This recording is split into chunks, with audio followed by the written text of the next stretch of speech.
Show me how to make it real.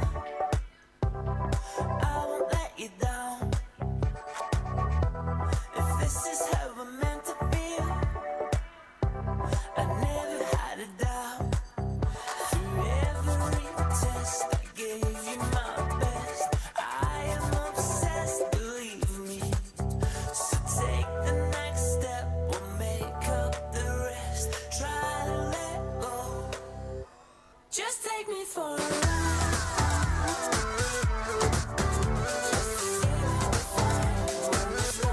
Just take me for a ride.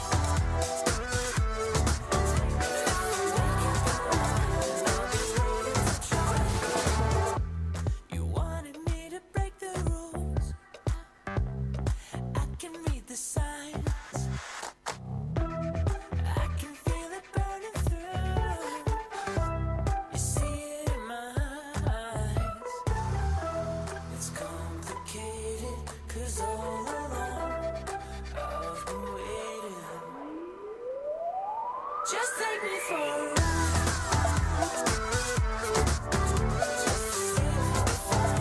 Just take me for a ride. Just take me for a ride.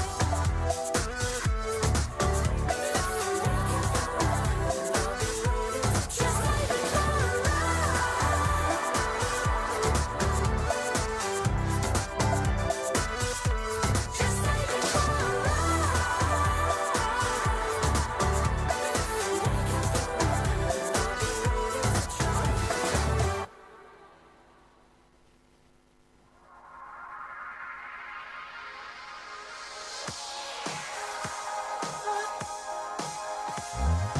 I don't know. Can't fight the feeling that it just won't flow. We've been deceiving everyone we know. Do we let the secret out and take it slow? You say it's time to let it go, but I just don't believe it. Choosing if you take me or you make me disappear. Before the end begins, we lose ourselves and take control again.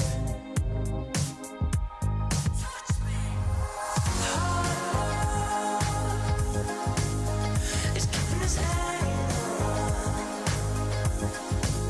and we know it will never hold out. We just wanna try some more. This can't go on forever. Can we escape and start again when no one can get us? Now you say that the most we can be is a memory where we are.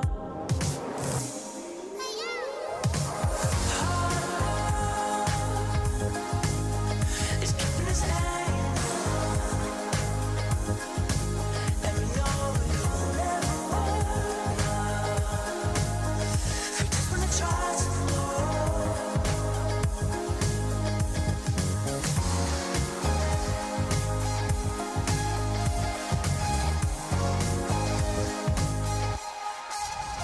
The higher that we let it fall, the harder we will fall. The longer that we string it up, the more we wanna know.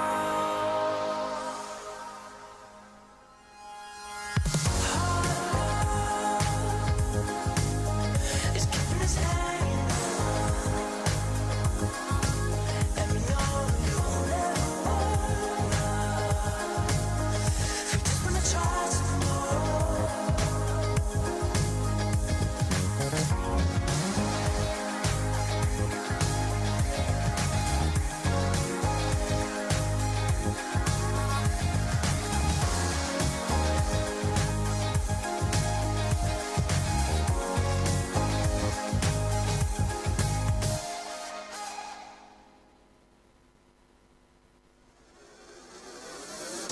It's the small things that you do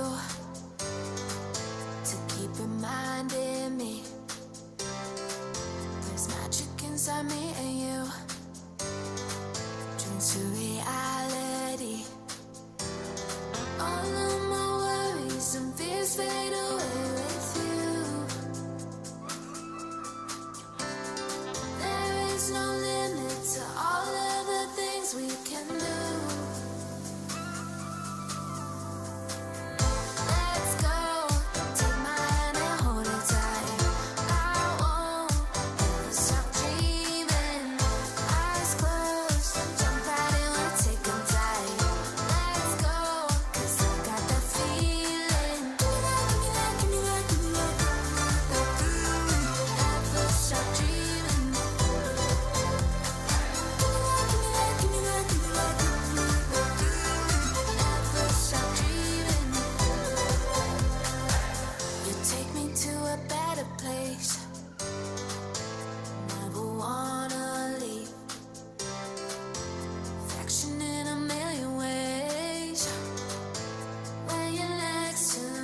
Gotta show them how bad you want it.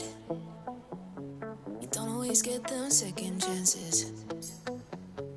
Don't start chasing till you got it. Do what I gotta do. I just break the rules like that. Maybe I'm just cool like that. Staying focused, don't sidetrack. Always when I don't come last. I never go less than 100%. I'll just keep waiting while you're catching your breath. I'm only living if it's close to the edge. So come and dive into the deep end, cause the best is yet to come. I'm like a song you can't get out of your head. You press rewind when you get close to the end. Each time you leave I know you'll come back again. So come and dive into the deep end.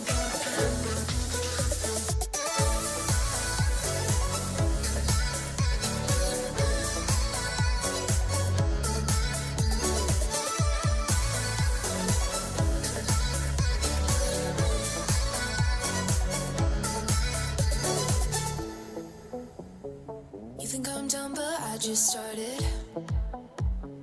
I'm the fire that lights the darkness. Don't get strong, confused with heartless. Do what I gotta do. I just break the rules like that. Maybe I'm just cool like that. Staying focused, don't sidetrack. Always when I don't come last. I never go less than 100%. I'll just keep waiting while you're catching your breath. I'm only living if it's close to the edge. So come and dive into the deep end, cause the best is yet to come. I'm like a song you can't get out of your head. You press rewind when you get close to the end.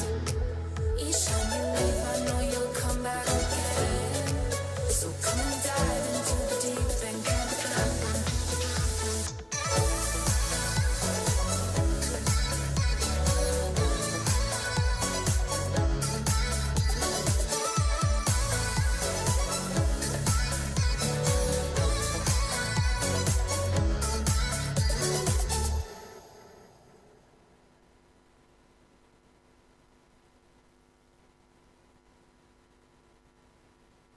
Underneath the neon, denim jacket you can lean on.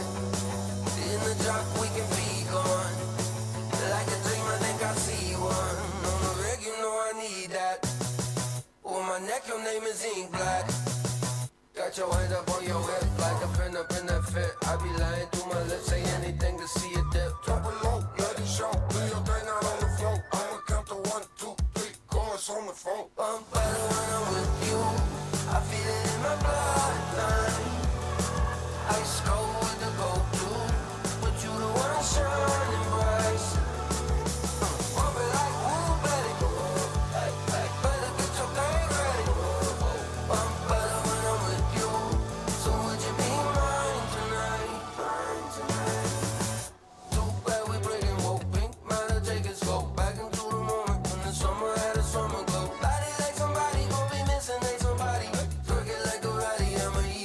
Zombie. I'm better when I'm with you. I feel it in my bloodline. Ice cold with the go-to, but you the one shining bright. Bump it like woo, baby.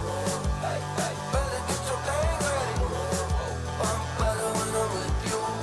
So would you be mine tonight? Too bad we breaking woke pink. Better take it slow. Back into the moment when the summer had a summer glow. Underneath the neon, denim jacket you can lean on. In the drop we can be gone. Like a dream, I think I see one. I'm better when I'm with you. I feel it in my bloodline. Ice cold with the go-to, but you the one shining bright. I'm better when I'm with you.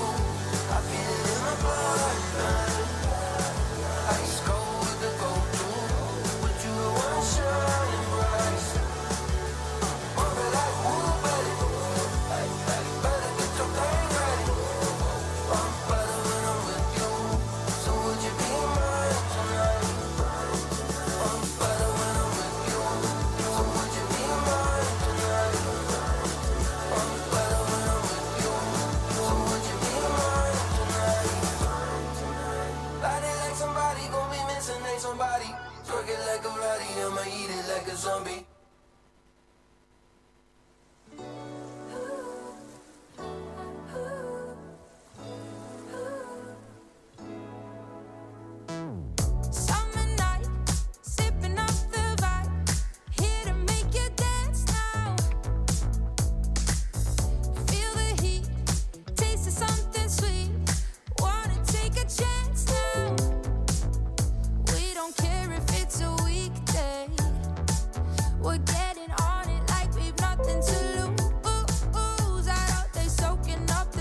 the track, it's us, no looking back. Your love ain't no race, but baby, if I win, then you win too. I close, there's always lose. Your kiss, I can't wait to taste it. Oh, it's running through my mind, oh. But we're running out of time. Just tell me that you're mine. Gotta get you, once your hands on my skin. Gotta get you, need you pulling me in. Gotta get you, let the games begin. Games begin, games begin.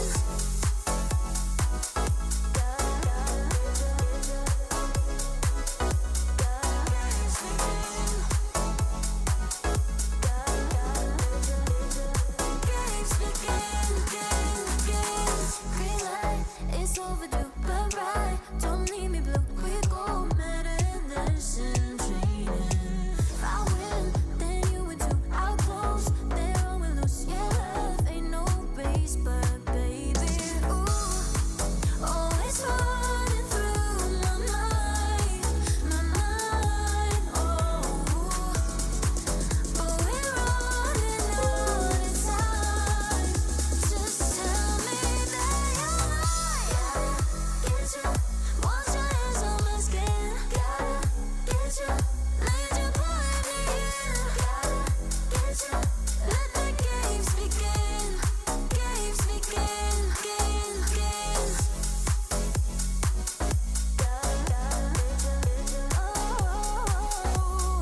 Pulling me in. Games begin, games begin. Games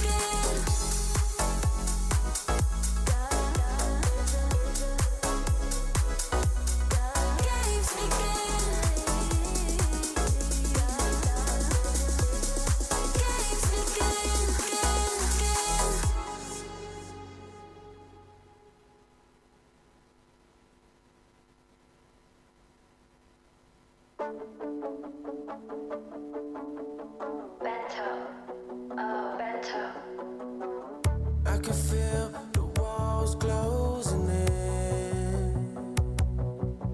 Yeah, the hardest part is trying to get over them. If you could see, would you do it all again? Yeah. To take my time, I haven't decided yet. Yeah. It's just a Saturday night, I don't know if I should call you. Deep in my mind, I'll find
Every day think about you.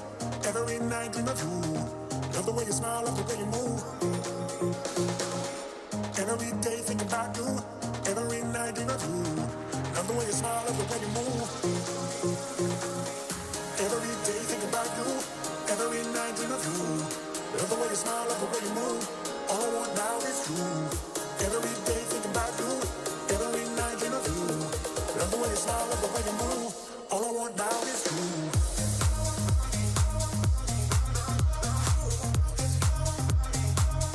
All I want now is you.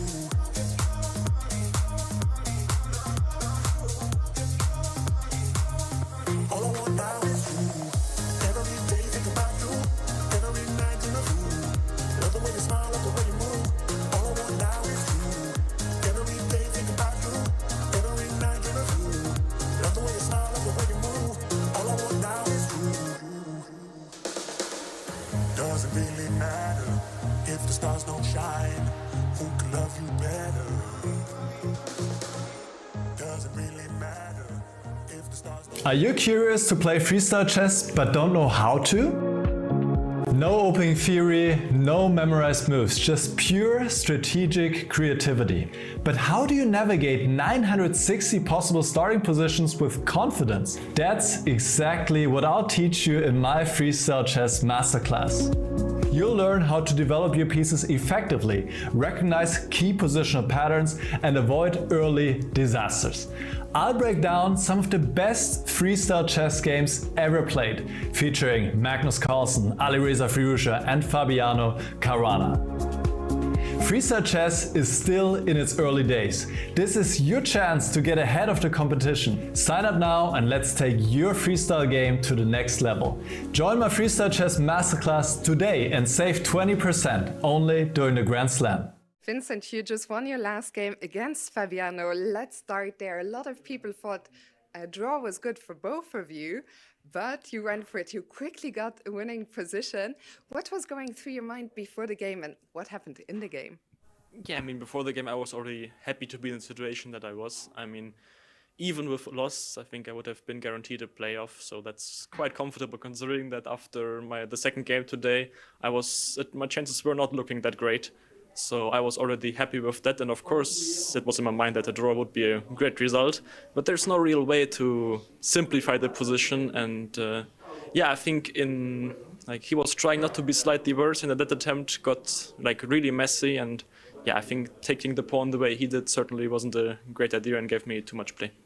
You mentioned that after 8 rounds things were looking tricky, but then you won the last 3 games. What do you think happened? Is there anything you think changed? No, not really. It's just we have to be honest that, of course, also the drawing of the position can influence the way things go. Like sometimes there are positions that are easier to play for white, and against Hikaru, it was a very difficult and tense game. I think out of the opening I wasn't better at all, maybe even worse, and of course winning that game was certainly the key point. So you will be one of the players tonight that the top 4 can choose from. In Weissenhaus, you were the first to be picked. You went on to win the tournament. Do you think you will be picked first again tonight, or they are not going to there? I'm going to see. Yeah, well, I will sit back and see who I'm playing against. And no matter what, I'm really looking forward to playing freestyle classical matches again, which is...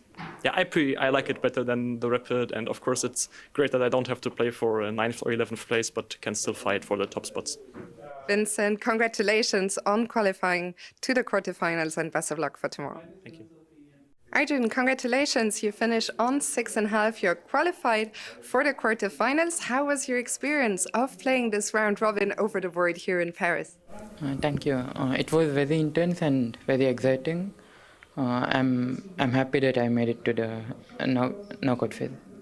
You had a fantastic run in the Freestyle Fridays, winning 3 times in the row.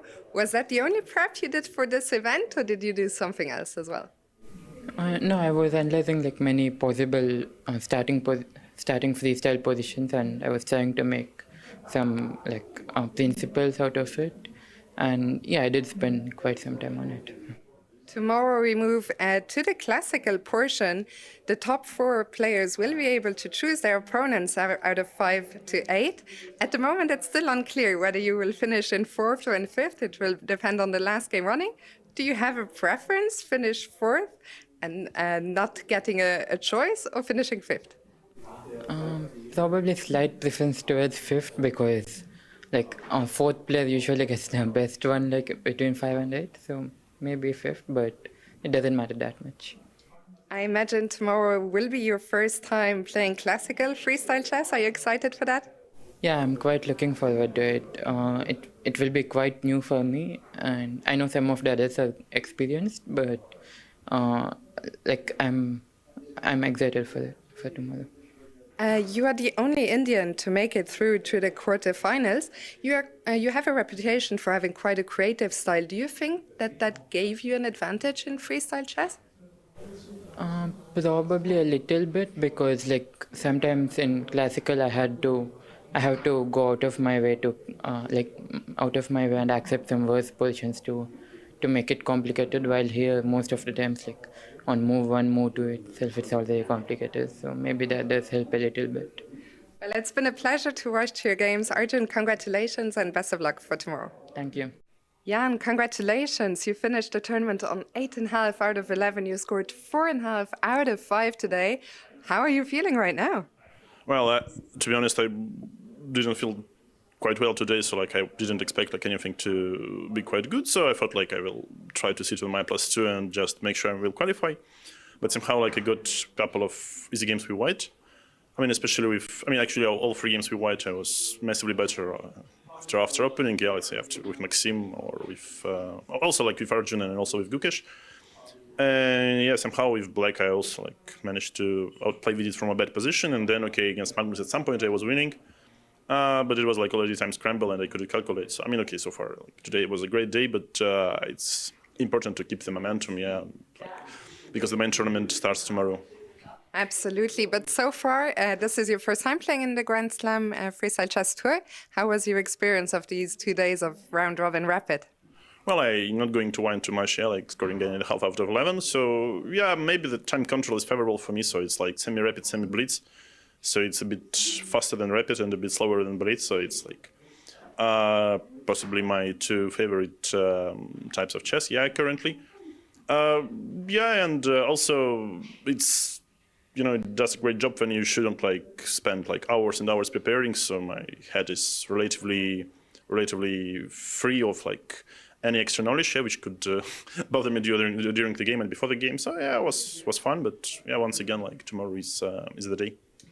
Unless Magnus, who is still playing right now, unless he wins, it looks like you might be the winner of this round robin, and in which case you would be the first to choose your opponent at dinner tonight. Will you give it some thought in the next hour, or do you already have some ideas? I have no idea. First of all, I have to see who finishes, which place, who qualifies. So it should have been like, I think, from 4 to 8, from 5 to 8, it should be like, I think, Fabiano, Vincent, I think Hikaru, and maybe someone else. I'm not sure who exactly. Arjun. Could be Arjun, yeah, could be Arjun, could be someone else, but probably him. Well, we will see. So I guess like we have to understand that okay, rapid is one story, and like classical, even like classical playing freestyle chess is a completely different game, and I'll surely take my time to consider. In a way, I would be happier to finish 4th, so just to get what I have was left with. So no extra responsibility for a poor choice like it was in Ferrucci case, I guess. Are you looking forward to playing classical tomorrow? Yeah. At least it will be like a shorter day. Like instead of like 4 games, it will be only 1 game. Yeah. Absolutely. Jan, congratulations on a great result in the round robin and best of luck for tomorrow. Thank you very much.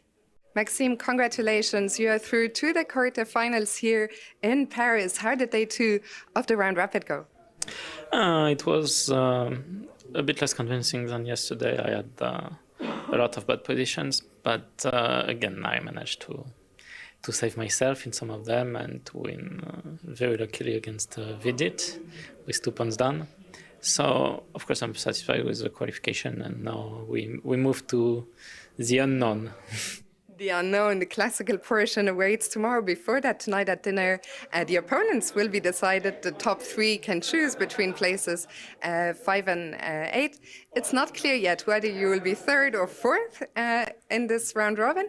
Would you rather be 3rd and have the chance to choose between 2 players, or be 4th and just, get an opponent? I'm very mathematical, so yeah, I prefer to have a choice than no choice.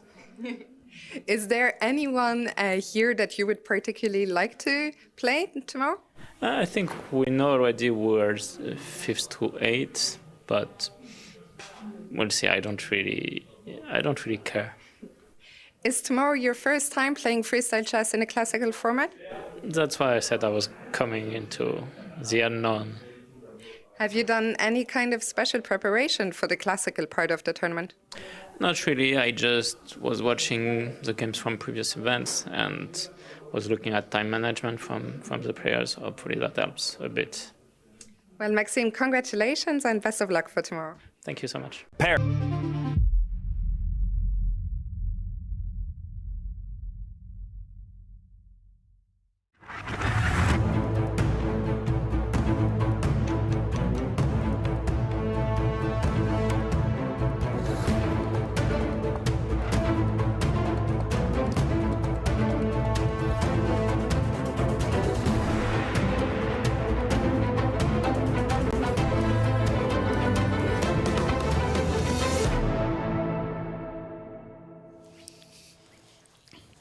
Things are heating up here in Paris, France, as we enter the knockout stage. Hello and welcome, everybody, to the 2025 Freestyle Chess Grand Slam Tour here in Paris, France. I'm James Dash Patterson, joined as always by Tanya Sachdev and David Howell to preview the day and bring you all of the over-the-board action.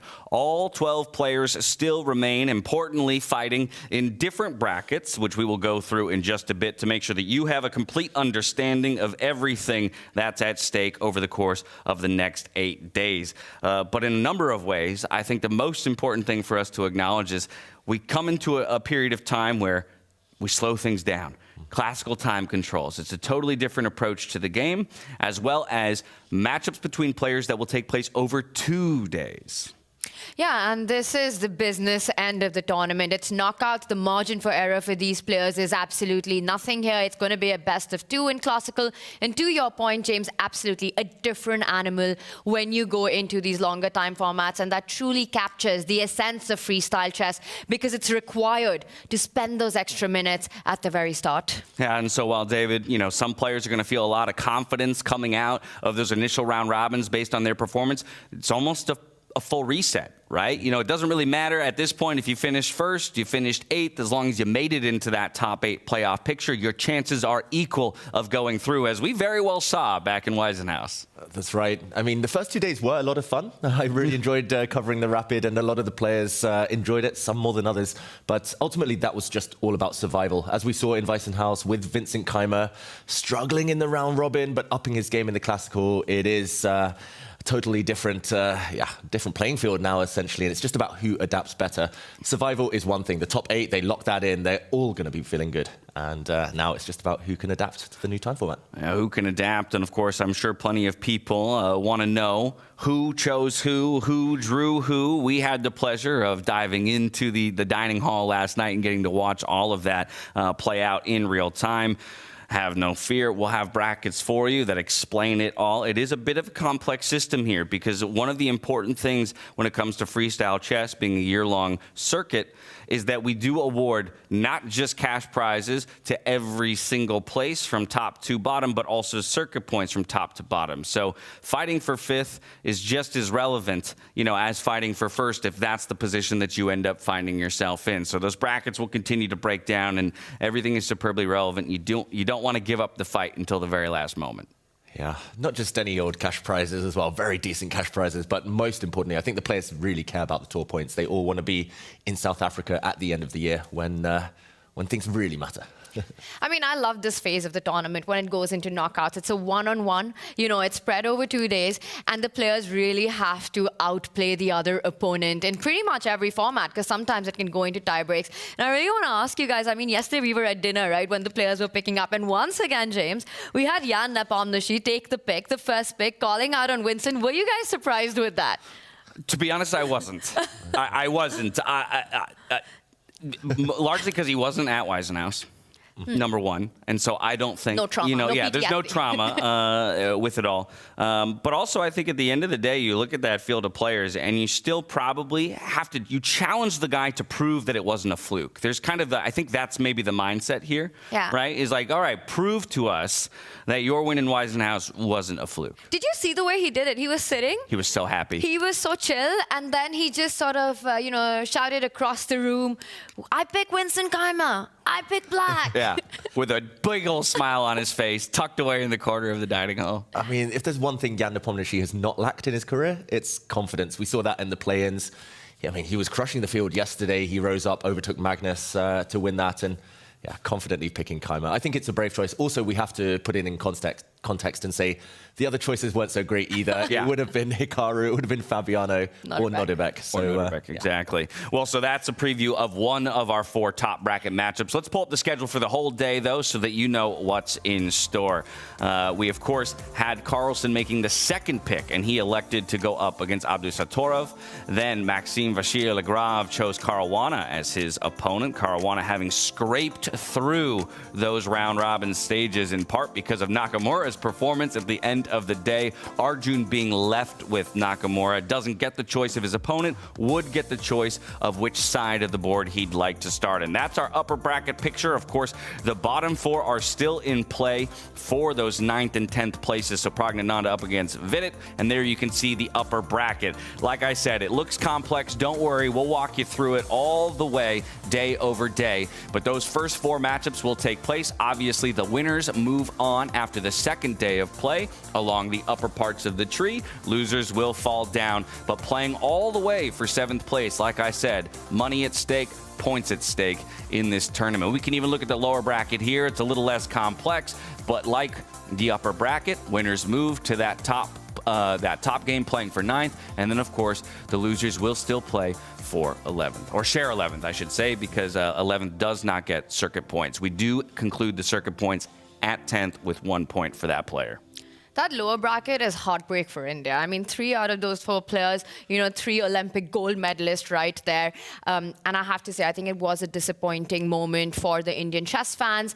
And this just shows how unforgiving the format, the competition field here is when the world champion also doesn't make it to the knockouts, to the quarterfinals. Yeah, it was tough for that trio. Prag actually had a very good first day, or very decent first day, but yesterday it was just disaster, blunder after blunder, and ultimately falling down. But Gukesh, I think, was the big story yesterday. He was the one who, it felt like he could have made it if things had gone a bit differently. It felt like, despite not making it into the quarterfinals, I actually think he upped his game from Weisenhaus. He got a few wins, which we didn't see on the first leg of the tour, and he was just unlucky in a couple of games. He ran into players who were bang in form, but he's got a point to prove now, Gukesh, the rest of the year. Yeah, unfortunately, each of those players maybe only 1 or 2 instances away from actually making it into the top. We were talking about in that final round of the day yesterday, if things go right, we could be in this massive tiebreaker for that 8th and final position. Unfortunately, things didn't go their way. They find themselves in the lower bracket, but still going to show some fight here today. I think a lot of our focus, of course, will be on the top ticket. We already mentioned Jan Nepomniachtchi versus Vincent Keymer, but in general, I think, we have to talk about Jan because he was almost a sleeper throughout the entire tournament, right? It's like Magnus had that half-point lead on the entire field, but Jan was consistently in second and just doing it in a way that didn't necessarily grab our attention, so we put our focus everywhere else. And then, hey, at the end of the day yesterday, there he is in first. A sleeper who woke up on day 2 and chose violence, right? Because he scored 4.5 out of 5. I mean, what a performance that was. And then once again, finishing at the top, world co-blitz champion and taking the round robin, both of them with the same points. I mean, Jan was unstoppable, and finishing it in style with a win against the world champion, and the way he did it couldn't have gone better for him. His performance is one of many that impressed yesterday. Let's take a moment to reflect on day 2 of the round round robins. We'll take a look.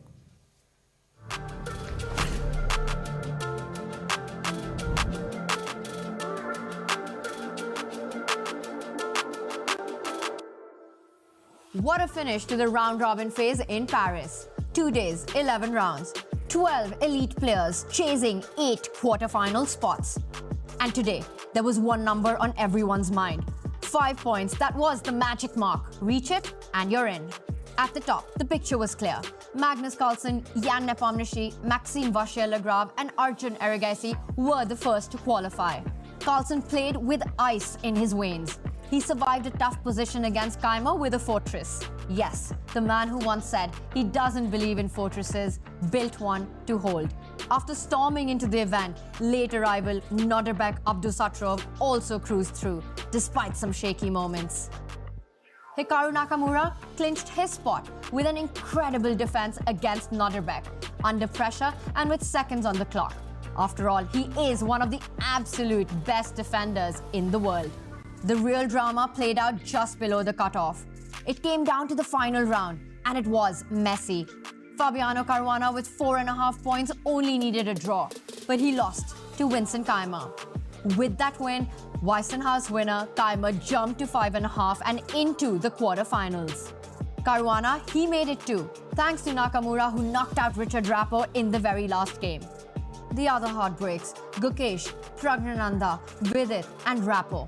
4 chess giants, all eliminated. He had to make sure that Richard didn't have the time to make this last move that he just has, because now with its positions busted, there's a checkmating threat on the board.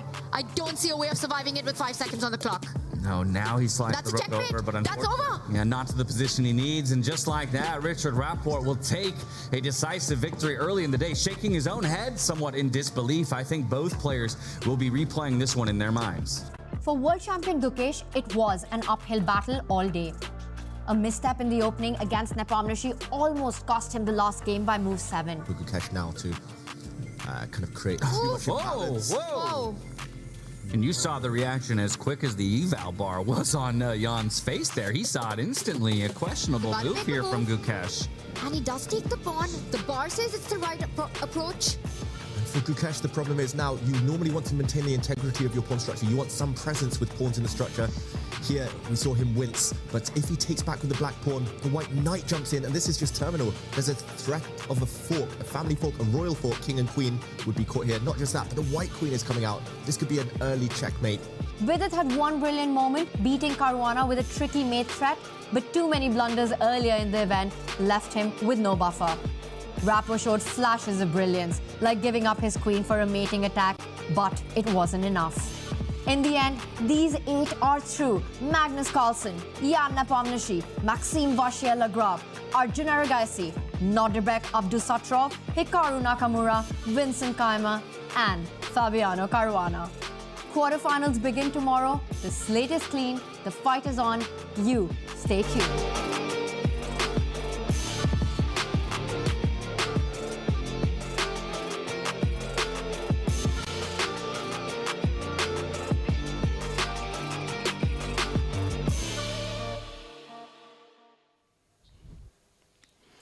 It was a roller coaster of a day, but it produced us a very exciting bracket stage. And each of these players has a ton to play for here in Paris, France. Let's take a look at what's at stake. Like I said before, all important circuit points starting from the top all the way down to 10th place. 11th, 12th aren't going to get any circuit points, but 25 to the winner. That's how many Vincent Keymer picked up back there in Weissenhaus, along with a $200,000 top prize. But as you can see, every place of improvement is incredibly valuable when you consider that this is a year-long event as well, right? You have winnings within this initial event, but you still are kind of setting your sights on December as well, David. Yeah, I've been watching Formula One for a few years now, and it's very similar. You just have to perform throughout the season. You can't just turn it on occasionally. You can't win a race or two here and there and just kind of flop the rest of the time. You have to be consistent, and every point matters. It will matter come to the end of the year. And yeah, the players, I think there's pride on the line as well. They really, really want this. Yeah, pride on the line. Tony, these are tremendous prize purses. And I got to wonder, too, how certain players maybe start to feel the pressure of the moment, thinking or realizing I might be the closest to the biggest, payday I've ever seen in my life. Yeah, it's huge money, but that $200,000 and the 25 points that Vincent picked up, it didn't stop Jan from actually picking him for the quarterfinals. Just want to make that clear. But to your point, absolutely. I think the players are not really thinking about it right now. They're playing against the absolute best. They are the absolute best themselves. I mean, it's the task at hand. You just focus on your next move, on your next opponent, and that's what's on their mind right now. Yeah, of course. Oh, go ahead. Yeah, I should mention, Vincent winning $200,000 in a week.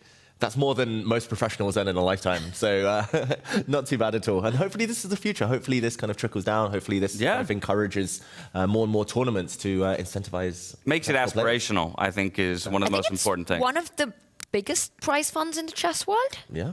That I can think of. I'll rely on you guys more for that information than myself. A lot of money. Regardless, though, yeah, it is a lot to play for, and it is a life-changing number, to say the least. We'll see who takes the top prize this time around, but as I just mentioned, this is only stop 2 of 5 in 2025. We kicked things off at the beginning of the year in Waisenhaus, Germany. It was a beautiful host to what was the inaugural event of our 2025 circuit tour. From there, we go to Paris, France, where we are now. Next stop, the USA. From there, we're hopping over to Southeast Asia to make a trip to, or a stop rather, in India before we conclude things in December in South Africa, Cape Town, for that thrilling conclusion of the 2025 Grand Slam Tour. Yeah, just before Christmas as well. It's going to be a nice year, a fun year. So many pit stops ahead. I mentioned Formula One. You never know, this might build into a bigger tour in future, a longer tour. This is definitely one of the highlights of the year for the top players. Yeah, without a doubt. And so here I want to now retool towards the actual day that we have ahead of us. Let's talk about a couple of players that we want to spotlight. I think starting with Arjun Erigaisi. This coupled with the conversation that you began just a little bit ago, Tanya, the idea that he was the only one of the 4 Indian players who was able to make quite a statement in finishing not just top 8, but into that top 4. And an absolutely deserving spot, right? He started the round robin defeating Magnus Carlsen, defeating Fabiano Caruana. So quite a run. In fact, he had done so much of the job on day 1 that day 2, not as good, but still good enough for Arjun Erigaisi. And I'm excited to see what happens when it goes into the classical format. Once again, his style, he's a disruptor. He's called the madman over the board in the best complimentary way possible, simply because of the kind of chess he plays. He thrives on imbalances, and freestyle chess is all about those imbalances. Yeah, I mean, so let's talk about, if he thrives on imbalances, I think we have to now consider the opponent that he was left with as well, Hikaru Nakamura. How do you feel about this matchup here, David Al? Yeah, I mean, this could go either way. I genuinely think it's a 50-50 in this time format. It suits Arjun's strengths perfectly. In a way, it also suits Hikaru. Hikaru is so good at stabilizing positions, probably the best defender in the world. I think all the top players agree. And very good technically. If the positions kind of simplify, if it becomes more stodgy, slower, maybe more blocked, then it might suit Hikaru. But if it's wilder, then the madman. Arjun Erigaisi. This player card in conjunction with Take. I've produced the numbers here, Tanya. What do you think? Do you agree, disagree? I've gone quite high for some of these numbers, these stats for Arjun Erigaisi. I quite like it. I think you're pretty spot on with this one, especially because it's based on 2024, one of the best years that he had, 90 as an average score. His intuition is incredibly high. He's a great calculator. I would have probably given him more for that attack that we see right there, because he's just brilliant at that. That's where he really shines, Arjun does. But David, I know you love dodging this question, but I'm going to ask you for a prediction on Arjun versus Hikaru. What happens? Who goes through to the semis? I think Hikaru, I don't know, it does feel like Arjun's due a big breakthrough, but he's yet to prove that he can take down the top 5, the top dogs. I don't remember too many victories in longer time formats against the very best in the world. But this could be it. This could be his time. I'm taking you on this. I'm calling Arjun for the win on this one. Okay, I love it. A split decision here on the desk, if you will. So somebody will be right in 2 days' time. But this is the perfect time for him to have that breakthrough moment, right? As you say, David, against one of those top players that maybe he hasn't been able to show up against in these types of longer time controls. He's not the only focus, though, that we should have. Another name that's maybe been undermentioned by us here on the desk. Of course, we've got 12 incredible players in the field. It's hard to talk about them all. MVL. Right? Once again, he just had a really smooth round robin, and perhaps that's why he wasn't mentioned as often as some other players that had more ups and downs. For him, it just kind of felt like he's been on cruise control here in his hometown. Yeah, and I think that suits him, flying under the radar slightly in the round robin. It looked like he was never in much danger. He was rock solid. He had 6 draws out of his 11 games. He's also very good at kind of being creative. He's a great calculator. We saw him in an interview just before the show started. He's got this mathematical background, calculation, his key strength. And this is based on 2024. It wasn't his best year. There weren't any standout results. He actually lost a few rating points, 27-22, his current classical rating. So he's gone down a lot since his peak of the 2800s. But Tanya, what do you think? Have I been fair? Have I been harsh on this one? You know, I love disagreeing with you on these player cards, as you might have noticed. But that top one, I think more or less all the numbers may be a bit up and down. But I think attack, I would perhaps give Maxime a little more on that. I just feel I love it when he brings on that aggressive play. He's a tactician. And maybe I'd give that closer to a 90. Oh, interesting, because I filmed a video with the players reacting to their own player cards just before the event started. And he said the one he would disagree with is attack. He would go far lower. Ooh. I mean, Maxime knows Maxime best. I don't know. I mean, he said he's getting old. He feels it a bit more. Yeah. Maybe that's evidenced by the draws he had in the round robin stage. But he said calculation, he agrees, by far his biggest strength. Yeah, well, look at that smiling face. He's up against Fabiano Caruana. That was his choice, with 2 players remaining in the pool to choose from. And David, we actually had the privilege of playing some board games with the 2 of them last night. So at the very least, we know that they both took the same approach to night before preparation, just playing some board games in the lobby. That's right. Maxime Vachier-Lagrave, Fabiano Caruana, they're all equally tired, equally traumatized after games night with us. And here they are, head to head. And, okay, Tanya, please disagree with me here. 84 versus an 89 of an average. I mean, these are some incredible numbers. Time management, it's interesting. And again, a hard favorite to have in this matchup, right? We spoke about Hikaru versus Arjun. What do you think in this one? Is there a favorite on paper? I think just because Fabiano has been so consistent in all formats over the last 12 months, especially freestyle, where he's been runner-up in the first Grand Slam, for example, last year. I think he's got to start as the small favorite. I still feel that in the attack department, it's interesting to me that Fabi scores higher than Maxime. Okay. I'm open to feedback. I mean, Fabi's a great attacker.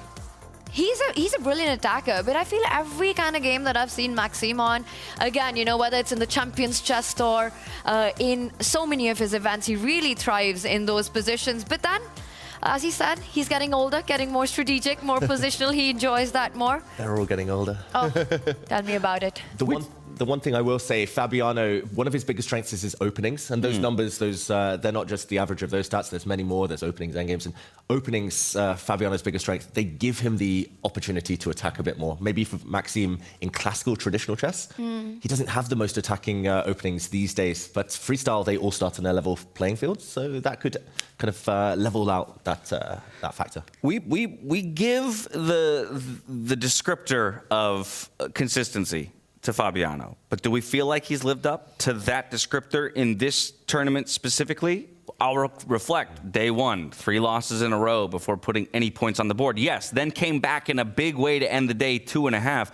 But in reality, then you move on to the next day, still only scored 2 points out of 5 to move to 4.5 and scrape into the top 8. To me, that is a different look than the Fabiano we saw in Weisenhaus. It's just about whether or not we can we excuse those 3 early losses as a blip on the radar?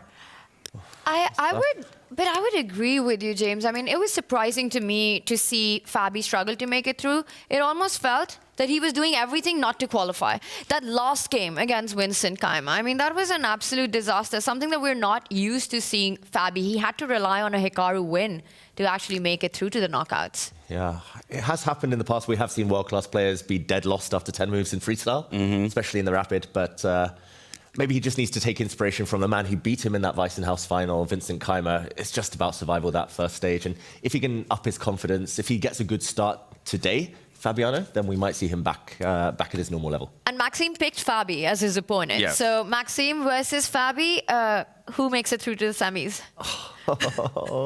I love them both equally, though. And they're good friends, I by like the way. making They're David brilliant uncomfortable, friends. though. So let's keep this up. My favorite part of Yeah, this job, exactly. James. I'll say Fabiano. Go, take it away. You're going to go Fabiano? You know, I know the French fans are hoping for Maxime, of course, and that's added pressure, added motivation. But I'll pick Fabi. I think he finds his rhythm when it comes to the classical time format. Alrighty, there's one other upper bracket matchup that we've not really mentioned so much as of yet, and that's, of course, Magnus Carlsen. He had the second choice of his opponent, elected to go for Nodirbek Abdusattorov. And that's maybe surprising based on the performance of the players in this tournament specifically, maybe less surprising when you expand and you look more towards the broader chess world, that Magnus would choose one of the younger players that he feels he can kind of, I don't want to say roll over necessarily, but that he might feel way more stable against. Yeah, and here we see Magnus arriving today. There's interesting history, actually, in this clash, because when Nodirbek was 17 years old, he beat Magnus Carlsen on the way to becoming World Rapid Champion. He later beat Magnus a few months later in Tata Steel Masters. But in freestyle specifically, they've had this rivalry. In Weissenhaus last year, before this Grand Slam tour was properly born, Magnus defeated Nodirbek in the semi-finals there. In Weissenhaus, just a couple of months ago, he also picked Nodirbek, beat him in the quarterfinals 2-0. Very clean victories here, and some stats for you to pick at, Tanya.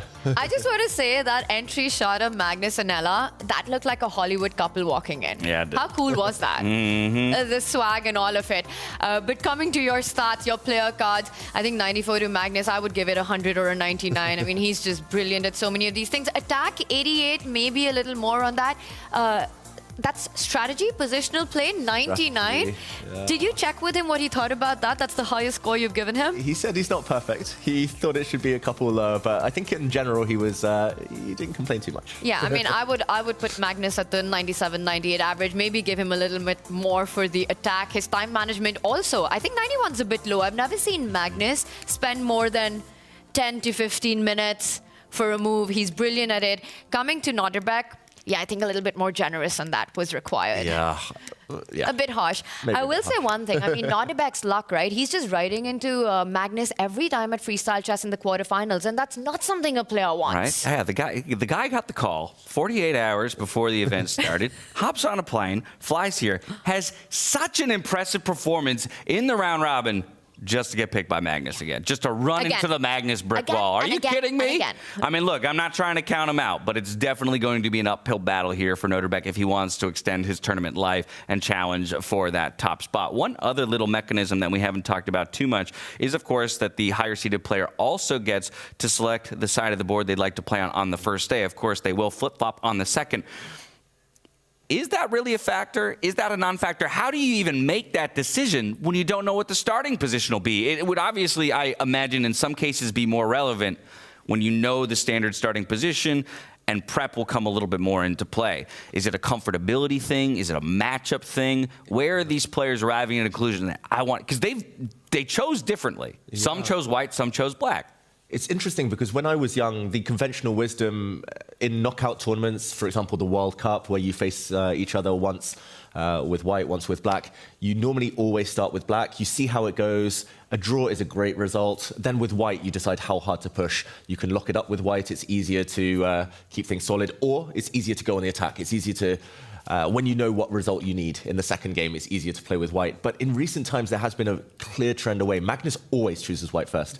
Classical chess, freestyle chess, he just backs himself to get the first hit, to get the first psychological blow, win first, and then just lock things down in the next game. Tanya, I don't know about the freestyle, how that switches things up, but yeah, interesting to see some chose white, some chose black yesterday. Yeah, it really is. And yesterday at dinner, when they were picking the colors and their opponents, 3 players picked white: Magnus, Maxime, and Arjun to start with the white piece, and it was only Jan Nepomniachtchi who actually starts with black. So it would be a cool insight to get if that's a thought-of decision. What makes them decide that? Because to me, right now, it does feel a bit random when it comes to freestyle chess. Just don't have enough data to support it. I think one of the factors is also that even with the black pieces, second game, if you are down, you can still play for a win. We've seen black perform incredibly well when it comes to this format. Yeah, in some rounds, black was the more winning side. occasionally. But it is an interesting element of freestyle chess, kind of the disparity of inequality in the positions, right? There's positions that you plug it into an engine, and from the beginning it might give white an entire point advantage.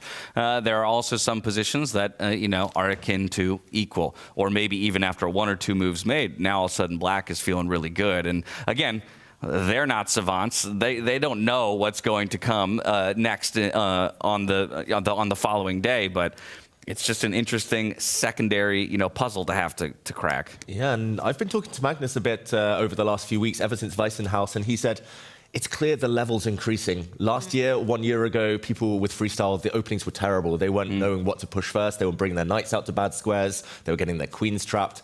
But already Weissenhaus, it's leveled up. I think already in the play-in and the round robin, it's clear the level's gone up in the opening stages, and the fact that black's winning so many, the fact that they're playing accurate moves, and it feels like everyone's understanding more these days. What do you think has been that shift in mindset for players in terms of their approach for freestyle? Is it that they have to... Is it going back to just chess principles? Are you just trying to reflect on, okay, what was I taught at the age of 5 in terms of my development, holding space, things like that, because I don't have these 20 move deep lines of theory that I can essentially blitz out and then begin the game? I think they're just adapting better to the format, right? Becoming more familiar with the unfamiliar. With Freestyle Fridays, playing more freestyle chess. As every slam goes through, they get to know their opponents better. They know what's required. It becomes easier to unlearn all the patterns that you have. So everybody is leveling up. I mean, speaking of leveling up, Magnus Carlsen from Weissenhaus, I just want to say that he's in beast mode in this tournament so far. And there he is with his white jacket on. Yesterday, he had 2 queen sacrifices. Now, in chess, that's a showstopper of a sacrifice. When you give up a queen, not for an immediate checkmate, but for a long-term gain, a long-term advantage. And humans aren't capable of pulling that off too often. Magnus did it twice in a day. And when Magnus is in beast mode, that's terrifying for the other players. Yeah, talk about beast mode. He's getting fully checked out here. Magnus going through all the works. Very tight security here in Weissenhaus. And beast mode, if he can keep that up, it's going to be really tough for Nodirbek. But then again, I do think at some time in the near future, Nodirbek is due a breakthrough against the very top guys. He's been so consistent as well. He's so aggressive. He's a bit like Arjun. He's a firebrand on the board. He's always playing the most ambitious move every single time. It just feels like Magnus has figured Nodirbek out over the last year or two somehow, just the results that he's been getting. And Nodirbek was a tough opponent for Magnus because this guy, he's fearless. He doesn't let it get into his head who's sitting across him. We've spoken about just the killer attitude that he has on the board, his presence, his death stare so many times. He loves the opportunity to play against the best, and I think a breakthrough against Magnus at this point of his career would mean a lot to him. I actually love seeing these guys file in, and I will say, for those of you at home who don't have necessarily the pleasure of being on site, it's a pretty epic feeling when you step through those doors and into the playing hall. The atmosphere definitely shifts as there is a tremendous focus on each of those 6 boards, but how well set up they all are, for success with any number of amenities. And it's fascinating, these security checks. They've all been adopting different poses. Right. Hikaru, it's like... Hikaru's hands up. Hands up. Hands up. You got me. Nodirbek was like, power stretch. I am Iron Man. Yeah. Power stance. Yeah, and of course, they're all just superheroes in their own way. Gotta love it. How about Hikaru at this event, right? He's got a smile on his face right now, and I think of all players, without really knowing this, in terms of coming straight from him or anything like that, or from any discussions with him, he does seem to be one of the players that's most driven by his mental and emotional state. Yeah, I think that matters more and more. We talk about age, we joke about it, how it affects you. Of course, there's some physical stuff. Of course, in life, you get a bit more busy as you get older. But I think when you're young, you're just fearless. When you're older, you've seen more. Hikaru's been there. He's done everything. He's seen everything. And you're very aware of what can go wrong. You're very aware of your own strengths, weaknesses, when you're in good form, bad form. And I think in the round robin stage here, we saw him playing within himself. He was often playing for a draw, playing for safety, the result first. But at his best, of course, Hikaru can beat anyone. He's the official random world champion, of course, in 2022.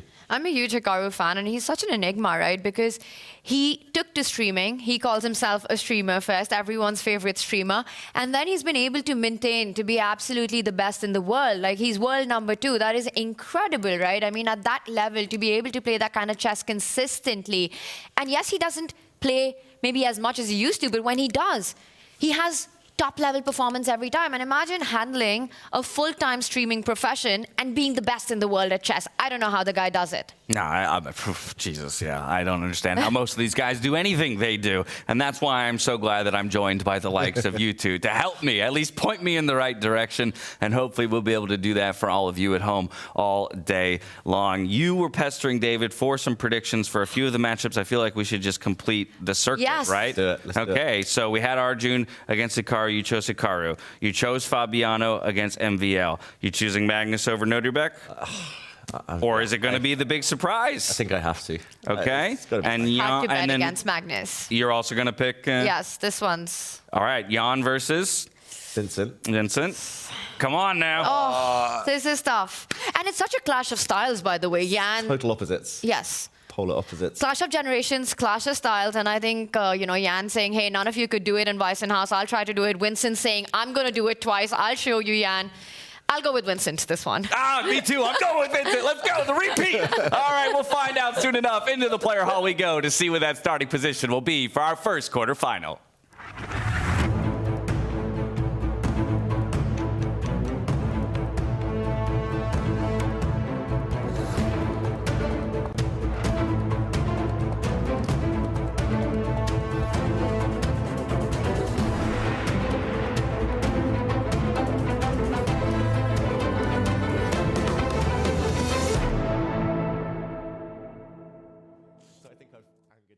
Hello and welcome to the Paris leg of the Freestyle Chess Grand Slam Tour. My name is Fiona Steil-Antony and I'm delighted to be your host for the day.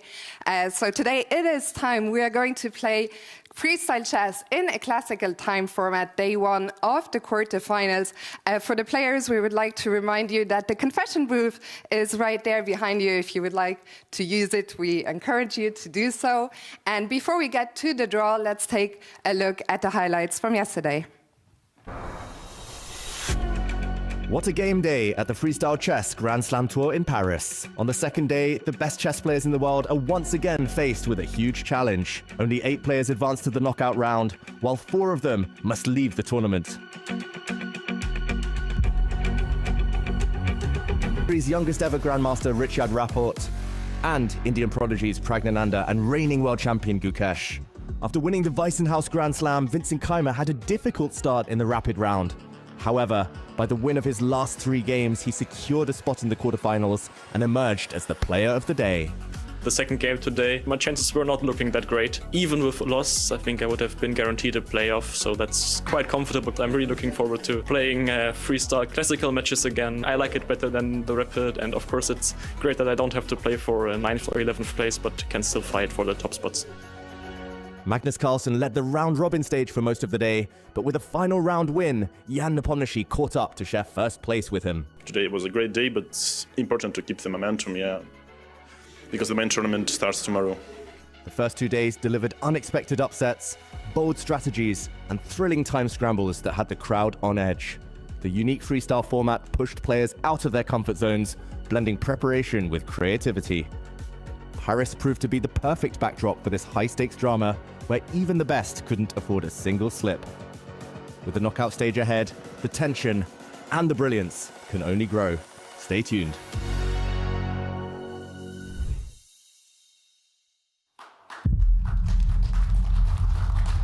So the knockout stages start today. Opponents were picked at dinner yesterday, and we're about to find out which position we will be playing. In order to help me make the draw, I would like to welcome to the stage Hugo. It's his birthday in 5 days today. Being here today is his birthday gift. Give him a warm round of applause.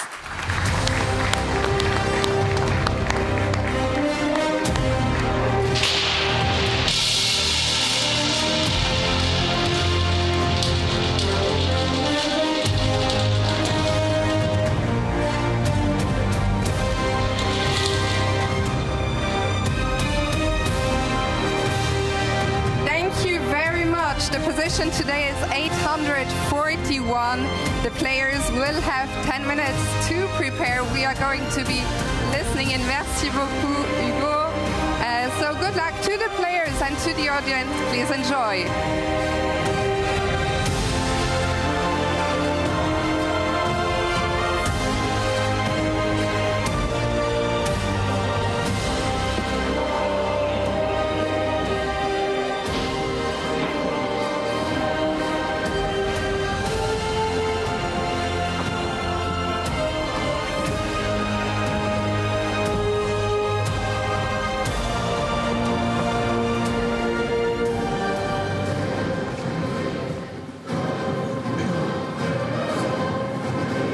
a4 move 1 position.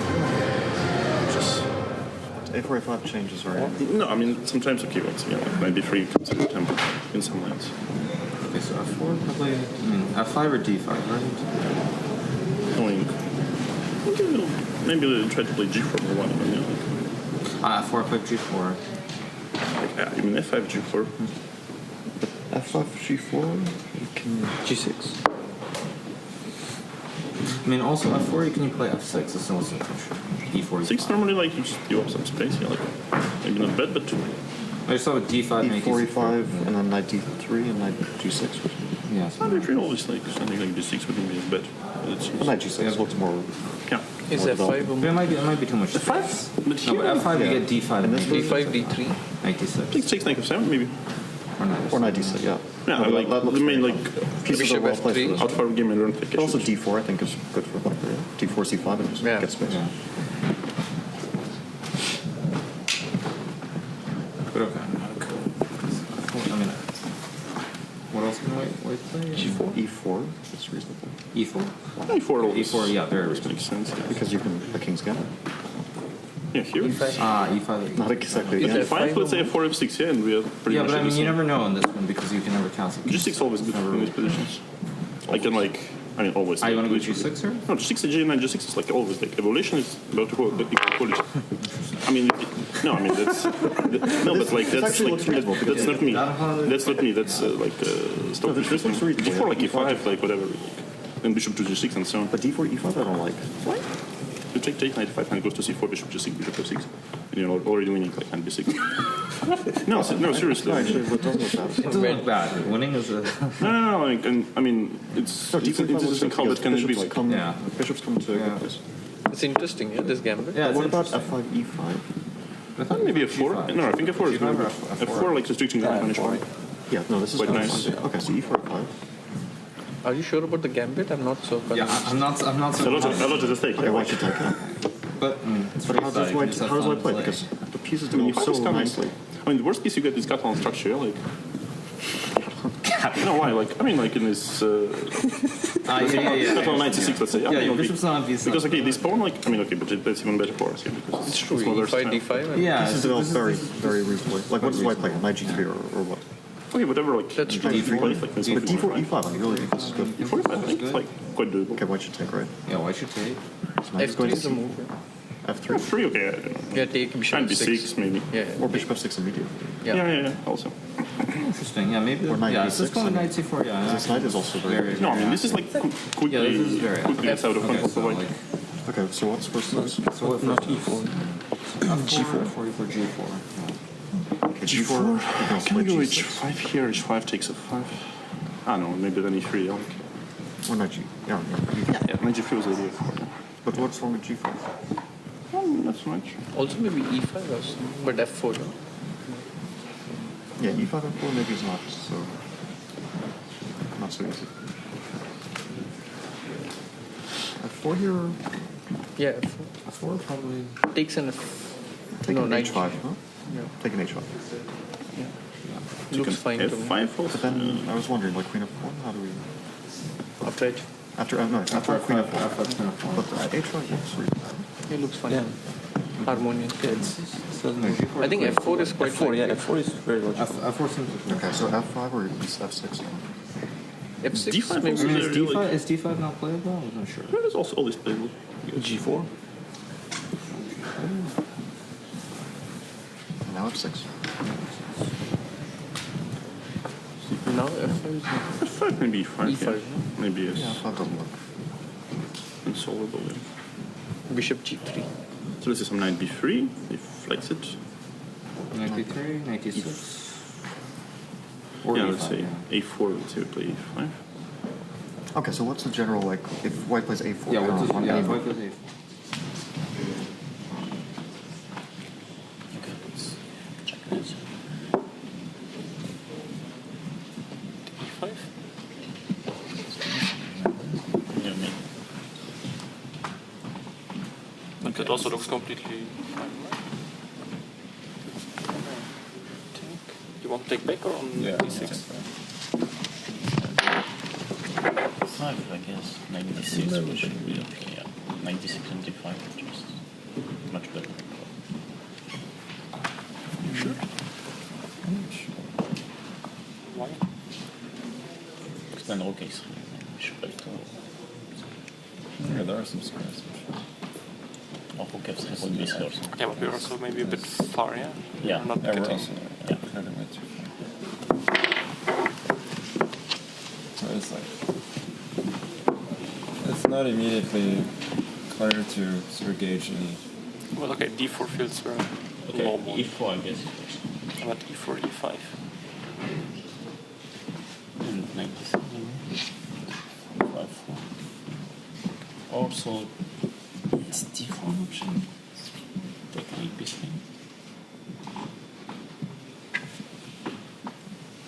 Or knight b3.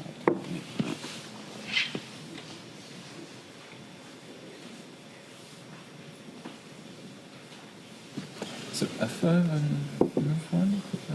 Yeah, I guess I just want to take. I'll take knight d6. Yeah. g4, g6 probably is good for black.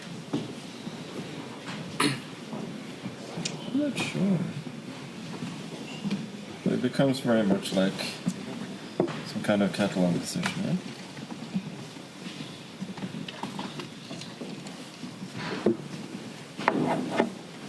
F3, knight g3.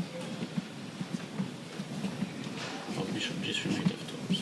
Yeah, I'm not sure how to. I think we're not in a happy way. Yeah. Black kind of needs this. No. Yeah, because they're also struggling with their bishops. Both have the same problem.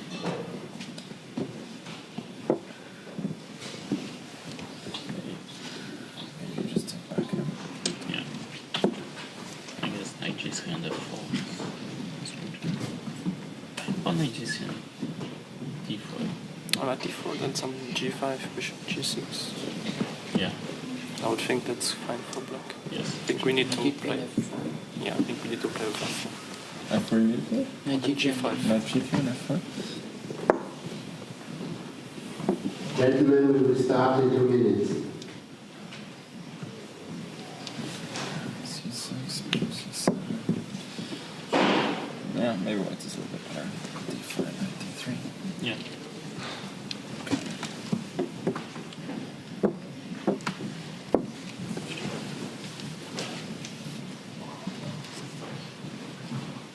Like if we go with d4, d5 and dagger, like f3, knight d6, knight d3, and then we try to push e4 quickly. But I thought we said d4, d5, g4 was interesting.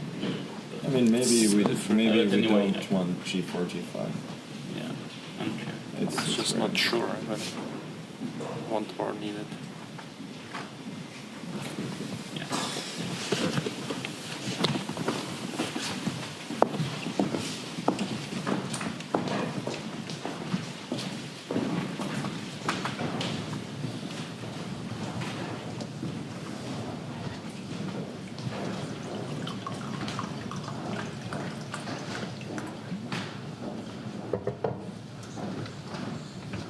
Position 841 will be the sole position of the day, as I'll remind everybody at home that we move into classical time controls here between all of our players in the knockout stage. A very interesting setup this time around. Bishop pair, but this time around smack dab in the middle of the board, and I hope you guys were listening intently to each of the player discussions, so that you can put your predictive powers on display later in the week. We're going to try to do the same, but opportunities for some big prizes for future viewers when we bring that game around. We're going to take a look at Jan Nepomniachtchi, the #1 out of the round robin stage, up against the defending champion Vincent Keymer. I'm going to predict, as I think most of them were talking about, e4 for the white player, and then just a simple match of e5. I think symmetry here to have more of a measured approach to the beginning of the day. Tanya, what are you thinking?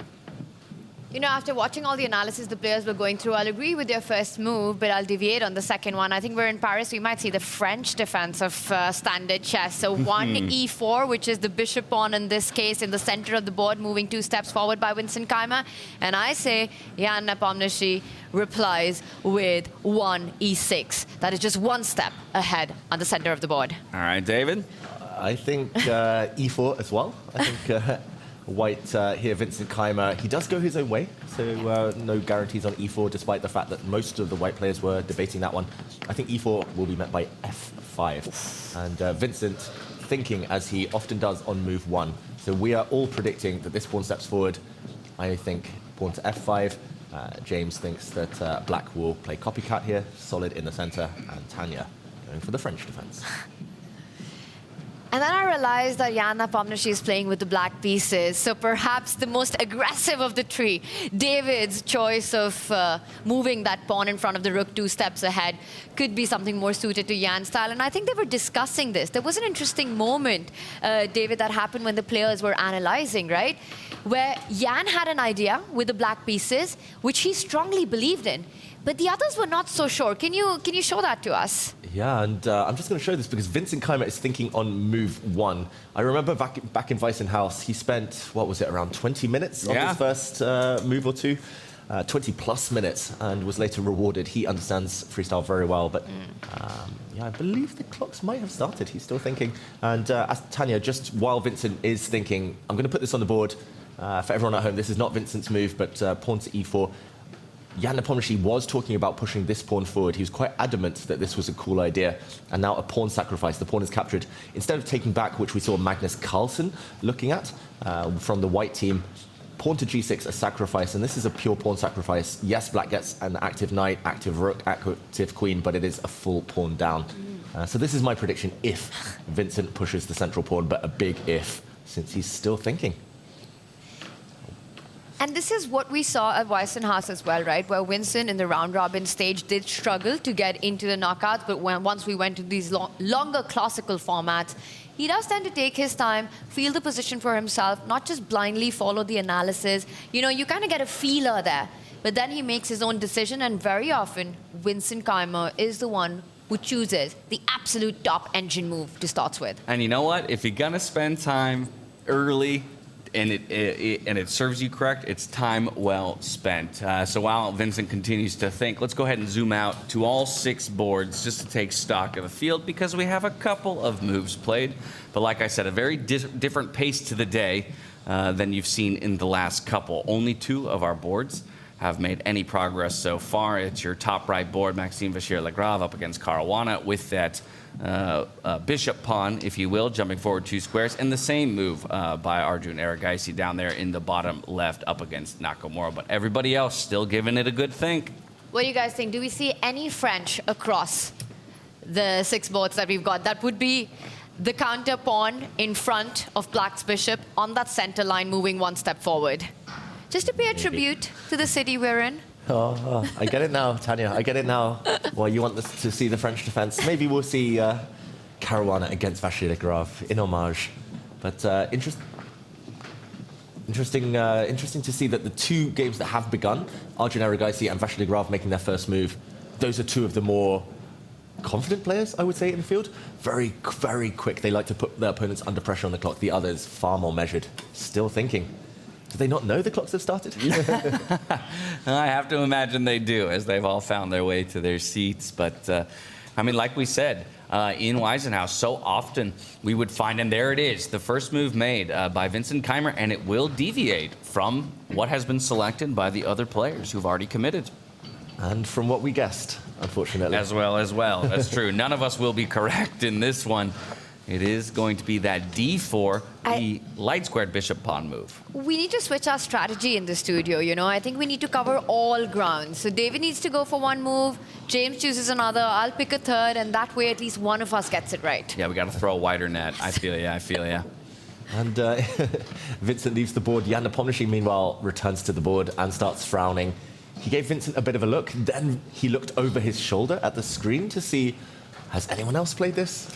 And finally now settling in for a think, Jan Nepomniachtchi. The reason I'm a bit surprised by this one is because it only activates one piece. Only the white dark square bishop now along this diagonal feels happy about that pawn move. Whereas other moves we were talking about, pushing this pawn or maybe even pushing the f-pawn that was discussed by some of the players, that would have activated far more pieces. But there could be an explanation for this, right? That other pawn move right next to the one that's been made, maybe that was also walking into Jan's style. And Vincent felt that Jan would go up for those opening central lines that we had discussed. That was part of Jan's plan when the players were discussing as well. And Vincent's style, right? It's more positional. It's more strategic. It's more to keep things under control and not allow perhaps these early breaks. And he just feels more at home when he starts with this move instead of the one that we were looking at. Yeah. I think, yeah, just prevents any immediate tension in the center. I can also already start to see maybe an idea of a plan based on where the kings are positioned in this starting position, right? They're already kind of where they would be in a number of classical games, standard games, you know, castling over to one side, relatively safe. That queen, though, is just begging to be fianchettoed and, you know, target along that diagonal. If we follow up here with an e3 push instead of an e4 push, we also unlock our light squared bishop to then line up with that queen possibly on that same diagonal and really create a firing line across the other side of the board. Yeah, I like the idea. The white pawn will push forward. Let's say there's some symmetry. And at some point, the white pawn can push, the white queen can line up on this diagonal with her bishop. And that is assuming Jan Nepomniachtchi goes for symmetry. That's one pattern we have learned throughout the tour so far. Top players, they like to break the symmetry as early as possible. So I'm expecting something a bit different from Jan Nepomniachtchi here, Tanya. Yeah, I think it's a smart approach by Vincent, and now Jan has to take a thing. And David, because I know you live in Norway and you love your quizzes, I've got one for you. Hit me. So, you know, we talk about Vincent versus Jan as being a clash of generations, as being a clash of styles. There's one similarity between these two. There's one thing that connects them. What is it? One thing. They're both grandmasters. No. Oh, one more thing. Checkmate. Mic drop. They... Ooh, interesting. Oh, yes, I know. I know you know. And? It's... Please inform me. A person they have in common. Ah. Leave it at that. Well done, David's got it. A person in common. Let's see if chat gets this one. Oh, okay. That's a big one. Well, the question's to you then, chat. Let us know. We'll keep track. Yeah, what binds these two forces together? Yeah, trivia question of the round so far. There might be more to come a bit later. I'm going to open up our chat and see if anyone got it. Jan Nepomniachtchi giving a good think, and perhaps while he does that, we can hop on over to the Arjun Erigaisi versus Hikaru Nakamura game, because it's the only one in which we have a response from our player on the black side of the board. It was that e4 start here for Arjun Erigaisi right in front of that bishop, and then of course met with some immediate fighting tension at the center of the board, the f5 push. Very, very interesting. And Hikaru did spend a few minutes on that, it must be said. Hikaru was on the team of Jan Nepomniachtchi, who were debating this move. Arjun Erigaisi, of course, on the other team who were discussing things. I don't think they were looking in this direction too much. Magnus pointed out it was an option, but this is quite fiery stuff, a challenge of the pawns this early. That rarely happens in traditional chess. There's only a few openings, for example, the Scandinavian defense, where there's immediate pawn trade in the center.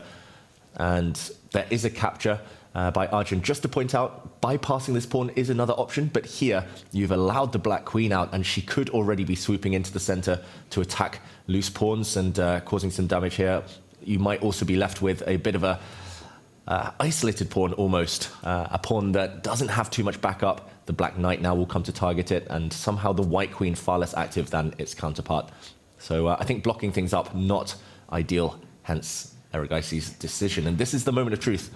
Will Hikaru Nakamura just take this pawn? Maybe at the cost of moving his rook twice in the opening. He'll have to move it back in the near future. Or does he go for Jan Nepomniachtchi's idea of sacrificing a pawn and challenging here just to try and bring out the black knight with a bit of speed? That would be an early gambit, right? Committal, but then going all out. And I also like Arjun's approach. You know, he didn't take much time. He takes the bait on f5, and it's game on early on. And I'm going to give a shout out to our chat, who, by the way, did get the trivia right. Well, some said they're both men. It wasn't as easy as that one. But Toby007, he got it. Peter Lecco, he's been the trainer to both these players. He's also our commentator in our pro stream, along with Judith Polgar, along with Niklas right there, if you want to go deep into the moves. But Peter Lecco himself, a world championship challenger, a legend of the game. He's a trainer of the German prodigy Vincent Keymer, and he was also part of Jan Nepomniachtchi's World Championship team in 2021. So then he's about to have a 4-hour heart attack watching this matchup between those two. I'm certain of it. Get a heart rate monitor, Peter. Well, speaking of heart rates, let's take a baseline of all 12 of our players out in the playing hall today. That way we have something to compare it to as things start heating up and the time on the clocks ticks down. Most of the players is sitting well underneath 100. A couple, though, already peaking up there, like Abdusattorov in this moment, staring down across Magnus Carlsen there in his quarterfinal matchup. And Jan Nepomniachtchi up at 130 already. Just mention Arjun Erigaisi at 53. That is... Iceman. Yeah, that is almost superhuman. That is lower than most people's resting heart rates, let alone in the thick of action during a dramatic game, facing off against Hikaru Nakamura. Yeah, really interesting here. We have the baseline established. We got the baseline established. Let's head back to that top matchup. Number 1, Jan Nepomniachtchi versus the defending champion in Vincent Keymer. As we hop over to that board, you'll notice a bit of symmetry. So I was right on the symmetry. I was wrong on the file. It's the D file as opposed to the E file. Yeah. I must admit, I'm a bit surprised. It's not normally Jan Nepomniachtchi's style. He's quite fiery in his opening choices. But yeah, my prediction would have been probably this pawn to push anyway, just to activate the black queen. Now the big question is, how does Vincent Keymer try to break the symmetry if he does? The one good thing for both sides with this last development is that knights have nice squares now behind their pawns. Another good tip for everyone at home. You normally want to put knights behind pawns in freestyle chess, unless you have clear squares you can jump to next. Otherwise, the knights might just get dominated and get in the way of your own army. But yeah, pawn breaks harder to achieve now. I don't think we'll see any Queen's Gambit-esque type of positions, just because White's king sits on a slightly vulnerable diagonal right now. One of the big takeaways that I've had from all the freestyle action that we've been talking about, commentating, watching unfold, is that very often in these positions, when you've got the rook on the flank, on either the A line or the H line, the players don't have just one route to get it into play. You don't have to constantly just think about, let me connect the rooks, let me get the castle going. But you often see the pawn in front of the rook moving 2 steps forward and a rook lift occur just to get the rook activated. So I'm also expecting those plans to perhaps play out, seeing the rook at the corner of the board here. I think definitely on the agenda for the near future. It feels odd sometimes to push these rook pawns this early in the game, not prioritizing piece development, but something that you pointed out to me, Dash, and that I can't stop thinking about now is that pawn pushes, it's always pawn pushes at the beginning. Vincent's chosen to develop a knight, a very healthy square, it can jump forward either direction now, but I think more often than not, computers at least favor these pawn pushes, and the players have caught on to that little tip and have been just giving their pieces a bit more a bit more control from afar by pushing the pawns forward. The infantry first. And yeah, it was funny, Tanya, the top line of the computer, move 1 was pushing the A pawn forward. On the first move? On the first move. That is crazy. And funnily enough, on a pretty intense depth, the response A5.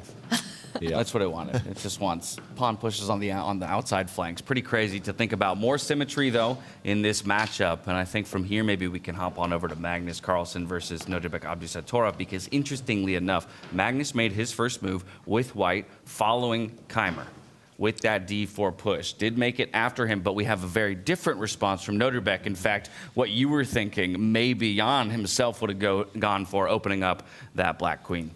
And this in chess, in traditional chess, would normally be called the Dutch defense. But of course, with pieces on very different starting squares. The reason I expected this from Jan Nepomniachtchi is because he really likes dynamic play, in that he shares a trait with Nodirbek Abdusattorov, and the black queen now activated on this diagonal. The black light squared bishop has some potential squares to jump out to, and the black rook gets a say. Magnus now slightly opens up the white queen, but also hints that he might build a big pawn center. What do you think about that one, Tanya? Interesting decisions from both. I agree with you. I mean, that multi-purpose move by Nodirbek, it just activates so many of his pieces. And I think Magnus is aiming for a big center in this one. So asking early questions, because once that pawn does get to the square that you were pointing out, moves 2 steps forward, there'll be so much harmony, so many nice squares for his minors to come out on. So Nodirbek has to be preemptive about that. And I'm just trying to think, what approach could he have? Could he also think about, traditional chess wisdom, your opponent plays in the center, you play on the flank. Maybe advance that pawn in front of the queen, get more space on that right side of the board. Yeah, I like it. And again, it follows the wisdom that you want to bring out knights only after pawns. Infantry first, cavalry afterwards, and pushing that pawn forward makes a lot of sense. Rematch of one of our quarterfinals here from White's House 2025, and we did put the question to the fans at home: who wins game number 1 here between Magnus Carlsen and Nodirbek Abdusattorov? And it is a landslide in favor of Magnus. People looking for that fairly dominant repeat of the very result that we saw. 77% of the vote going for Magnus. Only 12% are full believers in Nodirbek, and 11% saying we're going to a draw. Yeah, that tells us that our chat, they're not risk takers. Yeah. They need to be bolder with their predictions. Surprise there. Yeah. If I were a betting man, I'm not, then probably the odds would be quite good for Nodirbek then, since he's such a big underdog. It might be worth a flutter. But either way, Magnus, he's established this reputation over years and years, and it's going to take something very, very special to shake the dominance that he's had in recent times over Nodirbek. I'm going to push us from this board to another, because some interesting developments over on Hikaru Nakamura's board against Arjun Erigaisi. We talked about kind of the way that those pawns were facing off against each other and how it might result in some pretty intense action early on. And as you can see, pawns have fallen off the board. So already some early trades here between these two players, opening things up. Yeah, and 2 pawns have fallen off for Hikaru, only 1 pawn fallen off for Arjun Erigaisi, so a pure pawn sacrifice. And this is just incredible stuff, because Hikaru, I was talking about him before the round as someone who probably just wants a solid position against Arjun, just wants to lock things down. Instead, he's going for chaos early, giving up a pawn as early as move 2. He's also showing maximum trust in Jan Nepomniachtchi, who suggested this idea to the black team. He said, trust me, this looks amazing. This looks fantastic for black. The knight is jumping in. The queen is nicely active on this line. The rook is great. And actually, he was laughed at initially when the black team were discussing this. They were like, no, you're just a pawn down. But Hikaru said, no, I trust you. And actually, those who were paying big attention to those discussions, they would have heard this line. And for the prediction games later in the week, you would have been able to potentially win a prize, guessing the first moves to this game. But impressive courage from Hikaru, I'm going to say. Computer evaluation and human evaluations are 2 such different things, and we see our bar, it does favor the player who's got that extra pawn, Arjun here. But I think from a heartbeat perspective, it's so much deeper and complicated than that. That 1 pawn that's been lost by Arjun, it's a central pawn, which gives Hikaru the opportunity to expand his own center. The knight is ready to jump forward as well, start targeting those pawns on the right side of the board. So definite compensation here for black. The eval bar, as materialistic as David and myself are in the way that it likes to approach the games. But perhaps now we can go over to one of the boards we haven't taken a look at yet so far, and that's Maxime Vachier-Lagrave up against Fabiano Caruana, in particularly because we're welcoming in to our very studio none other than Christian Krylia, head coach of the Missouri chess team and Fabiano Caruana's coach here at this event. Welcome in, my friend. It's good to have you. Good to have you guys. Talk to me about what the process of a coach is in freestyle chess, because it is such a different animal than a standard version of chess. For you, how have you approached this role of supporting one of the top players in this format? So we're not doing a lot of chess preparation per se, because there's absolutely no way to prepare for freestyle chess. What I am, I'm just a friend around here. I'm a friend. I take walks with him. I go to breakfast with him. We try to set up a routine. I think this is quite important for chess players in general, and stick to it. That's important. Keep him happy, keep him rested, because that's quite important as well. I think Hikaru was mentioning that the game starts before move 1 in freestyle chess, and you don't have time to prepare. You're not, you don't know the first 20 moves of theory. There's no such thing. So the energy expenditure starts from move 1, which is completely different. Yeah, well, so talking about making sure he's rested in good spirits, David and I talked about how last night we all had the pleasure of playing some games in the lobby. That was great. But my friend, you delivered a decisive defeat to your very pupil here last night. That was the conclusion of the evening, was Fabi taking a loss to you. Yes, that was a big clash. That was a big clash. Yeah. We had some discussions over breakfast, and everything is ironed out right now. Okay, good. Speaking of last evening, Christian, we also saw the video by your podcast, the C-Squared podcast. Love it, by the way. Great job on that. Thank you. Where you guys took the clip of everyone announcing the players that they're going to be playing against, the colors that they choose. Who was filming that? That was me. Oh, wow. We don't have anybody around here for C-Squared. That's actually why I came here. I'm leaving on Friday, so I'm not staying for the whole tournament. My role here is not necessarily to train Fabi. I'm his friend, and we're running the C-Squared here. It's amazing. And because you did that, I want to ask you, and you said, there is little preparation that you can do for freestyle chess here. Have you been watching our show? Oh, all the time. Oh, wow. All the time. You guys are doing a tremendous job. That's very kind of you. Thank you. I have to say, you're setting up the bar, and I really like it. Fist bumps. From a fellow commentator like yourself, Christian, that's really, that feels And I good. have Thank to say, James, for the first time, I saw you in Freestyle Chess for the Weisenhaus event, and you're doing a tremendous job. Oh, I again, almost too don't kind. know exactly how good you are.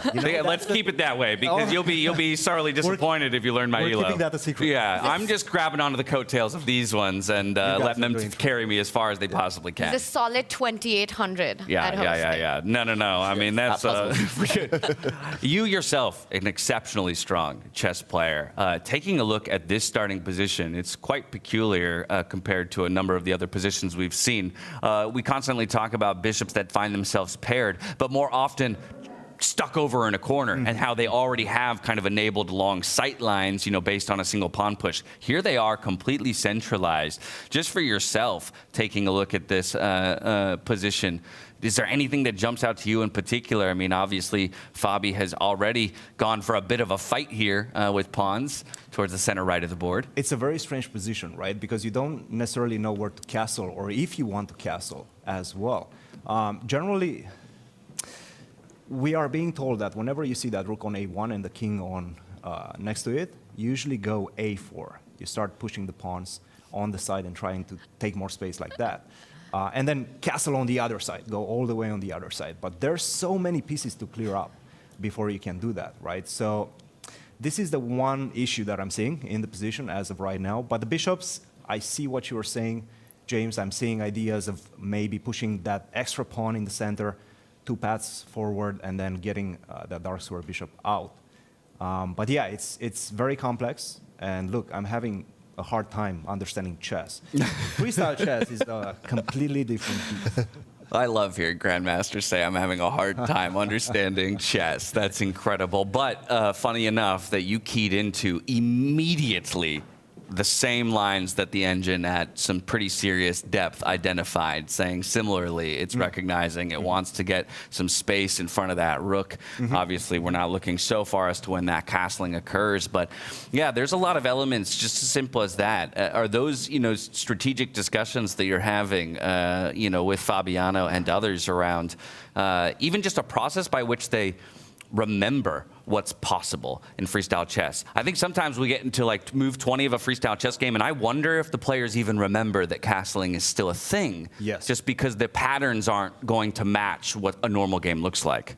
Well, you're probably going to remember that castle is a thing when it's time to castle, right? But you're not going to always have it in your mind whenever you calculate deeply 5 moves ahead of time, right? And you sometimes forget about those castles in your calculation. And then you wake up in the middle of a tactical melee, and then you're realizing, hey, wait a minute, I also had this castle, or my opponent had this opportunity as well, which I didn't consider. So the patterns are very, very different, and they're very difficult to get a grasp of, a very healthy grasp of. So this is one of the things that is going to come with experience. But look, I mean, the best chess players in regular chess seem to be the best chess players in freestyle chess as well. So there's something to that. Yeah, without a doubt. Yeah, and Christian, how far do you think Fabi's going to go in this tournament? You've been hanging out with him this week. Do you think he's in a good mood? Do you think he's going to go one step further than he did in Weisenhaus, win the whole thing? He's definitely in a good mood after barely making it yesterday. That was too close of call. He was feeling good going in the second day because obviously he started first day 0 out of 3. That was really bad. Then we had some walks and everything seemed to be back on track after his first couple of wins. And then in the last game against Nepo, he had a winning position. Unfortunately, he wasn't able to deliver. So he took a hit on that, but still finished day 1 on a positive note. And day 2 started off well with that victory against Prague. That was huge because whoever loses that, I mean, morale is down, you need to catch up, and it's going to be extremely difficult. But losing the last 2, that was painful, and I have to say, he probably bought a drink to Hikaru at dinner, you know? Yeah. Yes, definitely a well-deserved one. And, you know, we're not used to seeing Fabi struggle in this format, whether it was Weissenhaus, Chess 9 Alex, in St. Louis as well. He's just a star and, you know, makes it through without any trouble. What do you think happened? What was the big takeaway from the first 2 days that perhaps went wrong for him? Well, I mean, the only thing that matters is qualifying in the top 8. There's not much of a difference between finishing 5th or finishing 8th. Like, somebody's going to pick you, you know. It's important if you can finish in top 4, but once you qualify, the one thing you can take away from that is leave it all behind, leave any sort of negative energy and negative thoughts behind, and start anew, because it's a completely new tournament, different format, different style of chess. You have more time to think, more time to ease into the competition and into the calculations. So yeah, I think this is one thing that he can take away from. He's got to leave it behind. And I keep looking at you, looking at this board, and it's set up wrongly. I think we need to fix this. I know. We need to fix this. I'm going to get this right because it's... I realize that. The bishops in the center. Pass that one as well. Yes. Yeah. And the knight goes there. Feeling the need. Yes, it's triggering That's the realest, right that's now. the realest chess moment you'll see all day. Okay, I'm going to just set this right. But also, you know, we've got these 2 players here who know each other so well, Fabi and Maxime Vachier-Lagrave. How do you look at this matchup between these 2 good friends and longtime rivals as I set this up? Oh, it's a great matchup. And I have to say, I was pleasantly surprised to see how well Maxime adapted to the format. As the local favorite, he adapted super well. And I think it was his first time. He didn't play in Weissenhaus, right? No. This is his debut. This was his first time. This is his debut, and he really showed tremendous freestyle chess in the rapid portion. So I was very impressed with that. And of course, I was extremely impressed with Nodirbek. I mean, Nodirbek, just a superstar. He gets the call last minute. One day before media day, one day before he starts, and then he comes in, he brings his coach, Rustam Kasimjanov, and they do a tremendous job. So yeah, I was very impressed with that. But speaking of this matchup, they know each other very well. They're kind of the same generation. They grew up together. They know pretty much everything that there is to know about each other and about their styles. But they've never met in freestyle chess. So, you know, it's a completely blank sheet of paper on this one. And Christian, you're a busy man. You do a lot for chess, as well as the C-Squared podcast with Fabiano. I mean, now the head of the chess program at University of Missouri, and yeah, I mean, Grandmaster yourself, commentator for the Grand Chess Tour. Yes. I've got to ask, what's your favorite out of all these roles? I have to say, it's probably coaching the university. I think you know, being able to mentor young students is one of the things that I'm always enjoying, and I have been enjoying since the beginning of the program in 2019. So that's definitely the first one. And commentating is always fun. So there's no pressure. You know, you're not playing, it's not your pieces. You can sacrifice, you can talk nonsense as much as possible. Then you we know? got to have you join us a lot more, Christian. If you ever want to jump in this seat, you know, I can take a break. An open invite, my friend. You guys are doing a tremendous job, but anytime, yes. You did mention you won't be with us for the entire tournament, leaving on Friday. You know, with that long resume that was just listed out, I mean, where can people look for you next? What's on the horizon for you personally? So I'm finishing the semester at the university. We don't have any big competitions for the next month or so. And then I'm going to be going to the Grand Chess Tour. I'm going to be doing commentary for Romania. That's going to be the second stop of the Grand Chess Tour, and then I'm going to continue with that until summertime. So those are my plans for Lovely. the foreseeable future. All right, so if you enjoyed the chess insights that were delivered over the last 10 minutes or so, as much as we did, make sure you guys are looking out for Christian across all socials and all platforms. Appreciate Cheers. you being here, my friend. Cheers, guys. Best of luck to you, You and guys Fabi. do a tremendous job. Thank you very much. Thank you kindly. We'll let you go enjoy the rest of the day, Thank and you. hopefully a victory in the Fabiano Caruana camp as a result. Thank you, guys. Thank you. Appreciate it. From here, we hop back to that top-tier matchup of the #1 taking on the returning champion from Waisenhouse 2025, Jan Nepomniachtchi versus Vincent Keymer. It's decently well advanced from where we were the last time we checked in, having now officially broken the symmetry that was established early on with the pawns and the knights staring at each other there towards the center of the board. Yeah, and maybe a quick action replay just before we delve into the intricacies of this position. We last left this just 2 moves ago. As James mentioned, the white knight jumped in behind the white pawn. The black knight did the same, and very symmetrical here. It was after this move, pawn to f3, which doesn't necessarily create a threat, but hints at some breaks in the pawn center a bit later on, that it was Jan Nepomniachtchi deciding to eventually end that symmetry. Instead of pushing his pawn 1 square forward, which would have been a very logical move, I think a totally fine move, he pushed his pawn 2 squares. This one, I've got to admit, I'm not a huge fan of it, just because you're playing against Vincent Keymer. Now the play becomes very strategic. It's all about squares. And look at this square in the center of the board. It's a big outpost, potentially, for a white knight. The white bishop might come to a nice diagonal now. But it does clamp down on some pawn breaks. It's now going to be incredibly hard, if not impossible, for white to ever push this pawn in the center, meaning it's harder for this light squared bishop to enter the action. And Vincent met this by pushing his h-pawn forward. He wants to create another nice square for his knights, potentially. It's all about the dart squares right now, and that's why Jan Nepomniachtchi, with his last move, pushes his pawn 1 square forward. He wants to gain even more space, activate the black queen to the maximum, control those dart squares, fight for squares, and this is the position objectively level, I would say. But Tanya, whose style do you think this is going to favor? Who should be the happier of the two? I'm just thinking if there's a student rivalry to prove to the coach, to prove to Peter Lecco, you know, which one's the stronger one right now. So much of this position depends on who gets the break in. I mean, both are hinting at it, right? Either the pawns in front of the queen, it could be white, or the black pieces that strikes goes forward 2 steps. White could do it now, or maybe potentially a central break. But right now, those central squares, if we can just highlight e4 and e5, are so beautifully controlled by both sides that I'm expecting a flank break and files to open up. I do like white's position here. I think, again, it comes to that point of Vincent having that beautiful outpost right at the center of the board. And that's a long-term strategic point. It's something that you can use in the opening, the middle game, and the end game. Meanwhile, notice how Vincent's pawn, which has just moved 1 step in front of the rook, controls exactly its counterpart. So I think that will give him something to play for in a long game. Yeah, so small differences there. While the knights did come out early, we've returned to the pattern of the pawn pushes here in freestyle chess. And to continue some more patterns of pawn pushes, let's hop over to Magnus Carlsen versus Nodirbek Abdusattorov. A very different look here.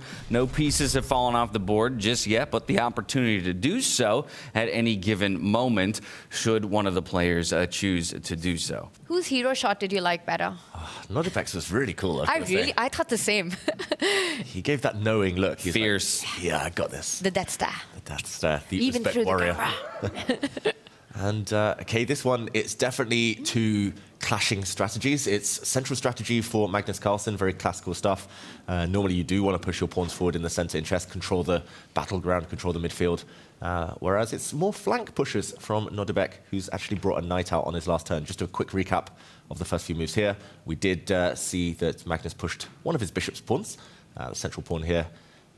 F5 was the reply, and ignoring the threat to build a center, Nodirbek pushes his pawn and now brings his knight out. So early days, only 3 moves in.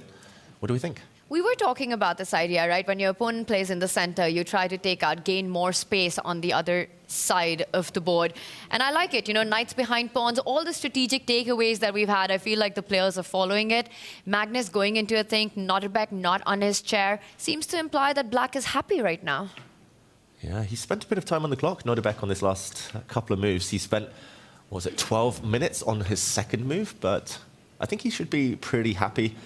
Yes, there's a pawn center, but at the moment, that doesn't necessarily help white do too much. It's kind of commitment issues here. You will just want to keep it intact. You don't really want to push forward and allow a kind of clash of armies.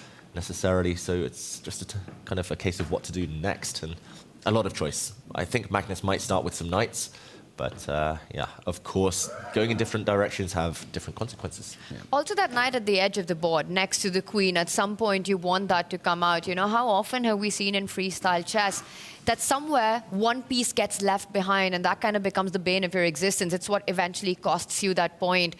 So Magnus will have to take care of that knight, decide where does he want to jump to. Does he bring it in front of the rook or potentially in front of the queen file, trying to get it further into the game? So some decisions to be made, and Magnus, he does this. He takes his time in the opening in this format to figure piece placement out. Yeah, very much as he should. One of the other players alongside Vincent Keymer that often used that confessional booth back in Weisenhaus to kind of walk us through a lot of his opening ideas. Very curious to see if he'll find time to do that for us today. I also wonder, too, if the players themselves enjoy that kind of quiet space to almost verbalize, you know, not just be stuck in their head for 4 hours straight, to have a moment to just say things out loud and see if it sounds as reasonable when the words come out of their mouth as it might feel in their heads. We haven't taken a look at our bottom bracket yet all day, so I think it's a good time for us to go over there and just take stock of the two boards. Let's start with Vidit versus Praggnanandhaa. Praggnanandhaa did elect to play against Vidit Gujrathi with his opportunity to select his opponent there in the bottom bracket. This one as well, a very distinctly different look. Although the first thing that jumps out to me at the very least is we do have that A4 and A5 pushes that Christian was talking about. So often you want to find when the rook and the king are already placed over to the side of the board in the way that they are. Yeah, I think to break down the logic of these pawn pushes, it was fascinating to have Christian in with us, and the first thing that came to mind was those pawn pushes. The one thing we should say is that the kings have pretty much already castled. The kings are very safe. Castling, there's 2 points to castling in chess. One is to put your king in the corner where it can be attacked from fewer angles. It tends to be a bit safer. The only other reason really to castle is to connect your rooks. And the white rook in the corner, the black rook in the corner, those are problem pieces potentially. They will struggle to activate. So I really like actually what Pragg has done. Yes, he's put his knight in the way, but later he can swing his rook up into the game, and then he doesn't need to castle. His king is super safe. And he's activated that problem piece in the corner. The one problem for Vidit is that now his rook doesn't really have a way to get into the game and swing across, because he's had to put a pawn here on the 6th rank to block. But yeah, it's all about kings, all about rooks. Tony, the other thing I noticed is just less committal pawn moves there in the center of the board from Pragg, right? Always having the opportunity to jump 2 squares forward if you want on the first move with that pawn, but in both cases, a more tempered approach, not willing to commit all the way towards the center of the board just yet. I think he wants to keep some squares under control, because especially after the first move that was chosen by Pragg, what happens is that if you go all out at the center, you're going to leave some key squares that David is highlighting for Vidit's knight to jump to. You know, you were talking about the key points in this game and about castling and how important that is. But I think really this match goes beyond what's on the board, especially for Vidit. But I think he's quite devastated with what has happened in the round robin. You know, he had 7 straight losses in a row. Mm-hmm. So this matchup is so much about the inner game for these two players. They're finding that motivation to fight. And I have to say, I think for Vidit, that's going to be a bit of a battle. He is an emotional player. It's something that he's constantly working on, getting stronger. But I know it really affected him, you know, the round robin stage. And I hope that this goes to be a full hot fight so that both these players can bounce back into form. Okay, well, with that hope, do we feel like the setup lends ourselves to a real fight here, David? I have a good feeling. Somewhere out there in the world, Anna Kramling is watching this game with a lot of pride. She's developed the cow opening, and that normally means putting a knight on b3, knight on g3, pawns on this square and this square. So she's loving it. And actually, in this specific position, with bishops in the center, those bishops are ready to mobilize. There's actually a bit of a threat, potentially, of Pragg's bishop ending up on this long diagonal with a target. And look at this, already the clash of armies has begun. Vidit trying to open up his rook. If she's happy, then so must be one of her star pupils in Tyler 1. I know that he piloted the cow opening to a pretty solid elo gain over the course of the last year or so himself. Yeah, but look at that pawn structure for black. The backwards flying V. Yeah, I'll just highlight it. It looks really nice actually here. A lot of space, a lot of potential. they could start advancing later. Super flexible pawn structure. And as long as the bishops have nice squares to jump out to, the knights as well, they have pretty decent posts. I think there's a lot of potential for both sides. Yeah, the one thing about Vidit's games in the round robin was that he'd get good positions and not be able to convert them. And I think having extra time on the clock, if he's able to get a comfortable middle game, I think he'd be feeling more at ease. I think we'd see more of the Vidit that we've gotten used to seeing over the last year than what we saw over the last 2 days. So this one promises to be a fun one. A lot of pawn moves by Vidit, a strike in the center. I think it's a good moment to switch as well, as Pragg is thinking about his response to the last move. Exactly. The other bottom bracket battle still to check in on. This one, sports, the world champion in Gukesh up against Richard Rapport. Now, both of these players, it's important to note, they still had chances.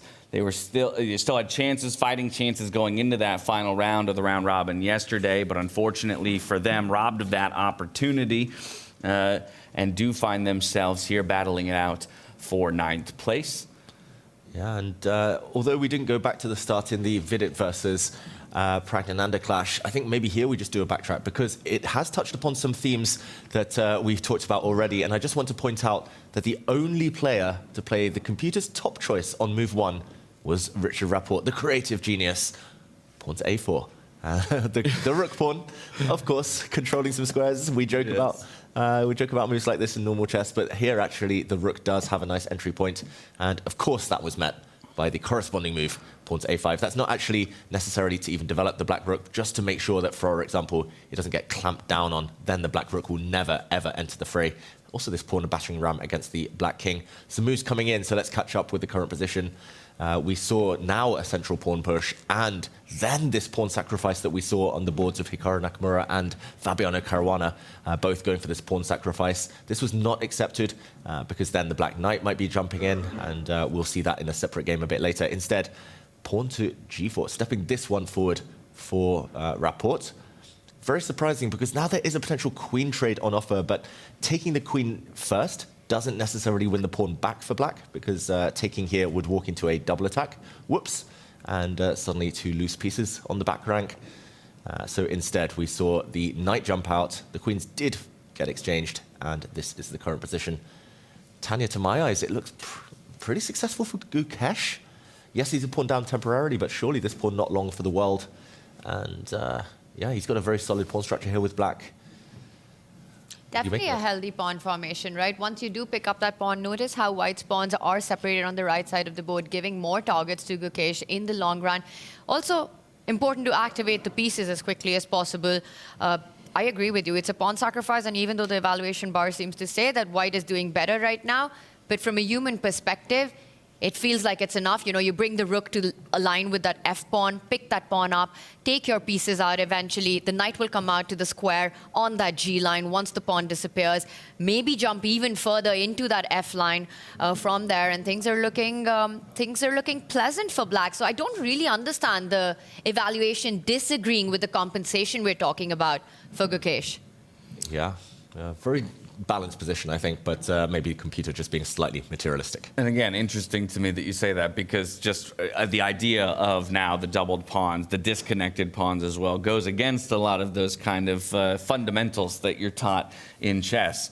But either way, the players have agreed to this position between the two of them. Gukesh now, with his opportunity to give a good think about how he wants to respond back over to the upper bracket, we should go. Vincent Keymer, one of the first players actually to dip below 1 hour on the clock. Again, this isn't necessarily a surprise, or shouldn't be a surprise probably to most people, as he has typically given such a big time to think. But as well, we've got Carlsen and Abdusattorov locked in battle, and I'm always curious to to take a look at what Magnus has cooked up when it comes to those early ideas in a position. Yeah, Magnus with an interesting pawn push. It looks like he's slightly weakening his king and some squares around it, but still, it's that clash. The central pawns, which could start stepping forward, versus the flank strategy of the pawns on one side for Nodirbek and the Black Knights. And as I said, I'm always curious to know what Magnus has to say about an early position. He did treat us to a bit of a confessional just moments ago. Let's go check in on that. I think as white, this is the most difficult choice in the first move I feel like I've had in this is the third tournament that we do now. I like we had some discussions with the other players before, and we didn't really get to too much. I had no idea what to do. I was considering probably 5 different moves. I mean, G4, F4, E4, D4, and F3. And none of them seemed particularly promising. I think in the end I kind of defaulted to one D4 since it's protected by the queen and it looked like a little bit safer. But honestly, I don't see how to follow up. So it's probably going to be another 10-minute thing on move 2, but that's it's part of the fun. What a world we live in when the world number 1 is left without a clue of how to approach a position, saying perhaps the most difficult starting position he's ever had to analyze from the white side. Never happens in standard chess. What? Never happens in 5-1-8 when you get the first few moves blitzed out. And, you know, he pointed out these possibilities and how difficult it was to actually decide. And he's kind of struggling to see, David, where the advantage could be to try to push for more.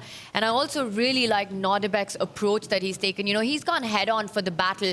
He's pushed his own pawns. There's a lot of tension in the center. We might be seeing chop, chop, chop on that central line along the rooks, and then even a further break by Nodirbek himself. I think this is such a complex position, as Magnus was talking about, for both players. And that's why we see these early things also resonating with Vincent taking his time for move 1. Yeah, on the flip side, though, of this very board itself, looks like Magnus is preparing yet another pawn push to just take crazy control of the central squares of the board.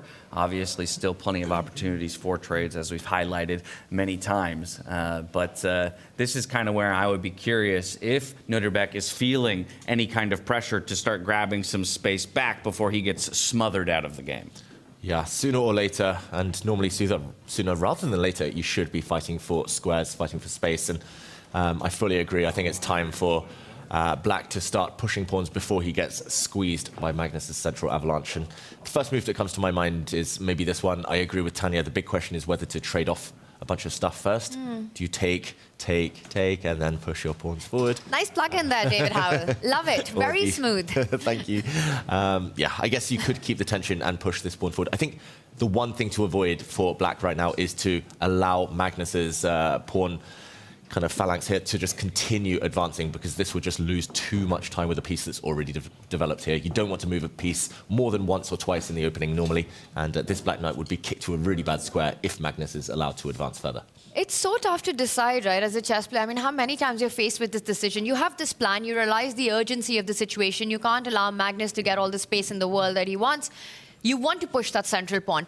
But again, the critical decision, do you first go with the trades? Is that the better way to proceed? Or is it better to go immediately? And before I put David on a spot, Nodirbek to the rescue. He goes instantly, pushes that pawn, it's game on. Now, this really is starting to feel like a medieval battle. All of the infantry is really being flung forward. They're going to have to battle it out first and make room for the rest of the reinforcements, the heavy hitters, to come through and start to get involved in the fight. I did say it. It's pawns first, knights second. Yep. The cavalry rides in, gallops in afterwards. And yeah, this is where a style thing is very visible, Tanya. You mentioned that there was pretty much a crossroads for Nodirbek. He could have taken in the center, traded off some rooks, simplified things. I think I would have gone for that 9 times out of 10, just because I want simplicity, but he loves complexity. He wants to keep pieces on the board, wants to keep as much firepower as tension. Exactly, tension as possible. And I love where you're going with that, just because, again, it kind of rings true to a feeling that I have so often.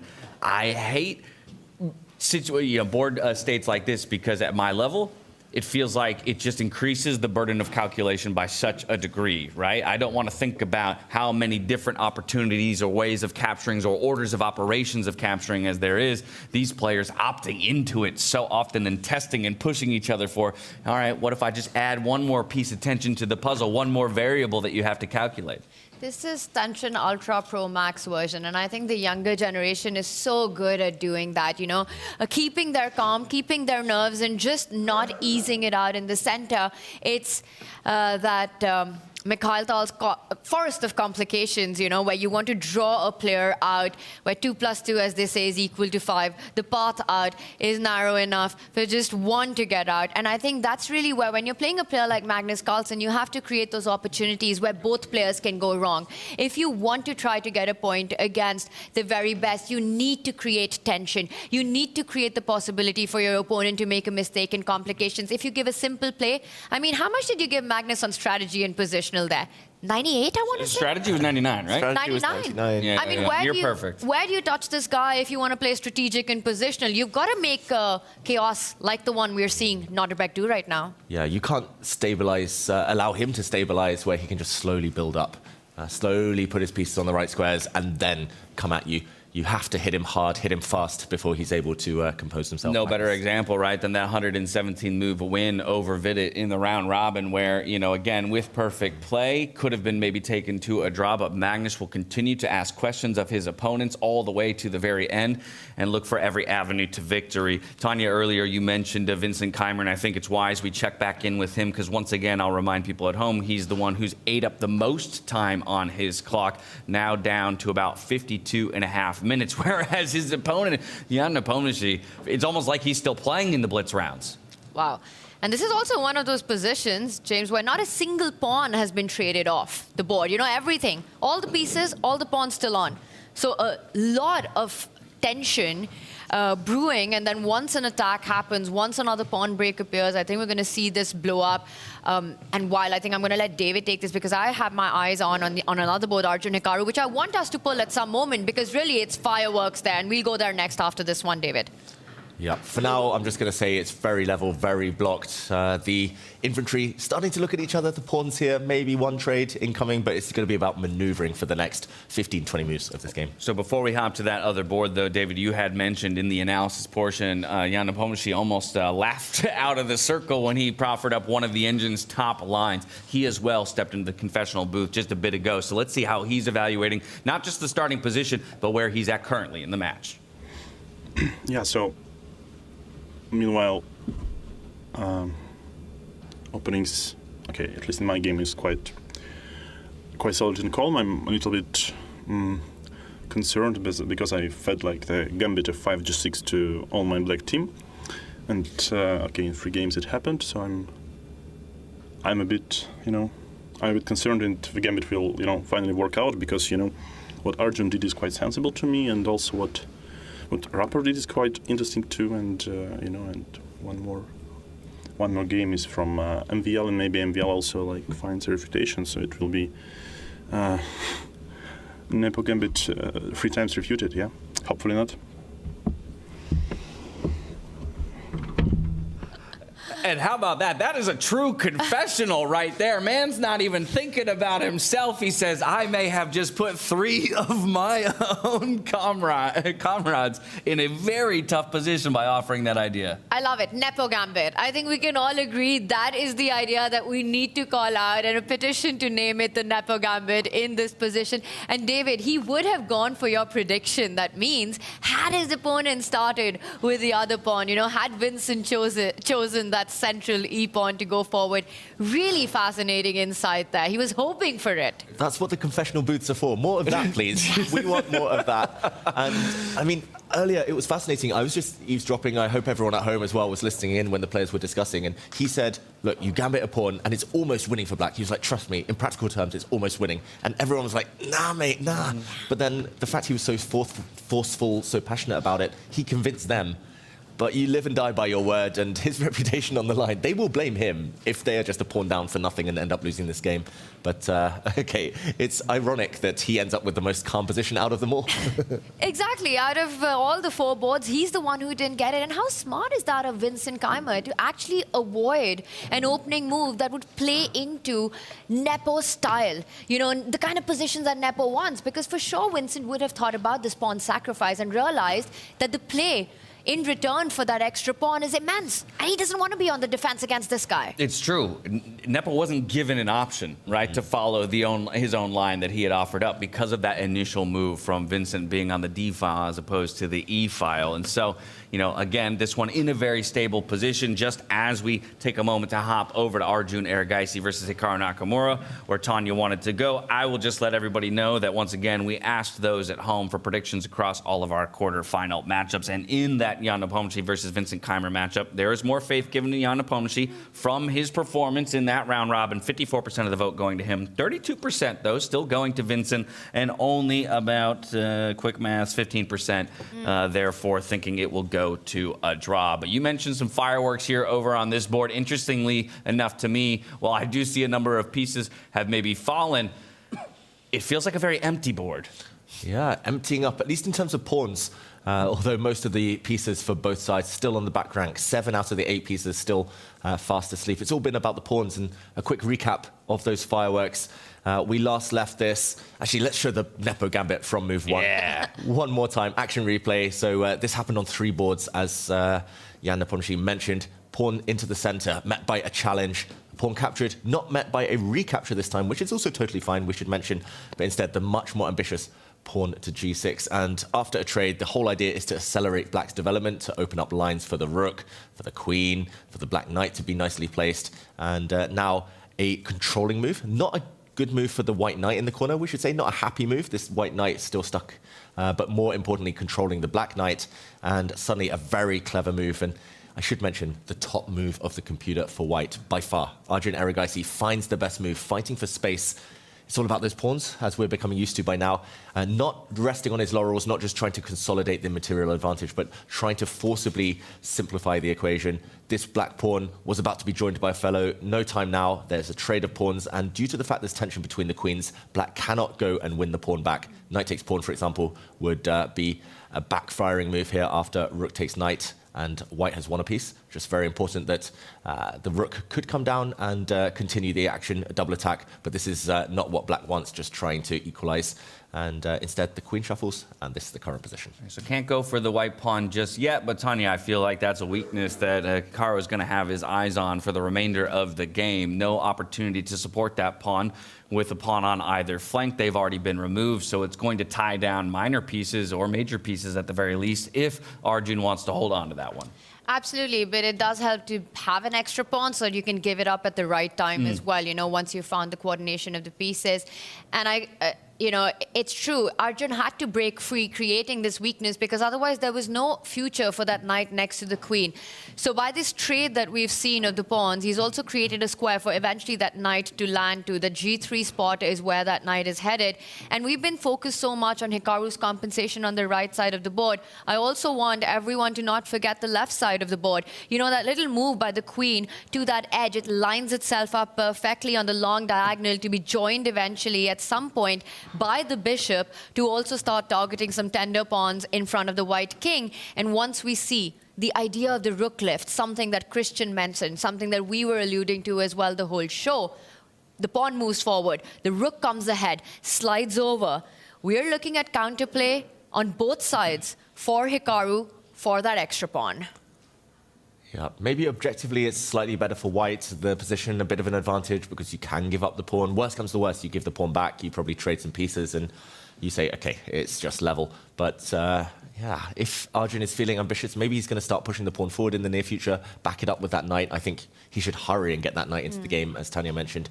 And yeah, still onus on Hikaru here, pressure on Hikaru to really prove the compensation for the sacrifice. You know, also, I feel that Arjun would love to play this position with the black pieces. He's a player who really enjoys the initiative to play for piece activity. But here, he's the one with the extra pawn and on the defense. He loves every position, Tanya. He just loves chess. Just a lover of chess. He plays so much. He's one of the most active players on the scene. He flew from India to Germany recently, then back to India, then now to Paris, all in the space of like a week.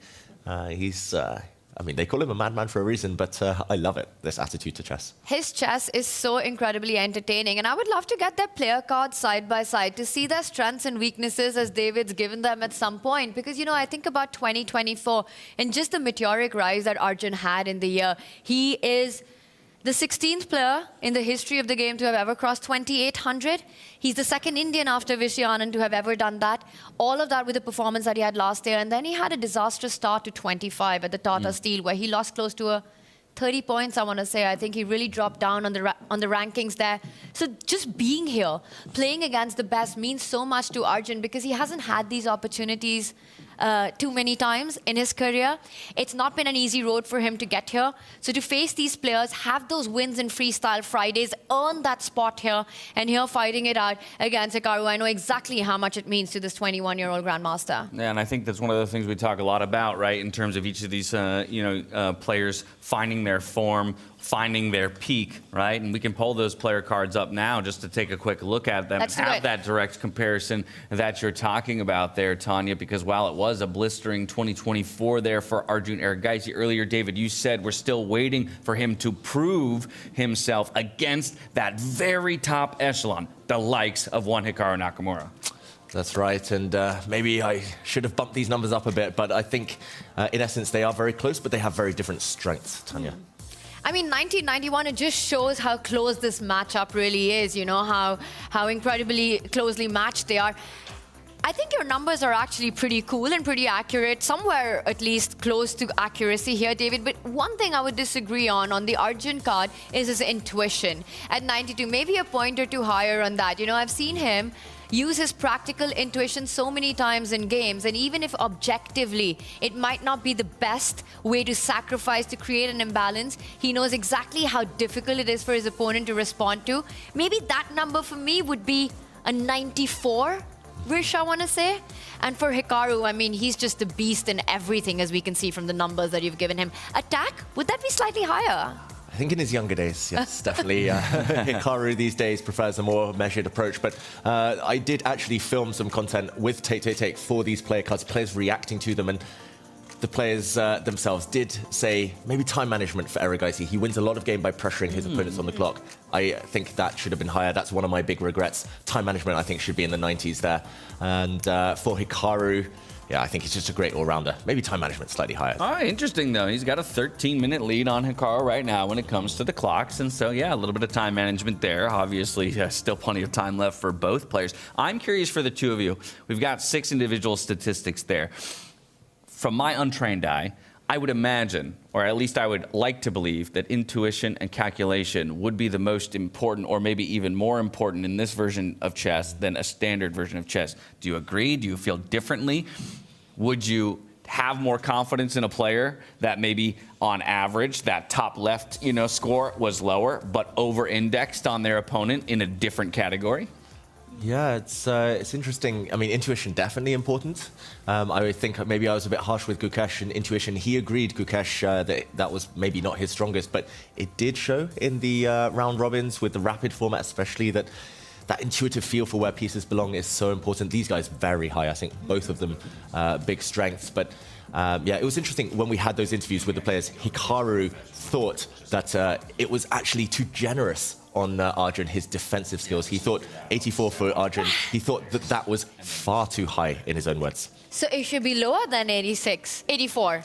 Wow. Yeah, no spoilers for that content yet to be published, but he did say that defense was clearly Arjun's big weakness. Everything else strong. Yeah, I get where that's coming from. I think you can see it. You know, he likes to be on the offense.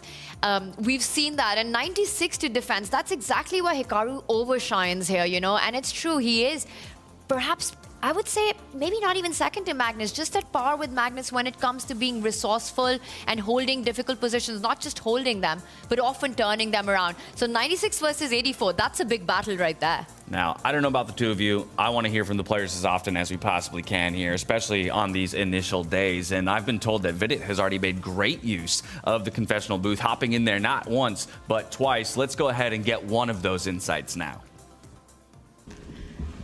It's interesting to see that there is different move on all the boards, which is slightly different from the Rapids because almost all the games used to start with the same move as the players discussed. But here I think players are taking more time over the board and trying to play what they feel like is the best move. I'm just here because my position seems pretty normal. It's just one move and I thought I'll just join in and tell about my observation. I think it'll be interesting to see how the games go on. I think Arjun versus Hikaru is going to spice up a bit. That's my feeling.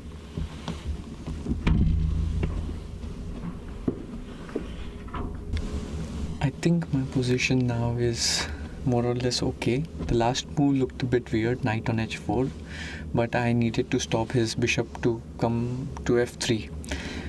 But in any case, I'm just guessing and I have absolutely no clue what the position's evaluation is.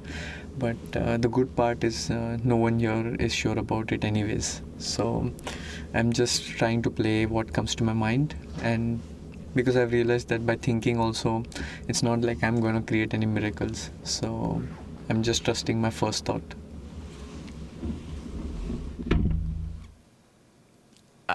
I absolutely adore that. First of all, just say my game is in a stable position, one move in, I'll just hop in for some insights. But I mean, tremendous insight. He's exactly right. If we were to go back and relive all of the round robin games, a majority of games would begin with a, kind of a concrete or an agreed upon idea by a number of the players here. A lot of players choosing to go their own way.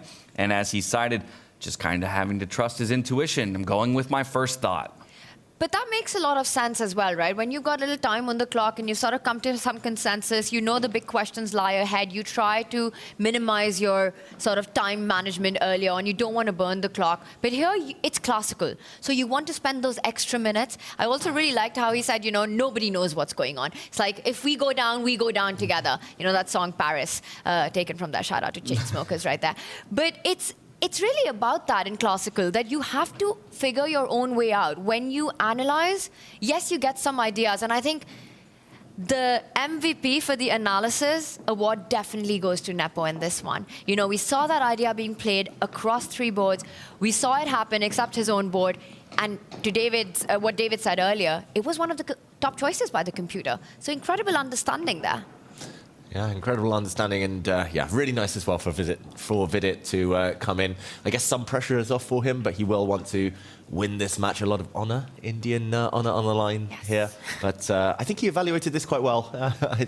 He doesn't know what's going on. It's very level. I don't think he's done anything too committal. Neither side's done anything kind of illogical so far. It looks relatively symmetrical. And once both sides start bringing the minor pieces out, the knights and bishops, I think that's when the fight really begins. It makes me feel good that he says they don't know what they're doing, because it makes it a lot easier for me to accept that I don't know what they're doing. And speaking of not knowing what they're doing, I think we got to go check in on Magnus Carlsen versus Nodirbek Abdusattorov, because I now see 4 black pawns in a row horizontally placed on the right-hand side of the board here for Nodirbek. Again, probably something you wouldn't find in any standard game of chess. How do we explain this one? That's 5 pawns at the center of the board. 1 white, 4 for black, and Nodirbek has just pushed his entire right flank across.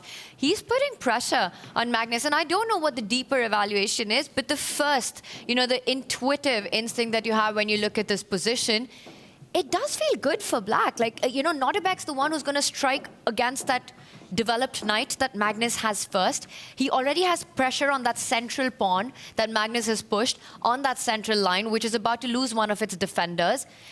Look at the camera as well. Nodirbek looking relaxed. Magnus trying to figure his way out. There is a big threat on the board. Push that knight away, win the central pawn.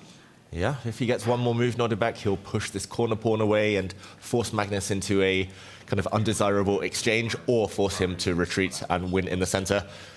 I just want to shout out my favorite game as well, my favorite board game, because both sides have won. We'll call it a draw. White has connected one set of pawns, connect 4, and black has connected his set of pawns, also connect 4. Yeah, Magnus is saying, I got it first. I got it first. And double connect 4. Wow. It's the pyramid. This is the flying V, as opposed to the reverse one that we had earlier. Wow, this is a pretty pattern, but he's ignoring the big threat, Tanya. He's ignoring the threat that Nodirbek has hinted at with his last move. Is he going to kick away this knight? It feels like this one, the advantage is going to be it's going to be resolved in the near future. Whoever's going to be able to establish their pawn chain and show that it's stronger than the opponents is going to emerge on top. I'm sorry. I know that we said we kind of like the way it looks here for black, but now that we've established the flying V, we all know ducks fly together, and there's nothing left here for Nodirbek. I feel like Magnus has got this one in the bag. You really like the flag. I really it's do. Just about we for victory. Come on, a little Mighty Ducks throwback. Let's go. They were the best hockey team in the world. Unstoppable.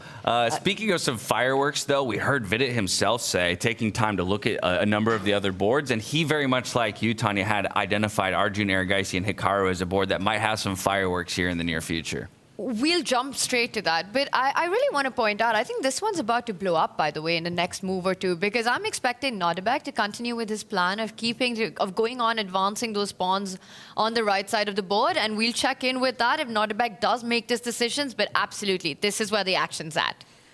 This is where the action's at. This is where Hikaru is a clear pawn down and might need to show some of those defensive skills or some of the attacking skills that he definitely showed off a lot in his younger days, because he needs some kind of compensation. He either needs to round up this extra white pawn, a passed pawn we should mention, but also isolated, or he needs to find some kind of measure of counterattack. Tanya mentioned one concept earlier, planting the bishop on the long diagonal. I get the feeling that the compensation has been mishandled over the last few moves. Again, we've got to do a deep dive, maybe backtrack and see how Hikaru chose to continue. But were there some missed opportunities along the way for him? There were, I'm not sure about missed opportunities, but definitely some inaccuracies from Hikaru. I'll just bring us back 2 moves to when we last left it, because we talked about how the queen was sliding, and now one of the best moves would have been the most natural as well, lining up the bishop with the queen in the corner, something you mentioned, Tanya. I think in a blitz game, Hikaru would play that 9 times out of 10 and the game would go on, but he played a dubious move here, pawn into the center, and yes, we say knights should go behind pawns, but this costs a valuable tempo. The pawn is undefended. He'll have to lose a bit of time defending it later. And it doesn't accelerate piece play. And when you're a pawn down, you need to be super quick. Speed is everything. You need to compensate it with dynamism, aggression. I really don't like this move. It feels like he's playing position-y when he should be playing with a bit more urgency. And now he gets kicked away. He loses time with his knight into the center. And look at this. Another move from Hikaru just on the last turn. And another question mark attached to it by the all-seeing engine.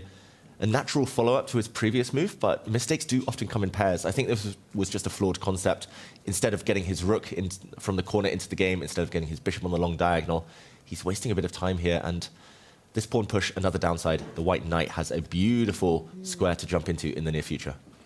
Well, a couple of insights here. Number one, we've been taking a look at those different player cards all throughout the tournament, and we've been challenging people at home to make their voices heard on whether or not they agree or disagree with the ratings that David Howe has given each of the players. And you even cited that maybe Hikaru's going to have to make use of that defense number we asked if 96 was enough, but everybody else said no, buff it to 99.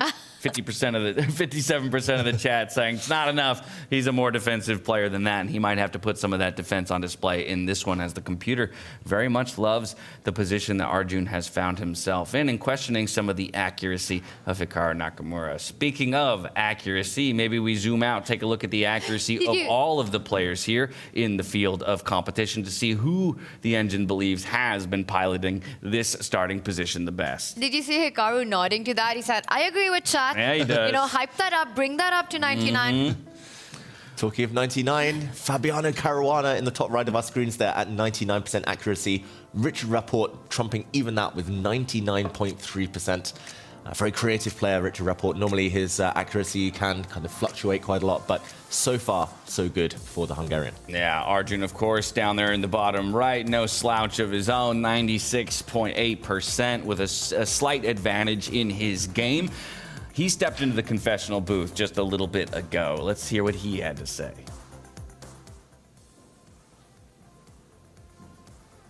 I feel quite confident about my position. I really didn't like how he handled the position after like e4, g4. I was expecting some knight d6. Queen h8 was probably still fine. I went knight e2. I think he had to provoke like d4 with bishop f6, d4 and play something here, but I was already liking my position, and I really didn't like his move d5, f5, knight e5, d3. According to me, I'm like significantly better because my pawn on f5 is strong, and also my queen can go to c5 whenever required, and my bishop can either go to c3 or g3, and knight can come to g3, and there's also knight f4, knight e6 or knight d4, knight e6 ideas. So I'm really liking my position, but of course, there's a lot to play, and he still has some compensation for the pawn. So maybe somewhat sharing a mind with the engine there, saying doesn't like the approach too much from Hikaru in giving away that pawn and maybe not getting the compensation that he needs, and saying I still have plenty of options in play for a number of my pieces. Yeah, he sounds incredibly optimistic about his positions after the inaccuracies that we saw, and I think he echoed the ideas that we were discussing earlier, that perhaps the queen and the bishop needed to be lined up for Hikaru there. Also really interesting that, you know, it's the first round of the quarterfinals. You're playing against one of the absolute best in the world. This is world number 4 against the world number 2. Hikaru, such a beast in all formats. And look at Arjun's heart rate. It hasn't crossed 60. It hasn't even touched 60 the entire game, when the position's been pretty much on fire since that Nepo gambit that we saw early on in the game, you know. And it brings back this whole point. I think Arjun feels the most relaxed when the board is on fire. That's really when he thrives. And sometimes in 5-1-8 in standard chess, his desire to take those risks is so deliberated and sometimes not called for that it can backfire. It's too much. He crosses that line of no return. But freestyle chess, it's natural. It's the essence of the game, that you will have material imbalances. You will have positional imbalances from the very start. And I think that's why Arjun, you know, he's around the 50, 60 mark, feeling right at home here in Paris. Yeah, just very impressive. We're kind of used to it by now, the younger players, they're often very optimistic in their valuations, but here I think he's spot on with everything he said. He's got an extra pawn, clearly. Hikaru is about to face a knight jumping in. I totally missed the white queen about to swoop on this diagonal, something he highlighted first. But all of these factors, I mean, he's spoilt for choice, and he's got a big time advantage. Everything in Arjun's favor right now. Great start. And he picked white, showing his confidence to start off well, go for the win in game 1. Arjun, without a doubt, loving his position on the board. Over on our matchup between Jan Nepomniachtchi and Vincent Keymer, I could at the very least say that Jan is loving his position on the clock. An hour and 17 minutes to his name. Take a look at Vincent Keymer, though. Already down below 38 minutes. He's 20 minutes behind our next lowest across any of the boards. Wow. Get those player cards up. I want to see how much time management was given to Vincent Keymer by David Howell. Get the Howell cards on the screen. It's really funny, all of the reaction videos we film with the players about those player cards. I mean, every time we talk about these stats, it's always those one things that come up. With Vincent, it was time management. He said, that was too generous, if anything. And already it was one of his lowest numbers, so we'll get that up in a minute. Yeah, and he said, and if you don't believe me, David, let me prove it to you in this first round of the quarterfinals. Exactly. I gave him 82, Vincent Keymer, for time management, but he said that was quite generous. He's a time trouble fiend. And it's something we've seen in Weissenhaus as well, you know, where clock was one thing that wasn't his best friend. Really interesting for me to see counterpart Jan Nepomniachtchi, time management at 94. And I think this comes from, when it comes to speed, James, he's the dash of chess. I mean, he's always up on the clock, you know, by a huge margin. And you think that his time management's close to like 100, a 99. But the point is that sometimes that leads to very rash decisions by him. So it's not always an accurate or a judicial time spent at the critical moments. And perhaps, David, is that why it's 94 and not higher? Because he's always got more time on the clock. Yeah, there have been instances over the last year where Jan Nepomniachtchi has played a bit too quickly when he's had the advantage and not finished things off as convincingly as he could do, but definitely one of his big strengths. He uses it as a weapon, the clock, Jan Nepomniachtchi. So what Vincent's doing in the game today, not just the stats we see here, but it is playing into his opponent's hands somewhat. Double-edged sword, to say the least, when it comes to time management. Also, you know, we talk about clash of styles between these two players, the both prodigies of Peter Lecco, but look at that strategy right there. 93 for Vincent and one of the lowest scores for Jan Nepomniachtchi at 84. So much of it depends on the kind of position that appears on the board. Who does it suit more? Because there's a clear difference in their strength when it comes to attack and strategy. That's right. I actually feel I should have been more generous to Jan Nepomniachtchi with attack. I think that should have been even higher. But definitely he versus Vincent, that's where he thrives, the attack, the dynamism. Now, if we zoom right back into this very board, we can kind of take stock of the position. And honestly, from my perspective, really the first time in the game that Jan Nepomniachtchi is giving a good think following Vincent's most recent move of centralizing that knight. Plays into your card, right? Positional, strategy, that's what we've got on display. It's not as much about tactics right now. It's not about making breakthroughs to each other's kings or having those sacrifices on the board. And that's where Vincent thrives. That was one of his big pluses right there. And we see a beautiful position. You know, the knight is entrenched. Yes, you can take it, but then you relinquish your bishop pair, giving a really strong bishop to Vincent, which already has a target on the left side of the board. You're also giving a pawn that creates a lot of space for white in that case, asking questions to black knight. I think this is a tough position for Jan, given his style of play. Yeah, initially I wanted to snap take that knight with my dark squared bishop there, create a doubled pawn structure for my opponent, but immediately, as you mentioned, Tanya, where does my knight go? That's then under threat. Not too many options, in fact, mostly retreating options at that point, and almost feels awkward to have to undevelop. Yeah, and okay, Jan is about to make a move, keeping up that speed. I just want to do an action replay because I think there was a significant mistake from Jan Nepomniachtchi. Okay. He was actually doing pretty well out of the opening, and now a grimace/smile from him as he makes this last move, challenging the very strong knight in the center, which will be most likely backed up. But just to break down the last few moves, we left this a few turns ago. The players started pushing pawns on the flank. Of course they did. We talked about that theme a bit earlier. Now, Vincent, just a very modest pawn push. He's definitely trying to play strategically, locking things up, controlling squares. And it was just a few moves down the line where Jan made a very big decision. He could have actually won a pawn.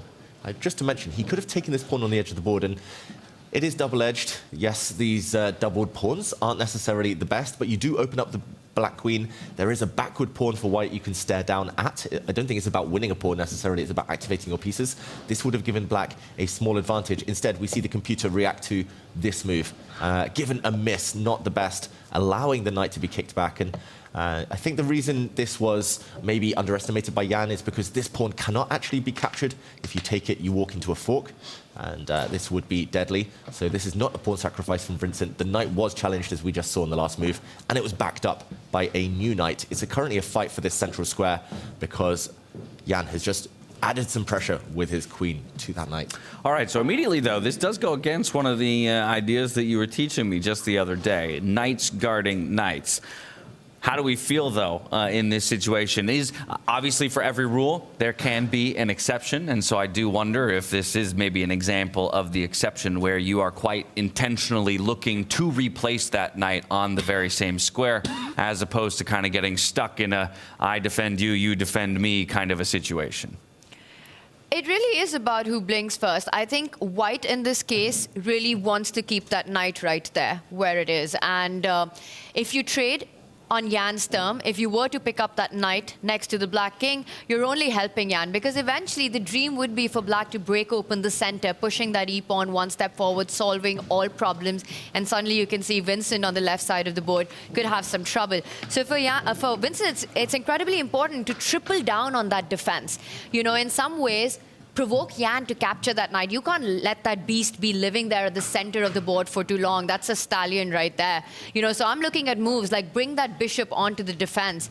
If the pawn was to take place of that knight, not only do you come in with an attack, you grab so many key squares from black, create so much of the space advantage. I'd be surprised if Vincent lets go of this square. He's going to get his knight to double down, his bishop to triple down, maybe even the queen will join the party if it needs to. Yeah, fully agree. I think those are the three candidate moves right now. Of course, two-time candidate winner, Jan Nepomniachtchi, but the candidate moves we say in chess when you have kind of 2-3 moves on your radar. The queen coming across here defending the knight. I think that might be my choice, just because you also end up defending this pawn, which is currently hanging on the edge of the board, but also these two bishop moves, which do the same job. It's all about protecting this knight, and Vincent, he doesn't have too much time to spend comparing, contrasting all of these three moves, but ultimately they all have the same purpose, and that is to keep this statue intact in the center of the board this night. I know you want to make the queen move because we've well established that you're extremely materialistic. You don't want to let go of any of those two pawns there, but I want to just point out a concept here that even if you were to decide on one of the bishop moves, you know, giving up that pawn, yes, white doesn't have a fork available anymore because the black queen defends that laterally, but that would lead to a destruction on the left side of the board. So sure, black can grab a pawn, but you're going to probably end up losing the entire left side once there's a trade. And look at the weaknesses next to the black king. This would be a dream position for Vincent. Yeah, I think we saw the Nepo gambit already. This would be the Keymer gambit, and he would be very happy about this. The white knight would jump in, some big threats against pawns. If the white queen ever lands nearby, this would just end in checkmate simply. So, okay, long way to go ahead in this game, of course. But currently, Vincent just needs to speed up. He's down way less than half of his opponent's clock time already. Now, speaking of the Nepo gambit, we've got another gambit joining us here in the studio. Jules Gambit, another one of our brilliant content creators here in Paris, France. So good to see you. Thank you for joining us. I'm so happy to be here. Hello, everybody. Hello, chat. Welcome, welcome, welcome. I hope you're enjoying the games today. Is there anything particularly spicy that's been happening? I've been tuning in, but... Well, maybe the spiciest thing is the fact that Nepo had proffered an idea, a line, to his very group of colored players, for which he ended up foregoing, and 3 of them opted into. He then later went into the confessional booth and admitted, I might have steered them in the wrong direction. I'm hoping that each of them doesn't end up in a refuted position because I'll bear the responsibility for that.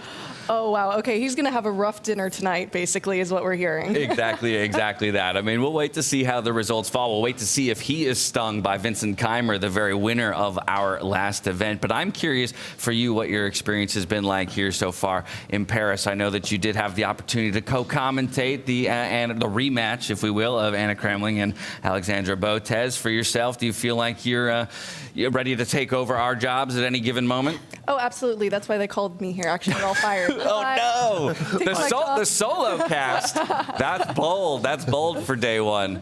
For sure. And it's been a great experience here in Paris. I've just been able to get so much content, the behind the scenes here, and of course, just seeing all the players. One thing that actually surprised me last night was, in fact, Nepo picking Keymer. That was not something I had on my docket. I think we were all predicting what would happen, especially me and David. And, you know, I don't think I personally even saw that coming. What was your were you thinking then maybe the Nodirbek would have been the pick from him? Yeah, that would have been my guess because Keymer, you know, he's had such a strong performance in his freestyle events. I know that Nepo wasn't there in the last one, but you know, he definitely was following it. So there must have been something that made him think, okay, maybe I can take him down. Yeah, I wonder if it's that or just a personal challenge, right? Did he basically say, I want to take down the champion on my way to winning it, and the only way I can guarantee that I face him is to pick him? That would be an interesting dynamic. Got to beat him somewhere along the way, most likely. So why not now? Why not warm up against the very best? Exactly. For yourself and looking at this field, I guess now narrowed down to 8 from the 12 that we originally started at. Who would you assume comes in as a heavy favorite? Obviously, Magnus Carlsen is going to be most people's pick, but he didn't necessarily perform to the degree that we expected of him in Weissenhaus, finishing in 3rd position. Was there anyone that you felt maybe was a dark horse entering this Parisian event? Well, I think, you know, Nodirbek is a very, very strong player, but he was a last-minute one, so he didn't have a lot of time to prepare. And I also know that, you know, he came here the day before, so jet lag could be a thing, and he's just been doing great so far. So that's definitely one to watch. I mean, there aren't a lot of dark horses. These are all very, very strong players. And Magnus, I think especially, would, of course, be my favorite. Just, you know, he might have had a little bit of a, what's the saying, a fire lit under his shoes or something? Yes, we'll go under the shoes and nowhere else.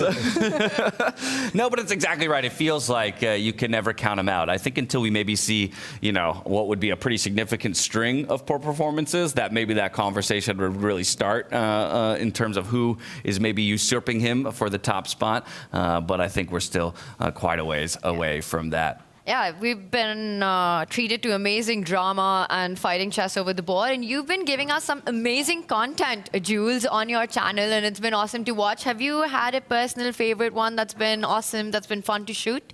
Yeah. Oh, the one I just posted on my YouTube with Vidit and his wife, we played it where I was like, how do I have chances against Vidit? Which, of course, is impossible. So I'm like, okay, I need something. And we decided that she would do her best to try to distract him. So she was asking him math questions, asking like personal questions, trying to catch him off guard. And I mean, she just got to show up for that. Oh, it was so great.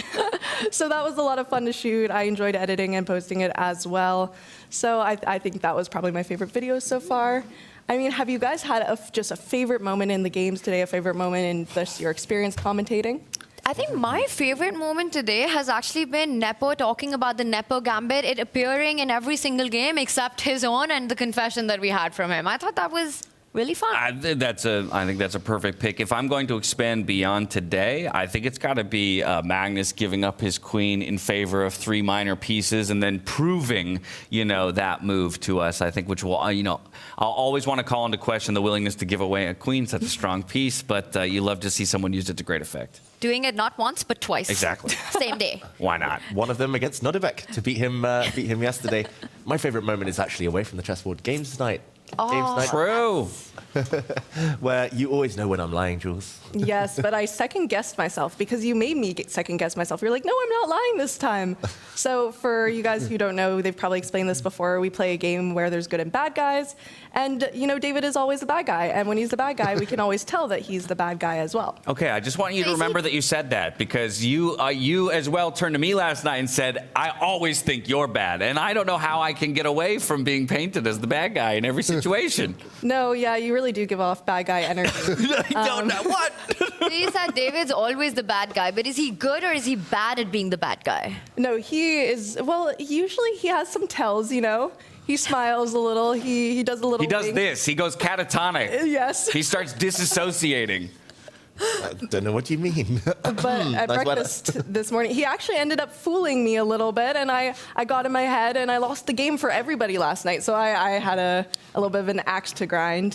So I went to breakfast, and I just saw him sitting down. So I just stand there staring at him for 3 seconds while he's talking with someone.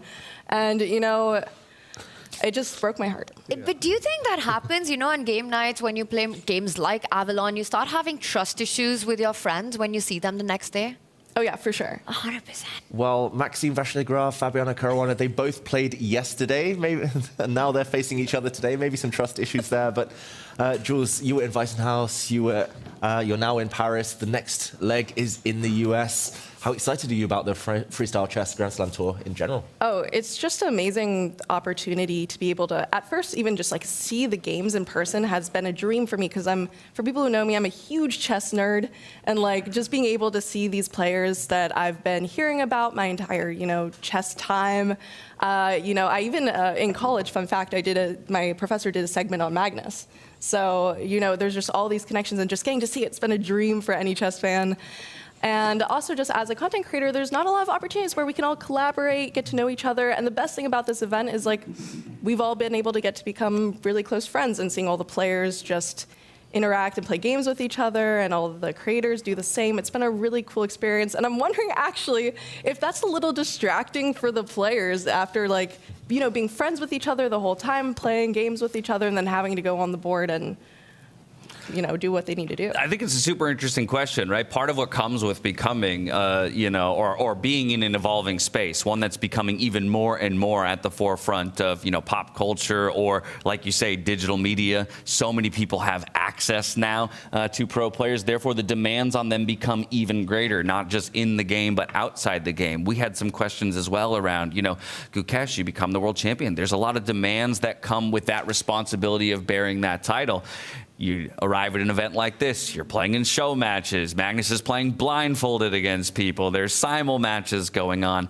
There's a lot that goes into, being at the top level of a sport, and I think everybody deals with it differently. But then you've got this image of Magnus in front, and you realize that when they're on the board, when they've got the pieces set up, then it's completely in the zone. They're locked in. And with so much on the line, we've spoken about the prize money, the tour points, the season-long tour. Everyone here, they're not here for sightseeing, no matter how beautiful Paris is. So going to be interesting to see how that plays out. Jules, I met you for the first time in Weissenhaus, and one of the big takeaways for me, one of the coolest things for me was that Jules is the one who comes up with the most interesting questions. And I want to ask you, what has been the wackiest, most interesting question you have asked these players in Paris? In Paris? Yes. Okay, I had one with Fabiano during an interview where I said he won candidates in 2018 with a mustache and lost candidates in 2024 without a mustache. Does his facial hair influence his play? And he said no, but he likes getting haircuts before game because Okay. That used to be a So little bit just up here, just up top, not worried about what's Yeah, underneath yeah. the nose. Okay, fair enough. Although, I don't know, maybe you might have gotten in his head, though. Now he's going to be thinking about growing a mustache for the next candidates. If he doesn't win the next one, or the next one, he'll turn up, I know why it is. he'll turn up in 2040 with full beard.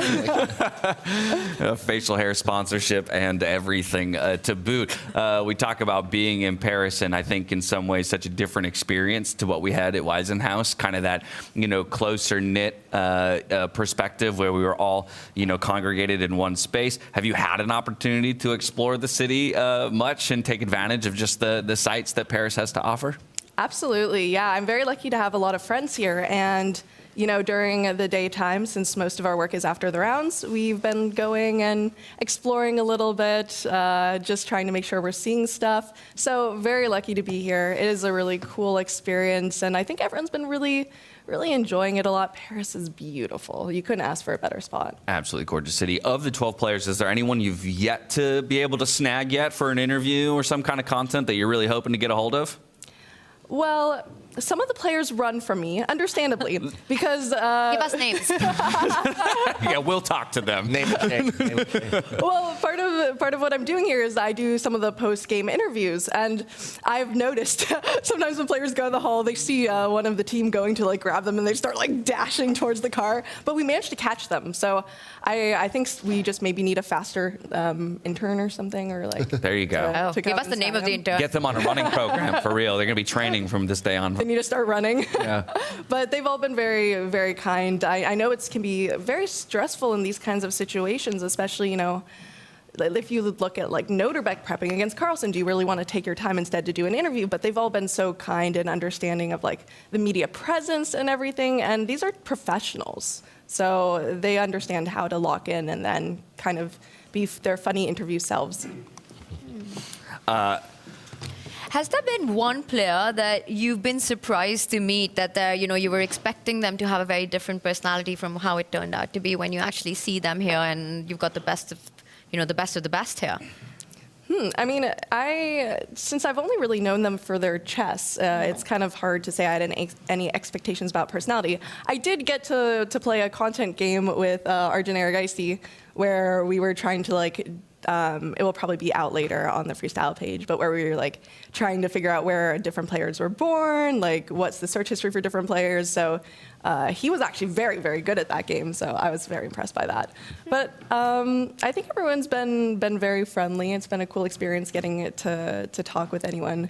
Do you have any good player stories that we wouldn't expect, seeing them walk around all locked in like this? I do, but who's got the split personalities? Yeah, who's wildly different over the board than? That's a big question. I'm saving the juiciest stories for my autobar. Okay. I'd say Fabi, right? Because he's just so locked in when he's playing. We've seen him have these incredible performances, and you'd be thinking that he's spending so much time preparing for the games, thinking about his opponent, and then we've got Christian come in and say, you know what, it's about being in the good mood, the game nights that he's been having, and he has been the organizer of those game nights. I was going to say, he's taking the time to walk around the dining hall at the end of dinner evenings, phone out, taking notes for who will be joining for the game later on, recruiting, coming up to every table. You in, you in, you in. I'm like, you have a very important match to play tomorrow, sir. Are you sure you want to commit to a couple hours of that? But hey, if it works for him.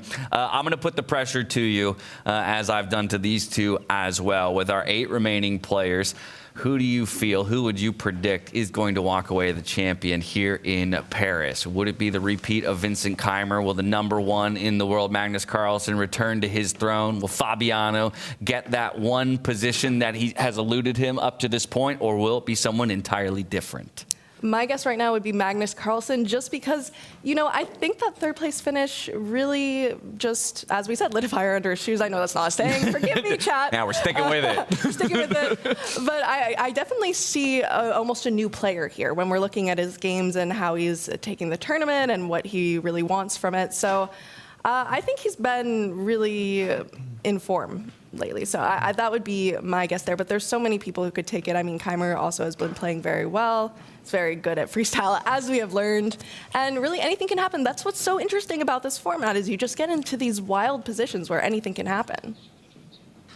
Well, I mean, with that, I think that's a perfect place for us to end it. Magnus Carlsen, always at his best when he's playing, maybe a little bit angry, maybe a little bit wounded in a way. I appreciate you so much for joining us, your wonderful insights, and we look forward to more of the content that you have to produce for us throughout all of the Paris event. Absolutely. Thank you for having me, everyone. And we got to shoot that reel, Jules. Let's not forget that. We won't. Yes. We won't. There you go. That's content right there. Content planning happening live on air. Once again, Jules Gambit. Everybody go check out all of her content across both our channels and her own at home. We return to the game at hand. Magnus Carlsen versus Abdusattorov. Jules's pick, Magnus Carlsen, to take the entire event.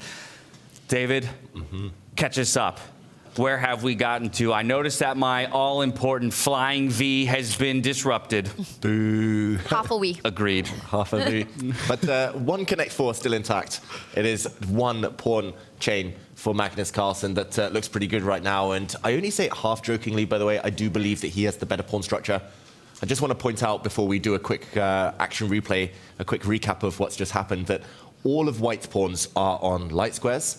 All of Black's pawns are on dark squares, so it's a clear the pawn structure. There's not many pawn breaks, not too many open lines here for either side, but Magnus has a bit more space in the center due to that front pawn, and he has a beautiful outpost for a bishop, knight potentially in the future. Let's just do a quick action replay, because there was a big decision by Abdusattorov last time we left it. Let's actually show how that pawn chain was broken. He actually did push forward his corner pawn, destabilizing the black knight, the white knight even, that guarded the center. The knight had to trade off here to avoid losing a pawn. We saw these pieces leave the board, and small missed opportunities maybe by both sides.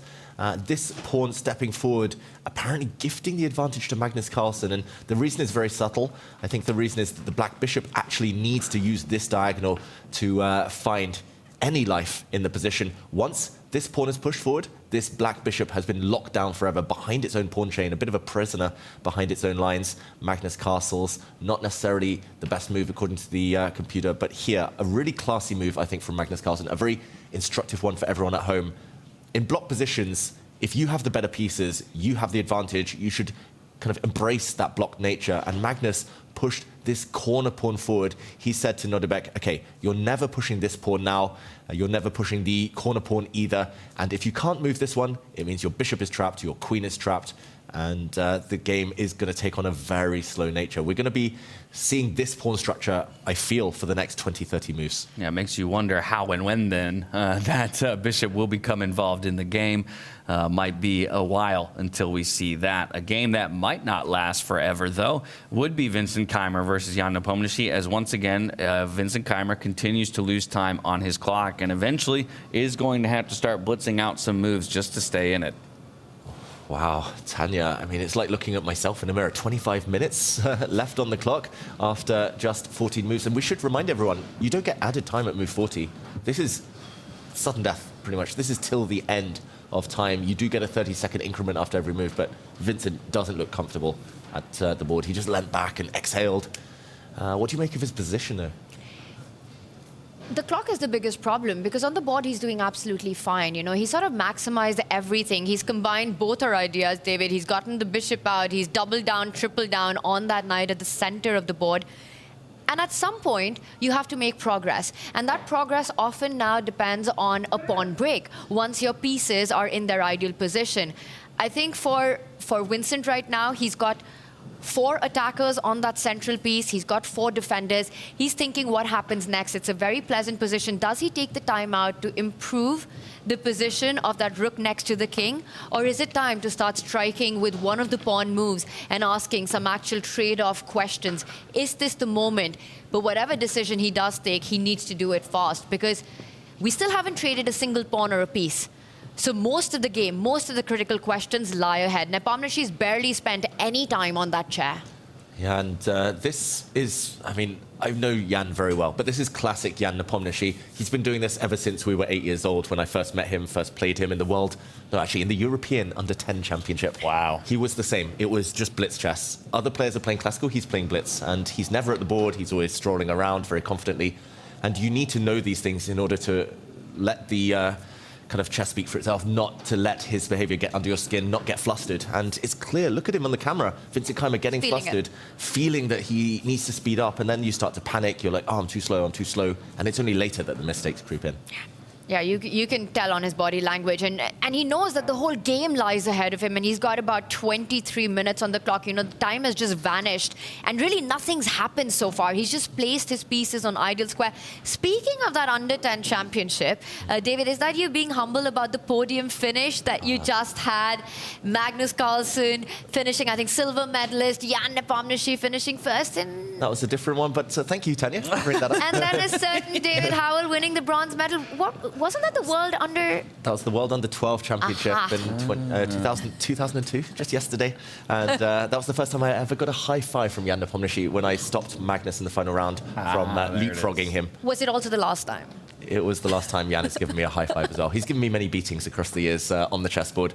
I managed to take him down in the European Under 12 later that year, though.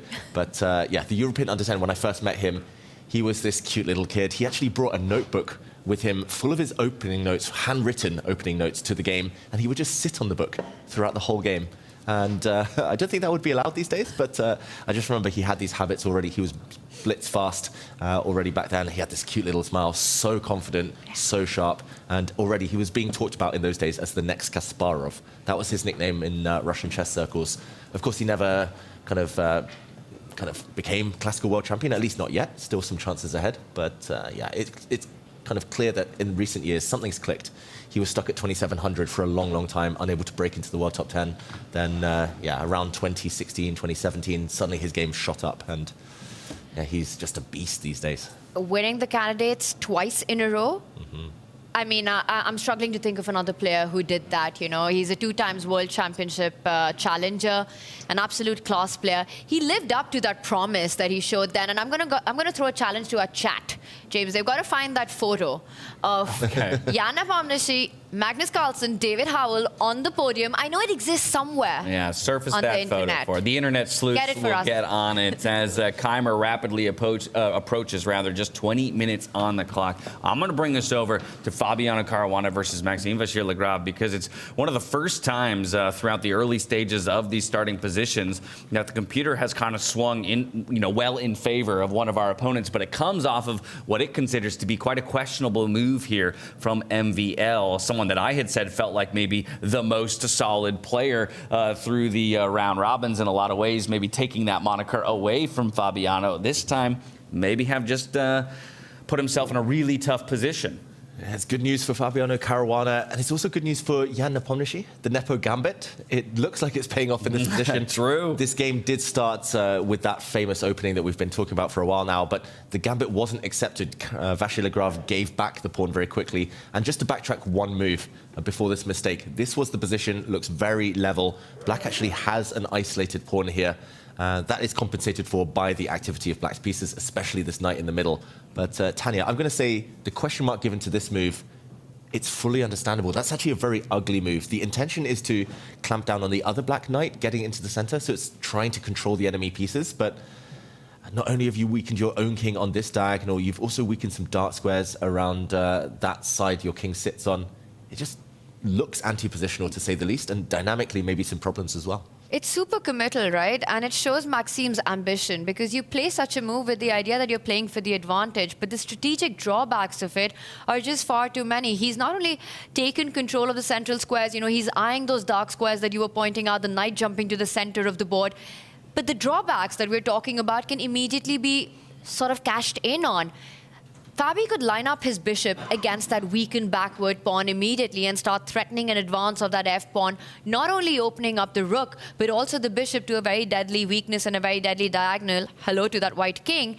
Not just that, you could also think about planting your knight to those two dark squares that have just been left absolutely weakened, waiting to be taken, and the path is easy and clear to find. You push that pawn one step ahead, land one of your knights there, ideally the one that's coming in the way of your own pieces, and boom, it's there. Notice how white's knight are far away from getting to the squares that you've left behind. Nothing's landing on d5. Nothing's landing on b5. It's Black's cavalry, as David likes to call it, that's arriving first. Yeah, and as you mentioned, it's such a committal move. I think it's of note that it took him 18 minutes to ultimately commit to that move. So he definitely toiled over the decision himself, but ultimately went for it. So we'll see if it is the makings of his own demise, or if Fabiano fails to capitalize on perhaps an opening here in this game.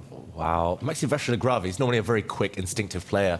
And that just harks back to Bent Larsen's quote, I think it is. And Yasser Serouan's favourite phrase, long think, wrong think. If you overthink things, you often try to be a bit too clever. And actually, I think Maxime would never have dreamt up this move if you'd given him 5 minutes on the clock. It's only because he didn't like everything else so that he tried to be this ambitious. But the ambition might just backfire, Tanya. You know, as your core time trouble addict, David here, is there a magic number to how much time you can spend on these critical moves? And pawn moves are pretty critical because you can't take them back, or critical decisions. Because I think it's Magnus who said, right, like beyond a point, your thinking's all fogged up. You're not even making progress. You're actually, it's sort of taking you back. Yeah, I mean, I don't stick to my words here, but I have come across I have come to the conclusion that you should never spend more than 10 minutes a move unless it's hard calculation where you have to go really deep and you have to double check things and you have to be 100% sure kind of far down the line what your evaluation is. If it's just a strategic decision, like this pawn push, it's just about covering squares, it's about limiting your opponent's pieces. If it's a strategic thing, never more than 10 minutes. I don't stick to it myself. I often spend 20 minutes and I'm like, wait, I've just wasted so much time. But I think that is the sweet spot, 10 minutes maximum, because then anything after that, you're just kind of regurgitating the same thoughts or not trusting your own instincts, which is really important at this level. Yeah, but the big difference between you and me, David Howell, is that with seconds on the clock, you still go on to crush your opponents. Getting older, it's becoming harder and harder to do so. But You it's a curiosity, though, what each player might set for themselves as kind of that line or that metric of time, right? How much is, maybe the bare minimum, or where is that point where on a move I look over at the clock and go, okay, I really have to come to a conclusion here soon, or I'm putting myself in a further disadvantage later down the line.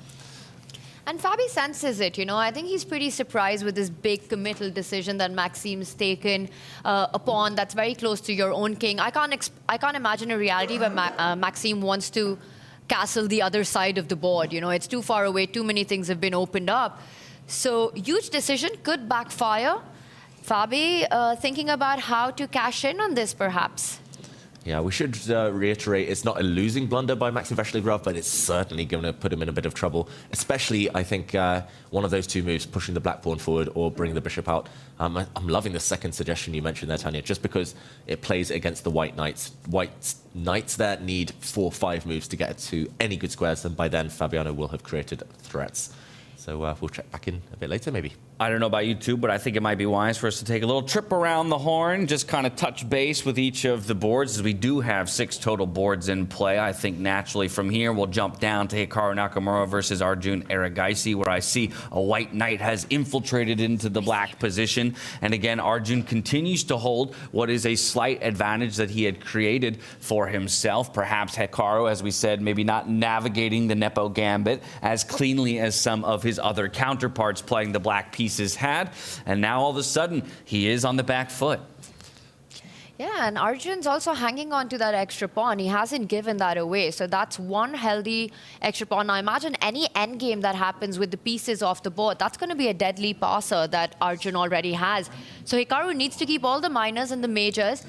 David, he has set up that battery of the bishop and the queen. Yes, the white knight is all the way across to Hikaru's camp. I think the key idea is to get the queen to assist that knight. You really want to land on that square that Arjun had earlier highlighted, creating some threats.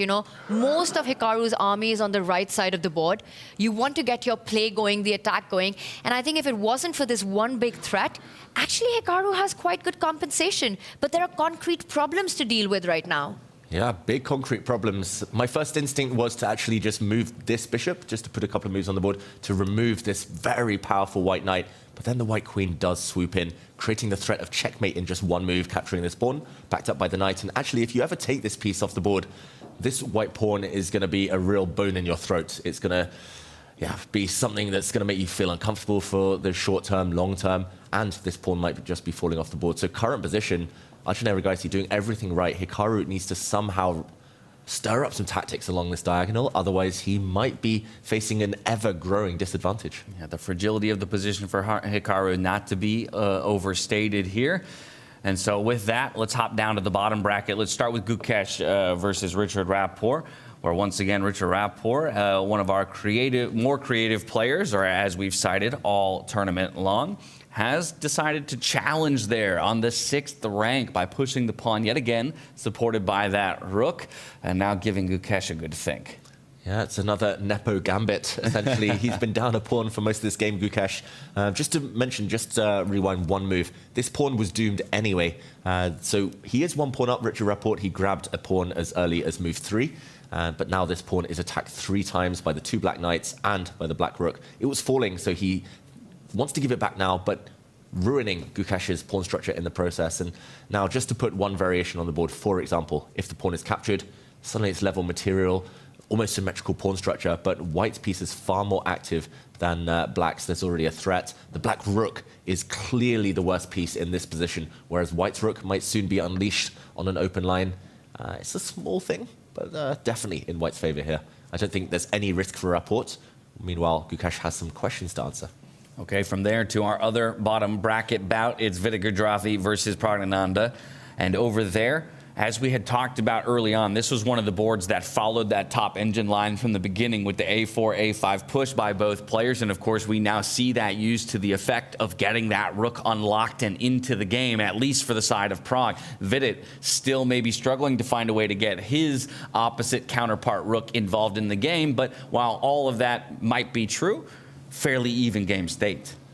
I would say very even on the board, but what's happened to Vidit? Is he having a nap? He's been kind of rolling his head back and forth, head in hands, for ages now. Does he know it's his turn? 100%. This is classic Vidit.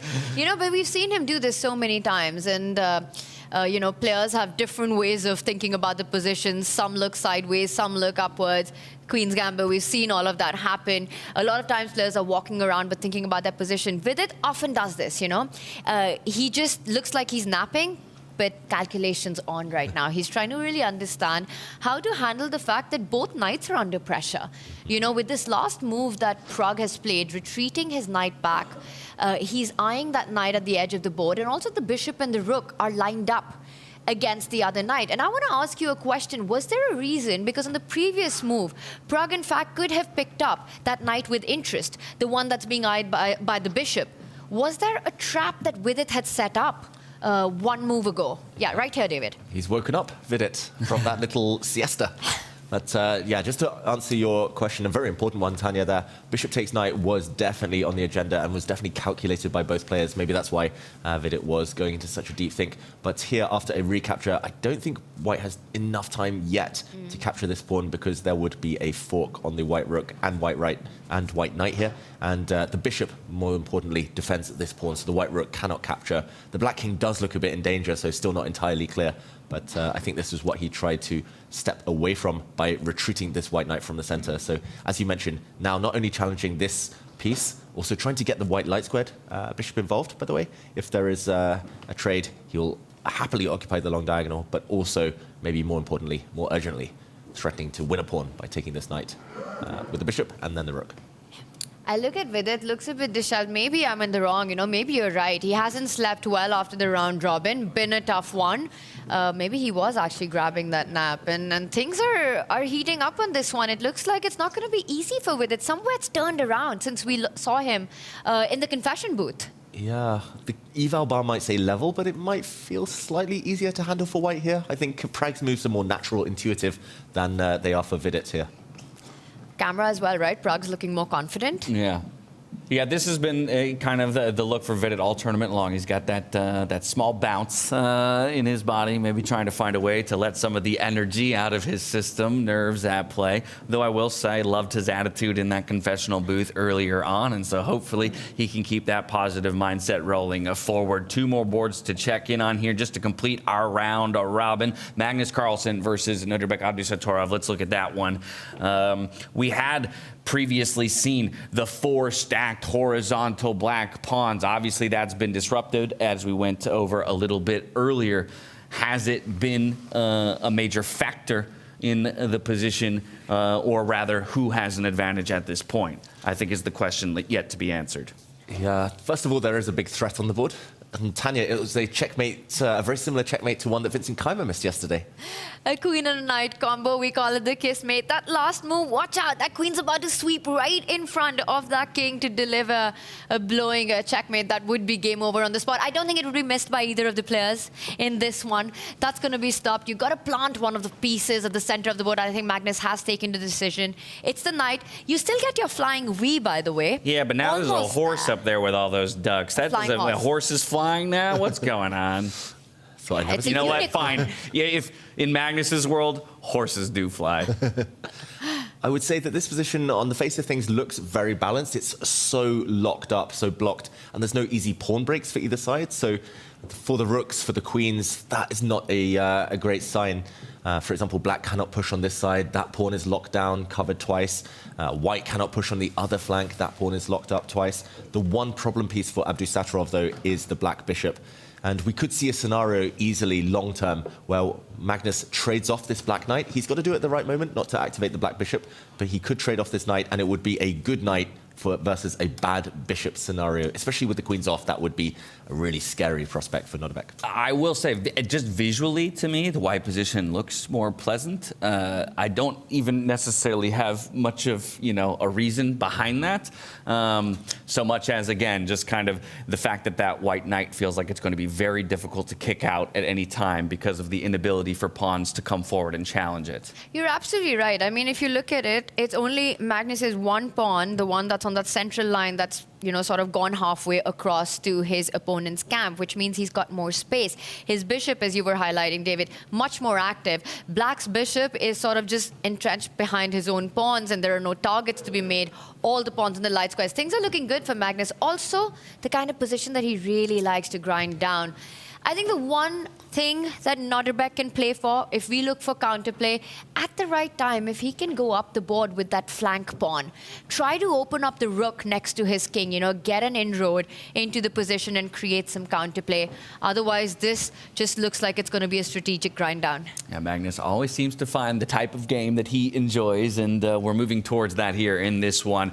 Final board for us to check in on, that's Jan Nepomniachtchi versus Vincent Keymer. Vincent Keymer, the one who needs to make a move. He's got 13 and a half minutes to do so, and Jan is still sitting with more than an hour to his name. Let's catch up to where we are now, David. Yeah, and Tanya, I heard an exclamation from you. This has gone wrong for Vincent. And it's got nothing to do with what's on the board. It's the clock situation. I mean, maybe, he's managed to also sort of somewhere give a little play to Jan Nepomniachtchi as we see that G-pawn up the board. There's a weakness now that Jan has that he can target that H-pawn, which is just defended by that one queen. And then the very central square that the black knight can jump to. Yes, he's got play, but the biggest problem for Vincent Keymer is his clock. 13 minutes in this position. This is almost suicidal to spend this much time when, all the pieces are still on this board. The play hasn't really begun. That's the thing. That's the thing. There are still 32 pieces on the board. Like, what's going on? And you can't even trade that knight that the bishop's hitting on. You need to allow that knight to jump to the center of the board, because if that trade would have happened, White's knight would have been in a lot of trouble then. You'd be forcing so much activity in the center after those trades. And look at that. The knight lands to that square. A 1 hour almost advantage on the clock. Jan Nepomniachtchi looking very strong in this one. I just need to take a look real quick. Okay, this wasn't the move in which Vincent spent the most time, but even still, if we just make the comparison, right, it was nearly 5 minutes spent on that last move for Vincent.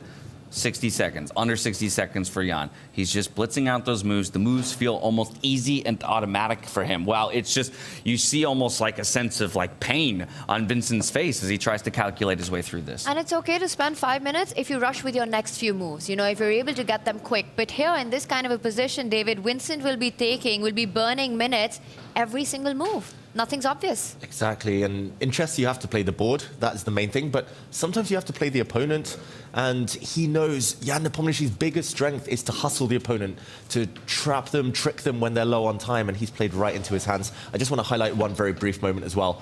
Vincent, his longest think of recent history was a few moves ago, back in this position where there was all this pressure on his knight. He actually had the advantage here with white. Even if he does nothing, I'm just getting so excited about it. Panicked about the clock situation. But even if he does nothing, if he moves his king, if he moves this pawn forward, he has the advantage. But he stepped this pawn forward, allowing Jan even to lock things down and establish this beautiful knight in the center of the board. I think the position is turned, not only the clock situation. This black knight is a monster right now.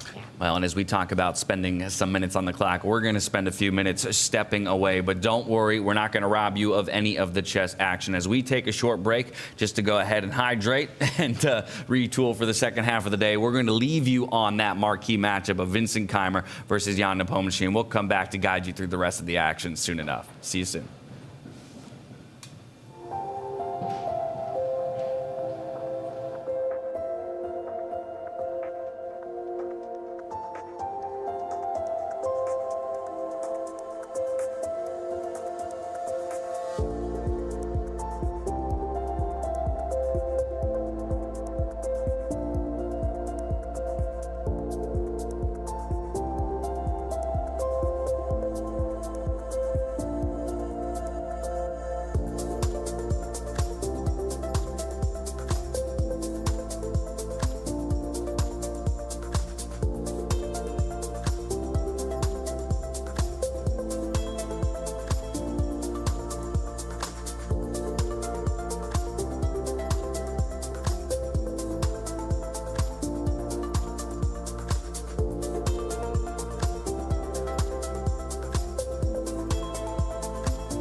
Are you curious to play freestyle chess but don't know how to?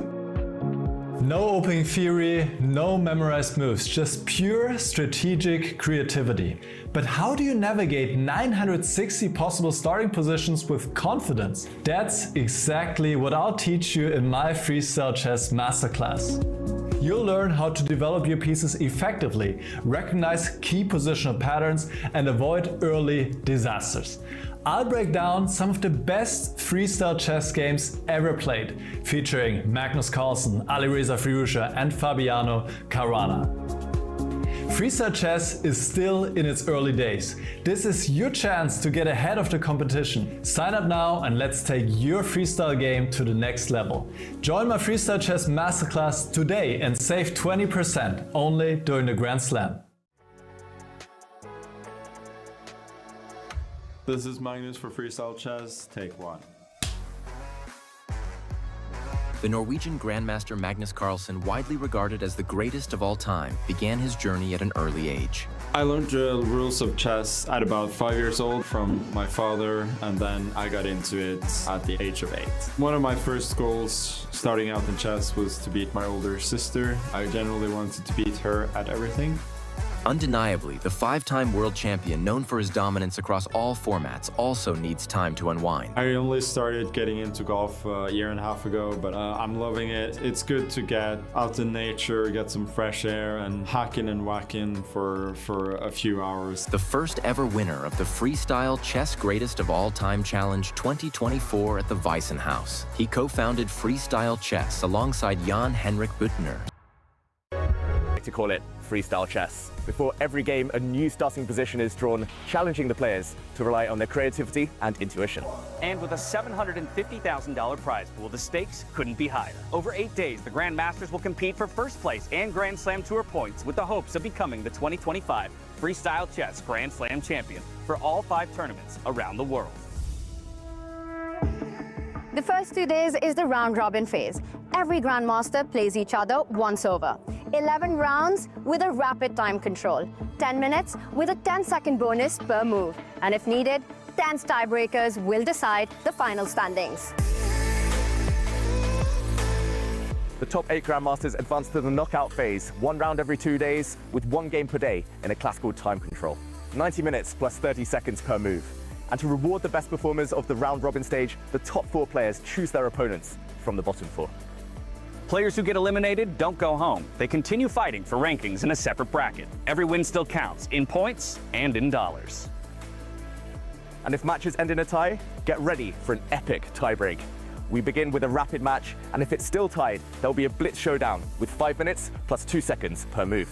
And if there's still no decision, we will watch a final Armageddon standoff. This format ensures that only the most adaptable, resilient, and fearless chess player will triumph. No second chances, no shortcut, just pure chess brilliance. Who will rise above the rest and claim the $200,000 first prize? World, are you ready? The greatest chess talent from around the globe. 8 action-packed days. This is Freestyle Chess.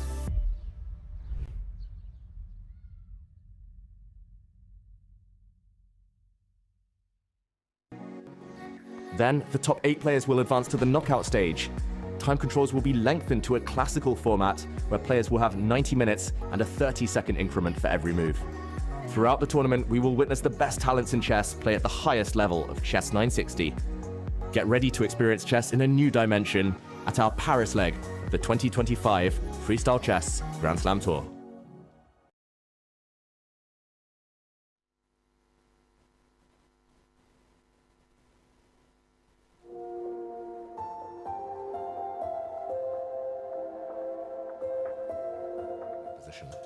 Here we come.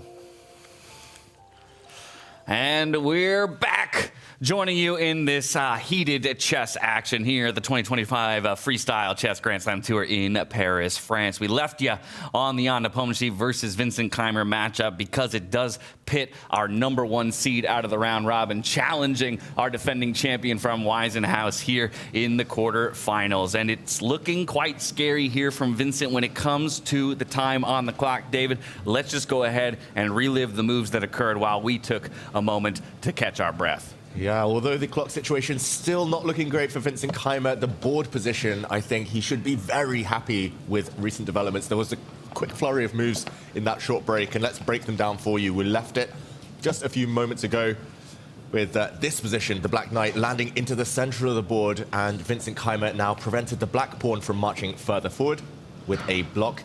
And here I think Jan Nepomniachtchi should have kept the tension. Maxime Vachier-Lagrave, with it also, we checked in with him, had a bit of trouble. But Arjun and Hikaru, I think that's the big one. We should get that up. You know, Arjun took that pawn early on. He accepted the Nepo gambit, never gave it back to Hikaru. So Hikaru is still struggling in that position. That, what was it, 96 defense resource points given by David. He's got to bring that on right now in this game because this looks like big trouble for him. 96 from David, 99 from Twitch chat. We'll see which of them is correct in the end. It's going to probably have to be a performance of 99 at this point for Hikaru to find a way out of this one. Just want to make one observation here. Just look at that bottom left of our screen, still at 57. The guy never even touches 60. I mean, regardless of who he's playing, what's going on the board. And David, when we checked in last, maybe we'll backtrack this a little bit, you know, because it's such an aggressive attacking game where Hikaru's trying to survive this onslaught, down being a pawn, down defending that tender spot on c7. How did we get here? And what are the chances that Hikaru saves this? Oh, I think they are disappearing, those chances already. The advantage has been growing over the last few moves. Let's jump back in time just a few turns ago. We last left it with the White Knight hopping into the center, about to land on a beautiful outpost, one that's protected by the extra pawn as well. The Black Rook preemptively sidestepped. The Knight now jumping in, and it was here where Hikaru decided to retreat. Threat along this diagonal, blocked. And two dubious moves in a row from Hikaru Nakamura. He pushed this pawn forward and now retreated his knight. Looks good for Tanya. Well, looks good for White Tanya, I should say. Water, honey, David. All right, we'll get to some of that as we dive deeper into that. You okay? Okay, great. So we've got this position now on the board, and I completely agree. I mean, that c7 pawn, you know, you got to double down on it. You've got your knight there. The queen can land there. What Hikaru's counting on is a knight jump to that central square to be able to defend that pawn and hit a piece if it was to land on that f4 square. For Arjun, you know, he's got one stallion up the board. Another one can join the party. We've got, what is it, pony, knights, horses, stallion. I feel like these are the four monikers depending on their strength. Mares, foals. Oh, okay. Haven't seen a position where we could use that one, but that's good. So ponies? Yeah. Yes, ponies for sure. I mean, that's no pony right there. That's an absolute stallion, a kraken, as Grandmaster Peter Swidler would call it. And the other one, you know, also coming to the center of the board, hitting that bishop, destabilizing the position. And once Arjun's two bishops, which haven't made a single move in the game, they haven't yet made an appearance, land on one of those diagonals. You know, I'm eyeing that h2 to b8 diagonal if he can just draw a line across. Once it gets to that square, things are going to get extremely tricky, and all of that's coming. It's not even far away in the future. And what's the clock situation? Arjun's up on the clock. Yeah, as he always is. And the white light squared bishop, we shouldn't forget that piece because that also has a really nice diagonal to stare down at a rook, taking away that hopping square for the black knight that Hikaru wants to use. I don't really see what his next few moves are, Hikaru. That's the downside. You're already down a pawn. The opponent has like 3 or 4 natural moves. The knight, the pony coming into the center, the white bishop improving. It's clear what Arjun wants to do next. For Hikaru, far less clear. He's going to need all 99 of those defensive points in order to hold this game. Also against one of the best attackers, the hottest attacker in world chess right now, Arjun Erigaisi. Yeah, well, our focus is on a lot of the Clydesdales on there, out there on the board. I am taking note of all of the pawn positions there. I mean, those 3 white pawns completely disconnected from each other in a way, as well as that one lone black pawn sitting there in the center of the board. You know, which of these is the easiest to target? Which one feels like it's the linchpin to the position for either player? I think they're a strength right now for Arjun rather than a weakness in the position, you know. To your point, James, perhaps if the pieces were traded off and there wasn't so much attack, then we could see the majors that Hikaru has can start hitting these pawns and even try to win them. But right now, it's not about that. It's about getting to the king. With all the pieces on the board, that's the big target. I don't think it's the pawns. It is Hikaru's king. So Yes, that's a long-term plan for Black, but right now, the fact that they're over the halfway mark, they actually take away a lot of squares from Hikaru's minor pieces. They also establish control for that knight to stay at that point for a long amount of time. If it's traded, a beautiful pawn takes its place. It's a huge strength in Arjun's position. Yeah, this is the key duo. It's the white knight entrenched on this beautiful square, and it's the pawn, the extra pawn, the pass pawn, that supports it. A knight is always stronger on an outpost when it's protected by a nice pawn like that. I mean, that knight in particular makes the position of that black rook feel awful. To get it into the game, right, you would either want to maybe castle its way into the game, but that would put it in a precarious position. So then you're thinking about, okay, can I launch my pawn along the A file in order to get my rook involved? But that just feels too slow. And there's another pawn that's guarding your horizontal move from that point forward. So it almost feels, again, like we're playing without a piece for the remainder of the game. And I'm just looking at our camera right now, and the two visuals of the player. You've got the blue, you've got the red, you've got a bit of white. We're in France, we're in Paris. Just makes perfect sense, everything. In a beautiful position out of freestyle chess. This is not what you get in standard 5-1-8 ever. Hikaru, does he look a bit tense to you? I mean, usually, we see him lean back, looking around, giving those boss vibes. He's not been making as many faces as we're used to from Hikaru. I don't know whether that's because he's trying to just keep more of a poker face in general these days, or whether it's because he is feeling a bit tense and trying to will himself to play a bit better. I will say during the play-ins, during the round robin, he was nowhere near his best. Okay, he got into the top 8 because he's Hikaru and his baseline is already very, very high. But especially yesterday, he was losing a couple of odd games here and there, playing super passively. It was quite a one-sided game against Magnus. He was just playing for a draw in multiple games. He wasn't attacking ever. Hikaru wasn't playing on the front foot. And here, pawn down, reacting. He's not getting the good positions to start with. And Arjun's taking his time to think how to develop this attack. Everything's beautifully placed. He needs to just plan where to put those bishops and how to get it. Huge update, by the way, guys, on the Magnus Nodirbek board. And I feel like we should find a moment to go to that one. There have been a lot of changes. Nodirbek trying to create his own attack. Whenever we find the moment, I think that's where we should head to next. Now let's jump straight over to that game. And away we go. Let's take a look. There it is, the question mark given to the most recent pawn push there along the A file for Nodirbek, looking to infiltrate, kind of constrict the space around the king, and maybe get the rook more involved in the game. But for whatever reason, the engine doesn't like it. Yeah, lining up a nice double attack, essentially, or a laser on those two pawns. Looks good for me. Where was the oversight here, David? Yeah, I think essentially it's a long-term mistake. If Magnus can ward off the immediate storm and kind of nullify the threat of this black rook coming in, then this black pawn is actually going to be a target long term. Again, if the queens are off, it's going to be a very easy endgame victory for Magnus because he has a beautiful, untouchable knight, and black has this terrible, terrible bishop. Good knight versus bad bishop. And now the white rooks actually have an easy way to line up against this, this pawn in the corner. The only thing is tactics, and Magnus needs to consolidate. I don't see the immediate kind of reason for this to be a big mistake. I think if Magnus is able to somehow trade off this knight, maybe then bring his queen to a blockading square, and then rearrange his pieces slowly, maybe that is the way forward. But I don't think it's a blunder. I don't think it's necessarily a bad practical decision either from Nodirbek. I think he's taking a risk because he knows long-term he's going to be suffering anyway. So why not try to muddy the waters short-term and force Magnus to be accurate? Nodirbek's clock, though, not looking great. He's got less than half the time of the world number 1. And I'm expecting him to come in with a rook in the near future. Ooh, first he lines up his bishop. Bit of an odd move. Clear threat, though, Tanya. He wants to push that pawn, come in with a check, and create some havoc on the right side of the board. It will be spotted and avoided and dodged by Magnus. Perhaps by a king move is something that comes to mind. Just take care. Very often when you have the strategic positional advantage, one way to play is go on prophylactic mode. You preempt your opponent's threats and simply stop them. You don't immediately have to think about, hey, do I break in with that c-pawn moving one step forward? Am I looking for trades at the center of the board? For example, right now it does look like Magnus could win a pawn, but I think that just allows immense counterplay. Yes, you trade with interest with that extra pawn, but then that discovered check, as we call it, with that pawn moving one step forward, would give Nodirbek exactly what he wants in the position. I think he just has to sidestep this, keep all the trumps in the position. Yeah, Magnus has 2 moves, essentially. You cannot allow a check. You cannot allow the black bishop into the game. So he either needs to take the knight first or he needs to move his king out of the way. Just to show, I think I've come across Nodirbek's, or I've tried to deduce Nodirbek's idea.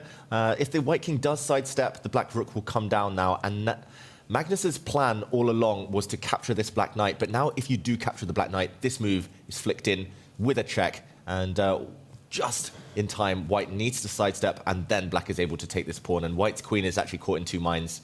Doesn't really want to move from where she is, a nice blockading position. So I think maybe more accurate, rather than allowing that pawn to drop with a check, would be first to flick in this capture.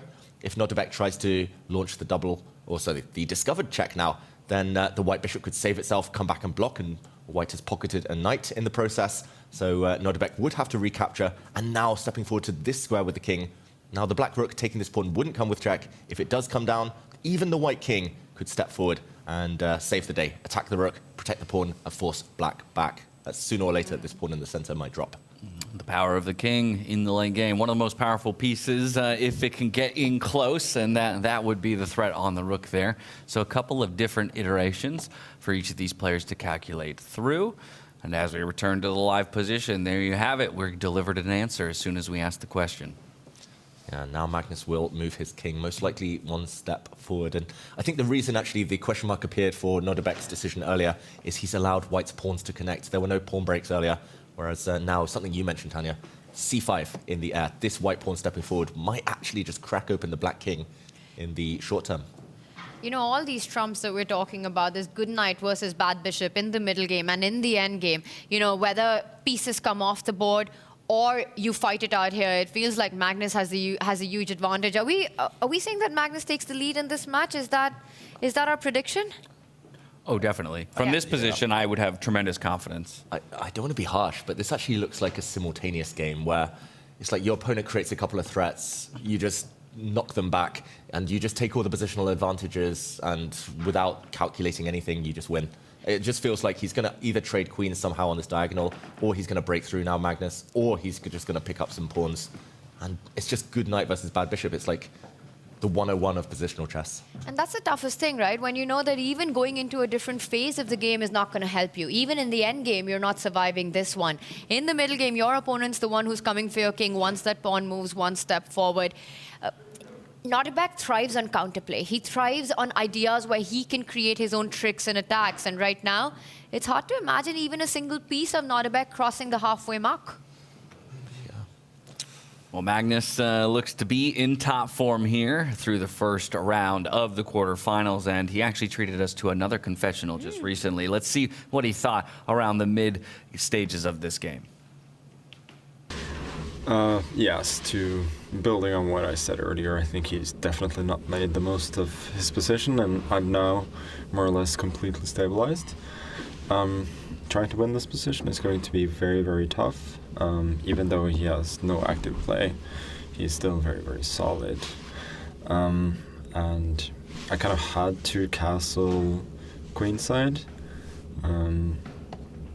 But if I want to play for a win at some point, I will probably have to walk the king all the way on the other side, which is practically not going to be super easy to do. But I anticipate that the light squared bishops probably will be traded at some point, and yeah, and then I'm just sitting there with the knight on e4. He will either have a knight on d4, maybe on f4, and then we go around. I think it's too risky for me to start pushing on the queen side. So yeah, I really have to try and bring the king around if I want to try and win. It's going to be hard, but we'll see. I think this is one of the peculiarities of Freestyle, that his king is excellently placed in the sense that he can castle to both sides, which I think could be sneakily important. Like once I start attacking, he can just run away in one move. This does, however, mean that he cannot really move his rooks, but I think there are plenty of ways for him to sort of move back and forth without doing that.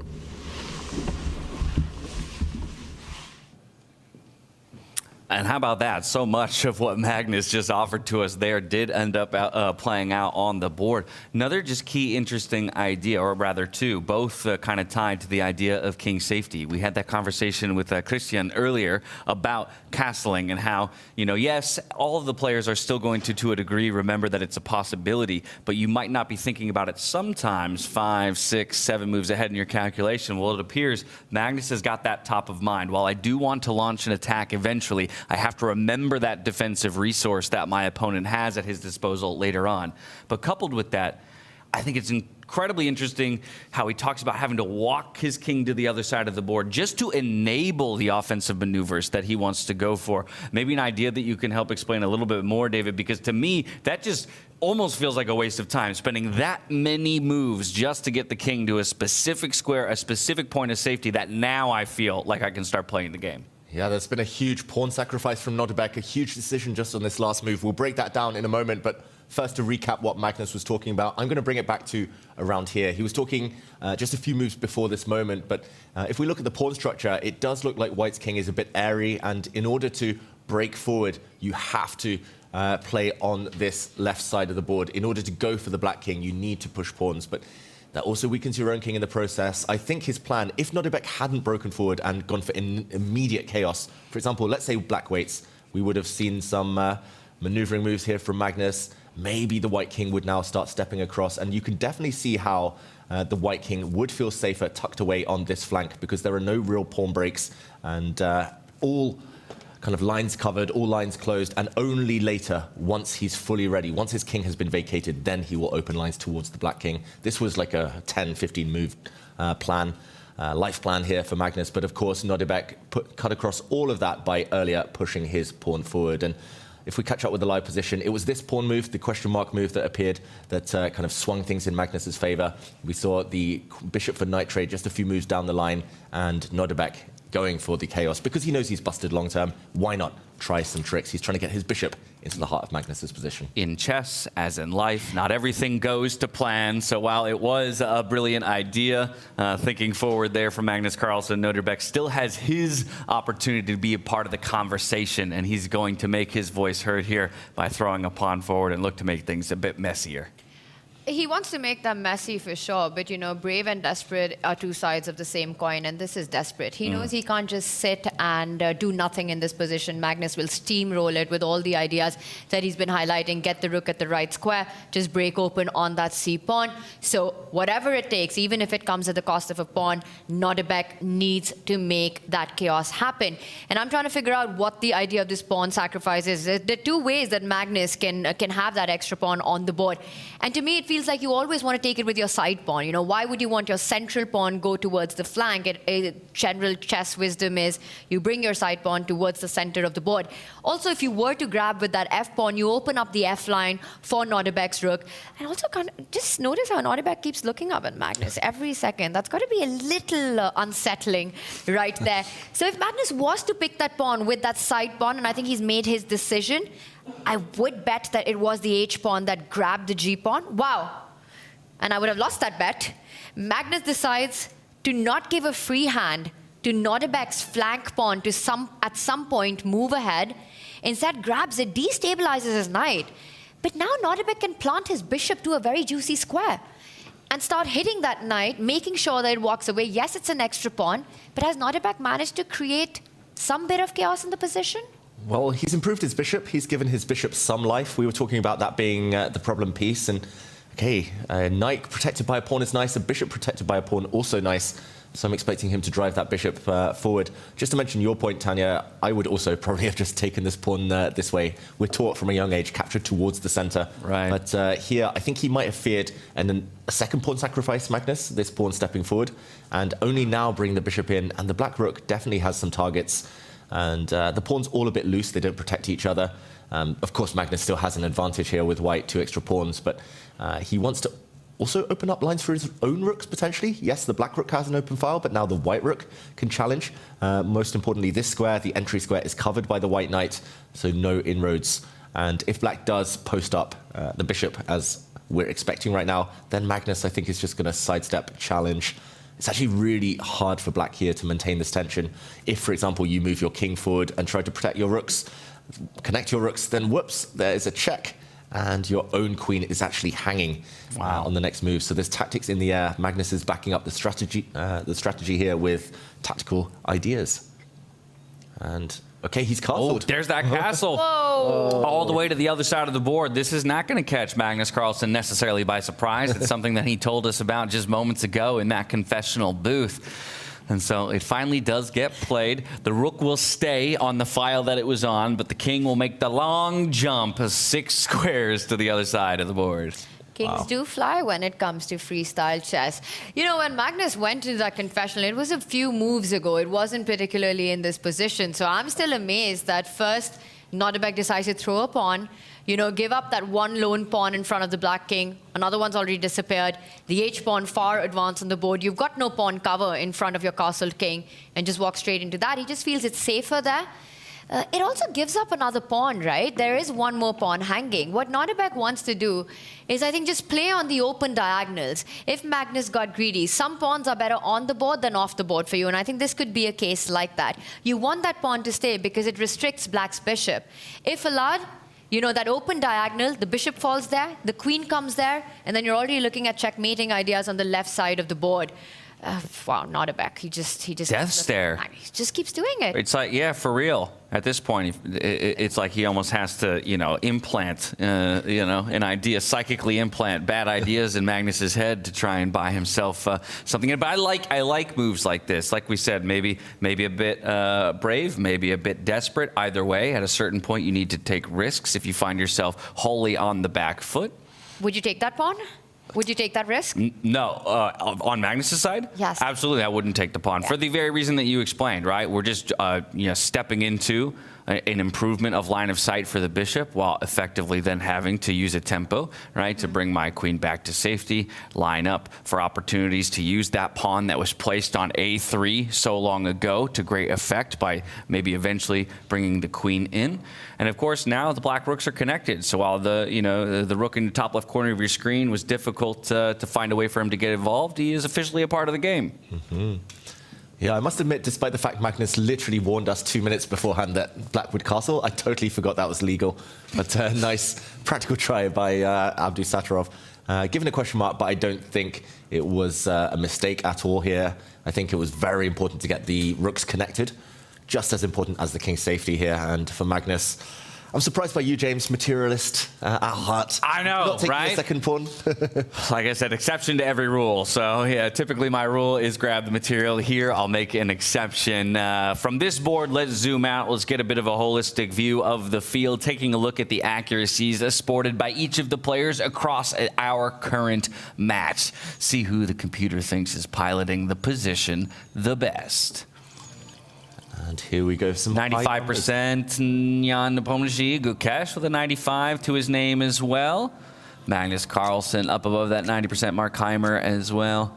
And then Vidit, actually. That's who I'm noticing has the top score at the current moment, playing the black side of the position. And in fact, I think he's the only player on the black side of the board that the computer gives any amount of favorability to. Perhaps we zoom in on his position just to see how he's achieved what no other player with the black pieces has been able to just yet. Yeah, Vidit with 97+% there. Pragg down at 87%, so a big differential. And we see the eval bar hugely in Vidit's favor. There's been a question mark move on the last turn. Maybe just a very quick backtrack, because Pragg's last few moves have been a bit self-destructive. I'm just going to bring it back 4 or 5 turns, because here it looked like a very level position. And we actually left it just 1 or 2 moves before this. Here suddenly bishop takes knight, given a question mark. We mentioned this idea as a possibility. The rook now capturing a pawn. He's now gone 1 pawn up here at Pragg. But the problem is his rook gets hit. The rook is very clumsy on the square. He ends up retreating it, allowing this pawn to fall. Suddenly the black rook has a line of sight towards the white king. Watch out, the black queen as well, lurking on this diagonal. That was Pragg's downfall in the fiery game yesterday against Vincent Keymer. The white knight jumped forward. Another question mark move, second in 3 moves, and a fourth here. No, a third even, in 4 moves from Pragg. Another mistake. And here he's giving up 2 knights for a rook. Tanya, am I counting correctly? Rook takes knight. Maybe not the best, maybe there's better, but here, black has a bishop and knight just for a rook and pawn. Small material, well, not necessarily advantage, but a certain preference for Vidit here, for black. Your math is definitely mathing right now, David. I mean, I would take that. 2 minor pieces for a rook. Usually that plays to your advantage. And it will right now, especially given Praggnanandhaa's king's safety issues as well. It's so easy for Vidit to line up the rook and the queen along that A line and start actually threatening big checkmates, something that White has to be incredibly careful about. You know, you do inaccuracy after inaccuracy, mistakes after mistake against an opposition that's over 2,700, you are going to end up in such big trouble. I'm very surprised with the way Pragg has handled this game. You know, last time we checked, he was in control. He was attacking those 2 knights that Vidit had in play. The opening had gone well for him. He was doing well on the clock. Vidit looked like he was napping or in distress. Nobody knows what was happening, but big questions to answer. And now here we are. Vidit Gujrathi spoiled for choice. He's taking his time, though, and I wonder if that has something to do with confidence issues. You know, you know things haven't gone your way. You've had those great positions. You haven't transitioned them into a win in a good way. And now you start thinking twice about everything, because rook takes knight would be a decision that Vidit would take in seconds. Yeah, well, and I hope after all this calculation that he does kind of take the page out of Magnus's playbook from earlier in the tournament and trade one more singularly valuable piece for 2 smaller pieces, but in the end kind of retain the overall piece advantage and use that extra minor piece that he has at his disposal further down the line to snag a victory. I mean, and what a victory it would be for him after such a tumultuous group stage. Yes, don't want to be in the bottom bracket, but at the very least, you've got this new opportunity as a small bracket reset to jump up to 9th place. You'd sleep slightly better. Sleep slightly better, exactly right. Yeah, and for Pragg, it feels like he's playing just really loose at the moment. He's just allowing opponents to attack him. I think maybe what's slowing Vidit down as well is the fact that he has an abundance of tempting moves. He could switch his queen across. That other idea you mentioned, he could invert the order here, Tanya. Also super tempting, threaten checkmate. But yeah, either way, Praggnanandhaa has gone very badly wrong. 3 big mistakes in the last 5 moves. And Vidit, decisive advantage. And speaking of our bottom bracket battles, let's hop over to the other one just to get a quick picture of how it's played out to this point. Taking stock of the clocks as well. Richard's move to make, 23.5 minutes on the clock. The world champion dealing with 12 minutes and 43 seconds himself. Did just decide to reposition the king for a little bit of safety there for Gukesh. Richard's still trying to find a way to break through. While I'm not as materialistic as the 2 of you, I do like the extra pawn in this position. I mean, you know, it's nicely guarded by that knight and that bishop. So black still needs some time to push away that knight. If you were to do that, you'd either have to give up your bishop pair or create more weaknesses at the center of the board, and not happy decisions, either of them, because you would leave some other weaknesses behind. Want to point out Richard's rook nicely placed, targeting that H-pawn in case there was a trade at the center of the board. I don't think it's that easy for Gukesh to actually win that pawn back anymore. So he's on the defense, and it's up to Richard to find a way to progress and improve the advantage even more. I don't know how easy it is to convert, but it's a game for 2 results, according to me.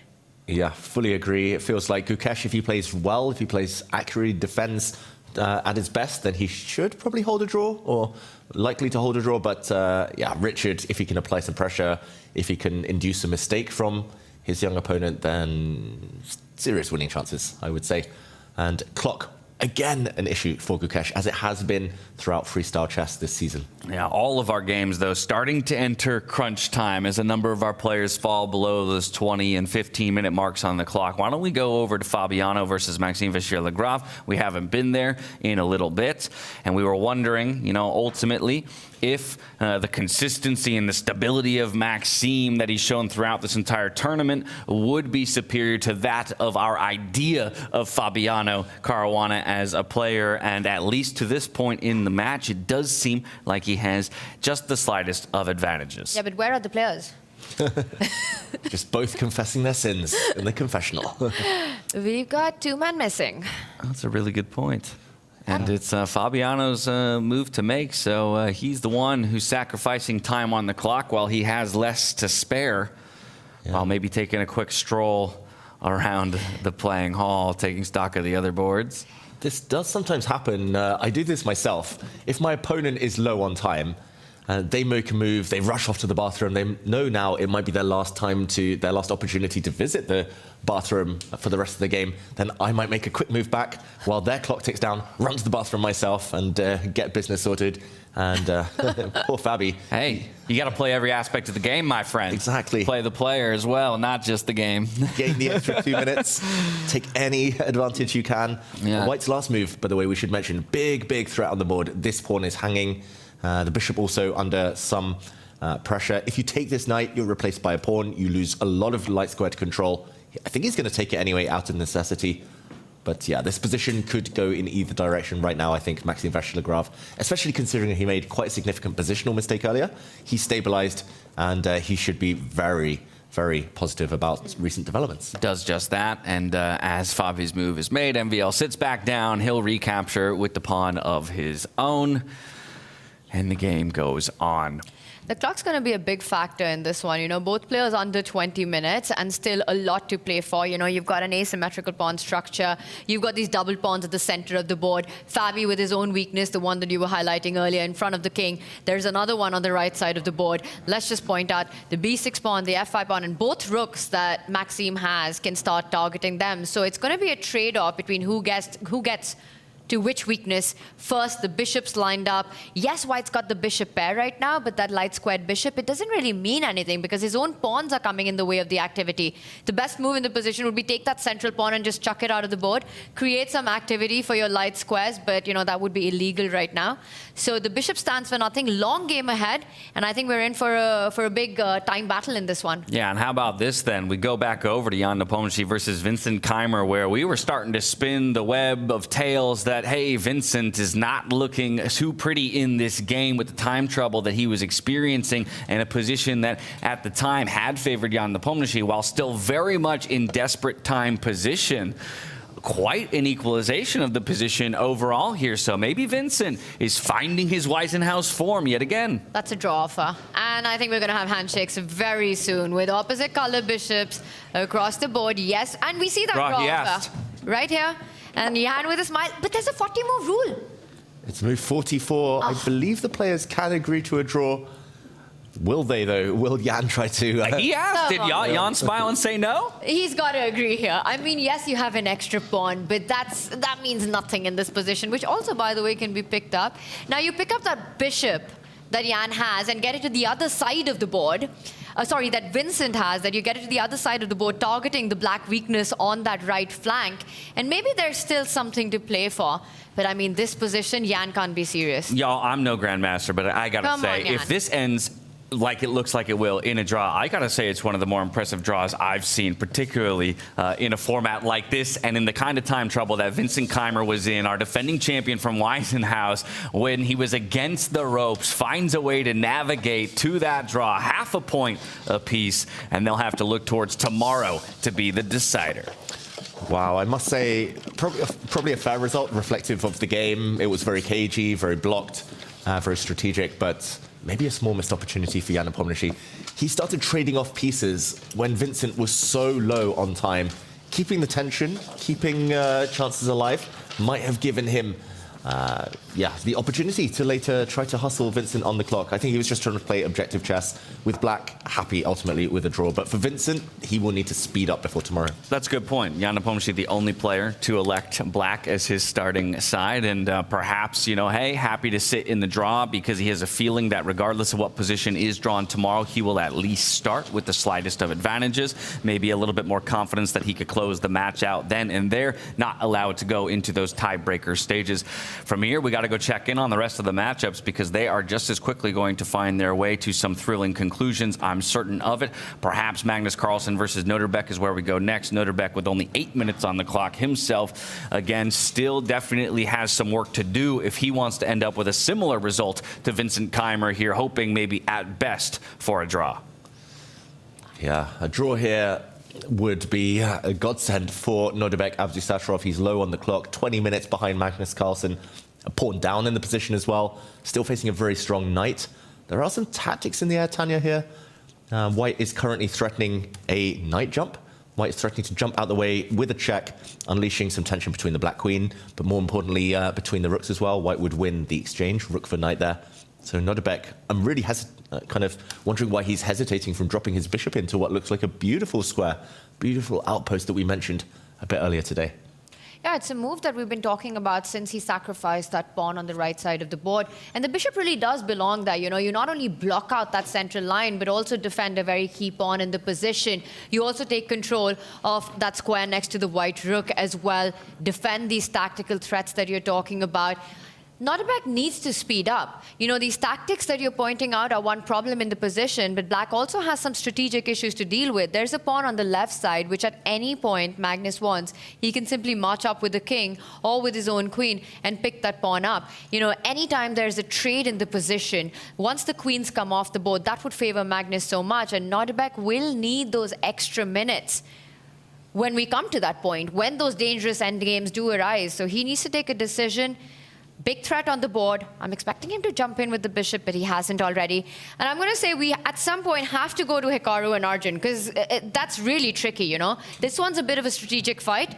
That's a full-out tactical battle. All right. At some point, how about now being that Sounds point great. in time? Let's go over and check back in with Hikaru Nakamura, similarly trying to mount a defense against Arjun Erigaisi, who has really kind of kept the pressure on from the beginning of the game to where we are now. Hikaru is still trying to find those defensive resources, ultimately, that he can use to get an opportunity back in this game. I will say, this is the first time in this game when we've checked in on it that Hikaru now has the time advantage that Arjun Erigaisi held for the majority of the game. So maybe that's the one thing he can rest on a little bit here, that he has more time to work with to find those answers.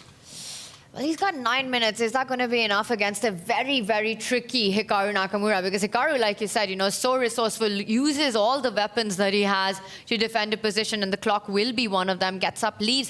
He's come up with a tricky response in the last move. You know, that knight from the center of the board, we can see the squares highlighted in yellow, was actually under attack by one of Arjun's bishop.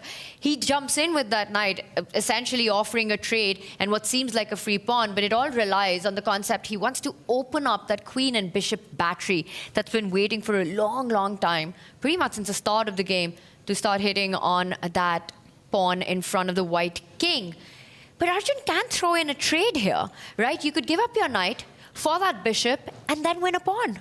Yeah, just to put these moves on the board, while Arjun thinks he could capture a bishop for knight, could now take the black knight, and he'd be 2 full pawns up here at Arjun Erigaisi. I think Arjun might be calculating this variation, though.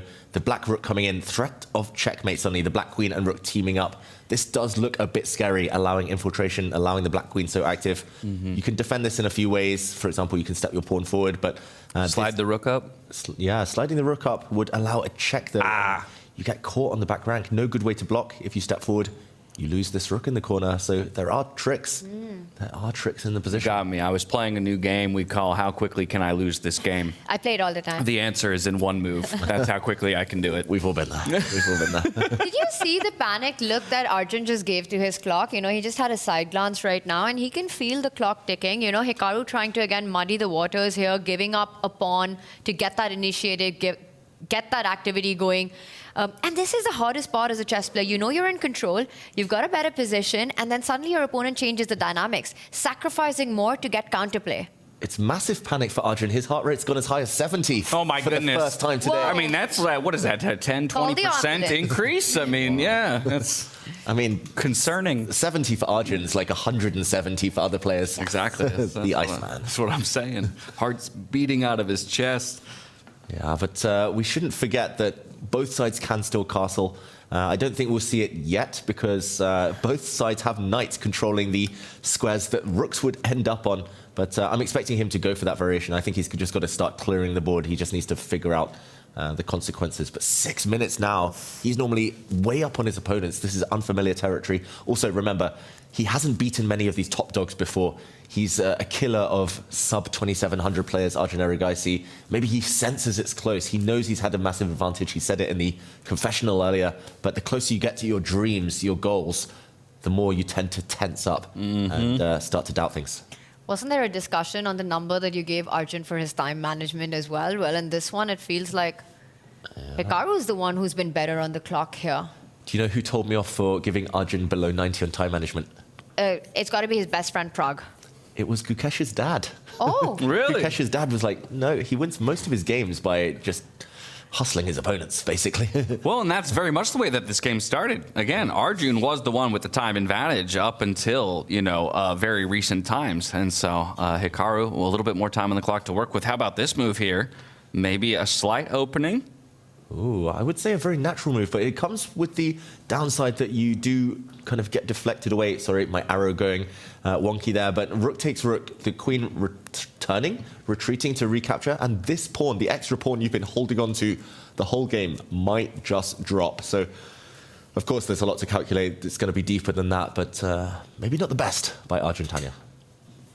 And I think it's so much about calculation right now and top level, super GM level calculation, because he is giving up a very big pawn. And I think knowing Arjun has got to be tactical based, right? He's looking for checkmates. He's looking for ideas how his queen can join the attack. Can he get enough time? Did you see Hikaru's reaction to that move? He wasn't expecting that. Yeah. He's surprised. Is he going to be back in the game with the next one? Yeah, he might well be back in the game. He has 10 minutes over Arjun here. I think he might be investing at least 5 or more of those minutes right here, right now, because it's a key position. If Hikaru can't find some tactics to continue this momentum he's just suddenly found, then he's just going to be busted. I think a pawn down, as soon as Arjun gets his king and rook in the corner, in the left corner, sorted, Arjun's just going to win this game. So this is the key moment for Hikaru Nakamura in his chances to fight back. I think I managed to at least figure out why immediately Hikaru is not going for that pawn. It leaves some hanging pieces, maybe we can quickly show it with arrows, because that's the first thing that comes to mind. You want to regain material, right? Chop, chop, chop. Take that rook, give that back, and if Black's knight was to jump back, retreat to recapture material, Arjun's queen has a beautiful square to jump in and attack 2 pieces at the same time. And yes, you give up your own knight, but then you just simply recapture with the bishop, and the attack remains on the 2 pieces.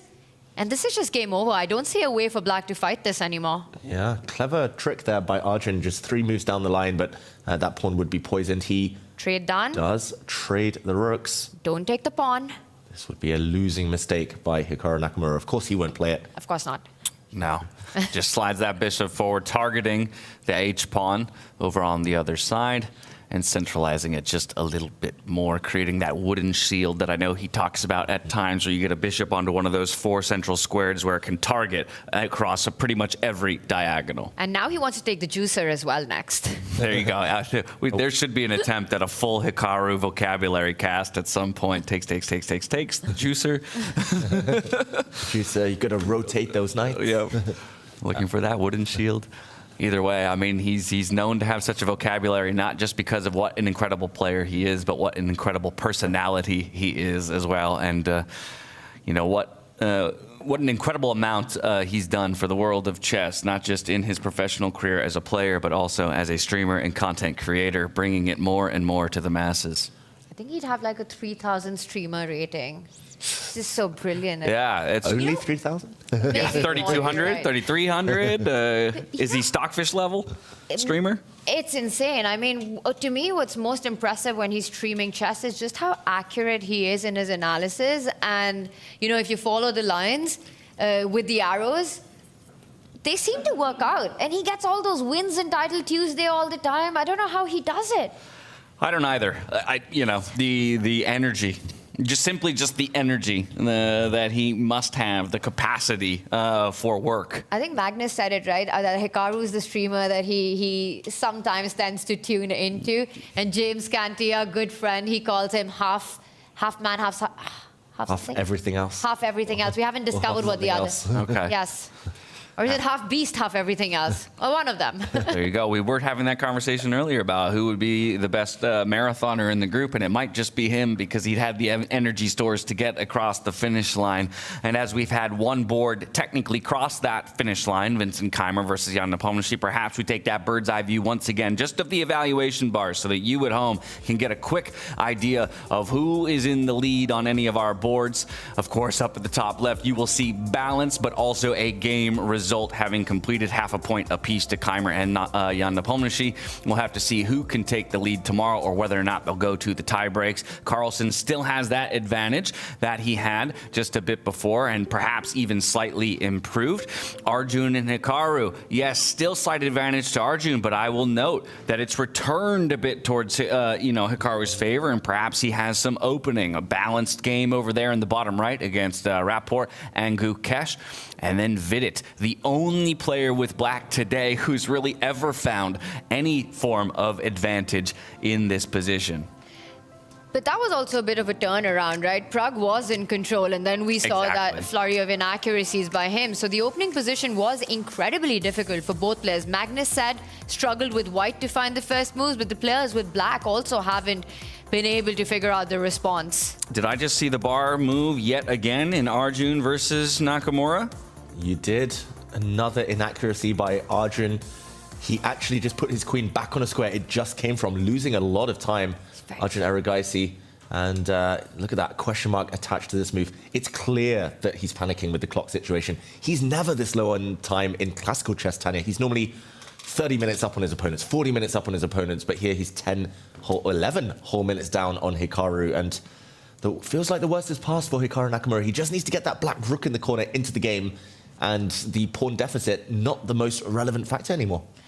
And in standard chess and classical tournaments, very often after the first time control of 90 minutes, an additional 30 minutes gets added to your clock once you reach a certain number of moves. But this is it here. At freestyle chess, it's extremely demanding. Now Arjun's going to be under time pressure for the rest of the game. And there are several complications that lie ahead. Hikaru's managed to create, again, what was it, 96 defense, resourcefulness? That's what we're seeing at display here. And so, as you said, David, needs to get that rook involved, but earlier pointed out the placement of the knights by both players, conveniently defending what would be the castling square, the end square for the rooks in either position. So help me understand, how do we ultimately get that rook into the game? Is it only along the A file, or do we have to remove those knights? Yeah, there's two ways to try to get the black rook into the game. For example, you could remove the knight first and hope that your opponent takes with the pawn. And then you'll happily castle and laugh, say, okay, I'm getting my rook into the game. The problem is that it will not be a pawn capture, more likely a bishop capture. And now the black king cannot castle because it would land in a check. So, yeah, this second option probably not the best. I think it might be the move we were calling for as early as move 1 in the games today. This pawn push in order to try and activate the rook down the line. Also, threatening to kick this bishop away from this diagonal it really wants to sit on. For white, it's easier maybe to remove this knight, but equally, you do have to worry about this diagonal opening up. I'm going to point out another plan to get the rook active. You know, you push that pawn 2 steps ahead, and then you can move your king sideways as well and bring it out to the other side, because there isn't that much hope or future for that rook along the side file. Okay, I've got one more idea, and perhaps you can tell me why I'll be wrong in the end. What if we drop the black knight back to target that same knight that we're looking to remove? Now we're double attacking that square, so if the bishop still decides to recapture, we now capture back and vacate the position. Yeah, computer doesn't hate it. I don't hate it, James. Okay. I think the initial thing for me is that, oh, we've removed the blockade on that white pawn, right? And maybe at some point it feels like it has permission and support to move forward and threaten the stability in front of the black king. I think we've got moves, by the way. Ooh. He did decide to push the pawn 2 steps ahead in front of the rook, and I saw Arjun reach out for his pen. And another inaccuracy. Another mistake. His third out of 4 moves, Arjun. The 4th move was a forced recapture. So clear downward spiral, and he's gone from having a huge, maybe even potentially decisive advantage, Arjun, to being slightly worse here, according to our eval bar. To my eyes, I actually thought this was the most natural move in the position, so I can't blame him for this one at all. Very human reaction, stopping the black pawn in its tracks, pinning this black knight, some tension on the diagonal. But yeah, apparently not a step in the right direction. Maybe because this bishop is loose, undefended. There might be some tactics in the short term, long term about this bishop on this line. Loose pieces do tend to drop off, so I do fear for Arjun. 4 minutes now. you know, again, from a human perspective, that actually looks like a really nice move because it also stops Black's idea to slide the king and get the rook into play, because now you can capture the knight and win the side pawn as well. You know, there are a lot of tactics in the air that Arjun's setting up. And that 4 minute on the clock, you know, I keep looking at him. He's glancing sideways. It's a territory that he's not familiar with. We barely ever see him under time control. And Hikaru is one guy who's definitely not only going to keep his time up, but use Arjun's clock as sort of a weapon of his own. Keep putting pressure on that. I'm expecting a quick move from him right now, just to double down on the time pressure. These guys like Hikaru, I mentioned earlier, I expected him to spend 5 minutes on a move because it was so critical. He blitzed things out. But, I mean, Jan Nepomniachtchi, Hikaru Nakamura, they have different gears that they shift up. And they're sharks. They smell blood in the water. As soon as the opponent looks nervous, they pounce. They up their game. They have another level that they suddenly hit. So I do fear, it might not be 100% obvious that these are mistakes to the players, but I do fear for Arjun just the fact that Hikaru will sense something. It's cool to see this very same concept, though, exist in chess as it exists in other sports, right? The idea of switching up the pace on your opponent. You would see it anywhere from the world of boxing to running and everything in between, right? You get the sense that your opponent either has a certain strength or weakness or has fallen into one rhythm or another, and you switch it up on them, looking to constantly shake things up and put them in a place of uncomfortability. He will go for that knight move that you offered up as an option there, Tanya, but therefore essentially saying, I'm okay with the possibility of giving up that pawn if you decide to jump in for the knight. And I think that's such a strong decision by Hikaru. He's playing on Arjun's clock and how he's looking for counterplay. Once that rook arrives on that open line, you know, combined with the knight that's already there, we can see huge threats across the board, hitting the white queen, hitting the white king from both these ranks where it's about to enter to. Arjun might not have time to pick up that material, and well, he might not have time, full stop. Yeah, heart rate up at almost 80 for a second there, Arjun. Wow, this is getting dramatic for him. And just to put on the board again, this is the live position. Arjun hasn't moved yet, but if he does take this knight, just to mention, he can go 2 pawns up temporarily, but there are just too many threats. And the other main point is that this black knight is a beast. Now can't be removed, the rook is coming in. If you try to remove it in the live position, then just to reiterate how powerful the black queen and bishop combo suddenly become. You know, when Arjun's knight landed on that square, we were singing praises, just what a strong piece it is, right? It's the MVP of the position for Arjun Erigaisi. And now it's Hikaru's knight on that exact same square, the other side of the board, that becomes the most dangerous point in white's position. You trade it, you pick it up, and you open another huge battery that's going to be eyeing the king. I think the tables have completely turned in this one. A little bit of anything you can do, I can do better, says Hikaru, and his knight there placed effectively on the E3 square. But while Arjun Erigaisi is in time trouble, there's a few other players who are in time trouble as well. He does go for that knight snag. We would obviously expect Hikaru to recapture. This is going bad for Arjun. I mean, he's gone for this idea. And if Hikaru's rook is allowed on that open line, you know, fighting a player like Hikaru in that position with the rook entering with 3 minutes on the clock, do you see Arjun pulling this one, surviving it? I don't think so. Arjun is so creative in general, but he's not used to being on the back foot. And we actually talked about it earlier today. His biggest weakness, according to Hikaru, according to others, is defense. Arjun is not a great defender when he's on the back foot. He's just rarely on the back foot, that's the thing. But here, clearly things have turned. Also, momentum, you know, maybe an intangible that's hard to identify, but it does feel like the momentum is well and truly in Hikaru's camp. But there is somebody else who's in even more dire time trouble than Arjun Erigaisi right now. That would be Nodirbek Abdusattorov, trying to hold a defense against the world #1 in Magnus Carlsen. Perhaps we go there real quick. We can come back to this one to check back in before it does conclude. But as you can see, things haven't gotten much better here for the young Uzbek. Oh, 1 minute against 18. It's another player who smells blood, Magnus Carlsen. He ups the speed. I'll just recap the last couple of moves very, very quickly. We last left it after black's king castled. I'm going to put it on the board again. Castled 6 squares across. Didn't even need to move the rook. That's like a magic king on its magic carpet. And the rook came across. This is where we left it. The bishop did jump in as expected. The white knight now retreated. Tension between the queens. Can't afford to trade queens when you're pawn down like Abdusattorov is. So he stepped back. And Magnus trying to block the whole left flank of the board. I'm really surprised he didn't try to activate his knight, to be honest. Instead, he prioritized blocking things and a capture. This is the live position. Magnus, when he gets back, is most likely to take this bishop. Pawn up, but is now queens and rooks only just the heavy pieces where king safety is all important? What do you think here, Tanya? Is Magnus going to wrap this up? Is his advantage still of decisive proportions?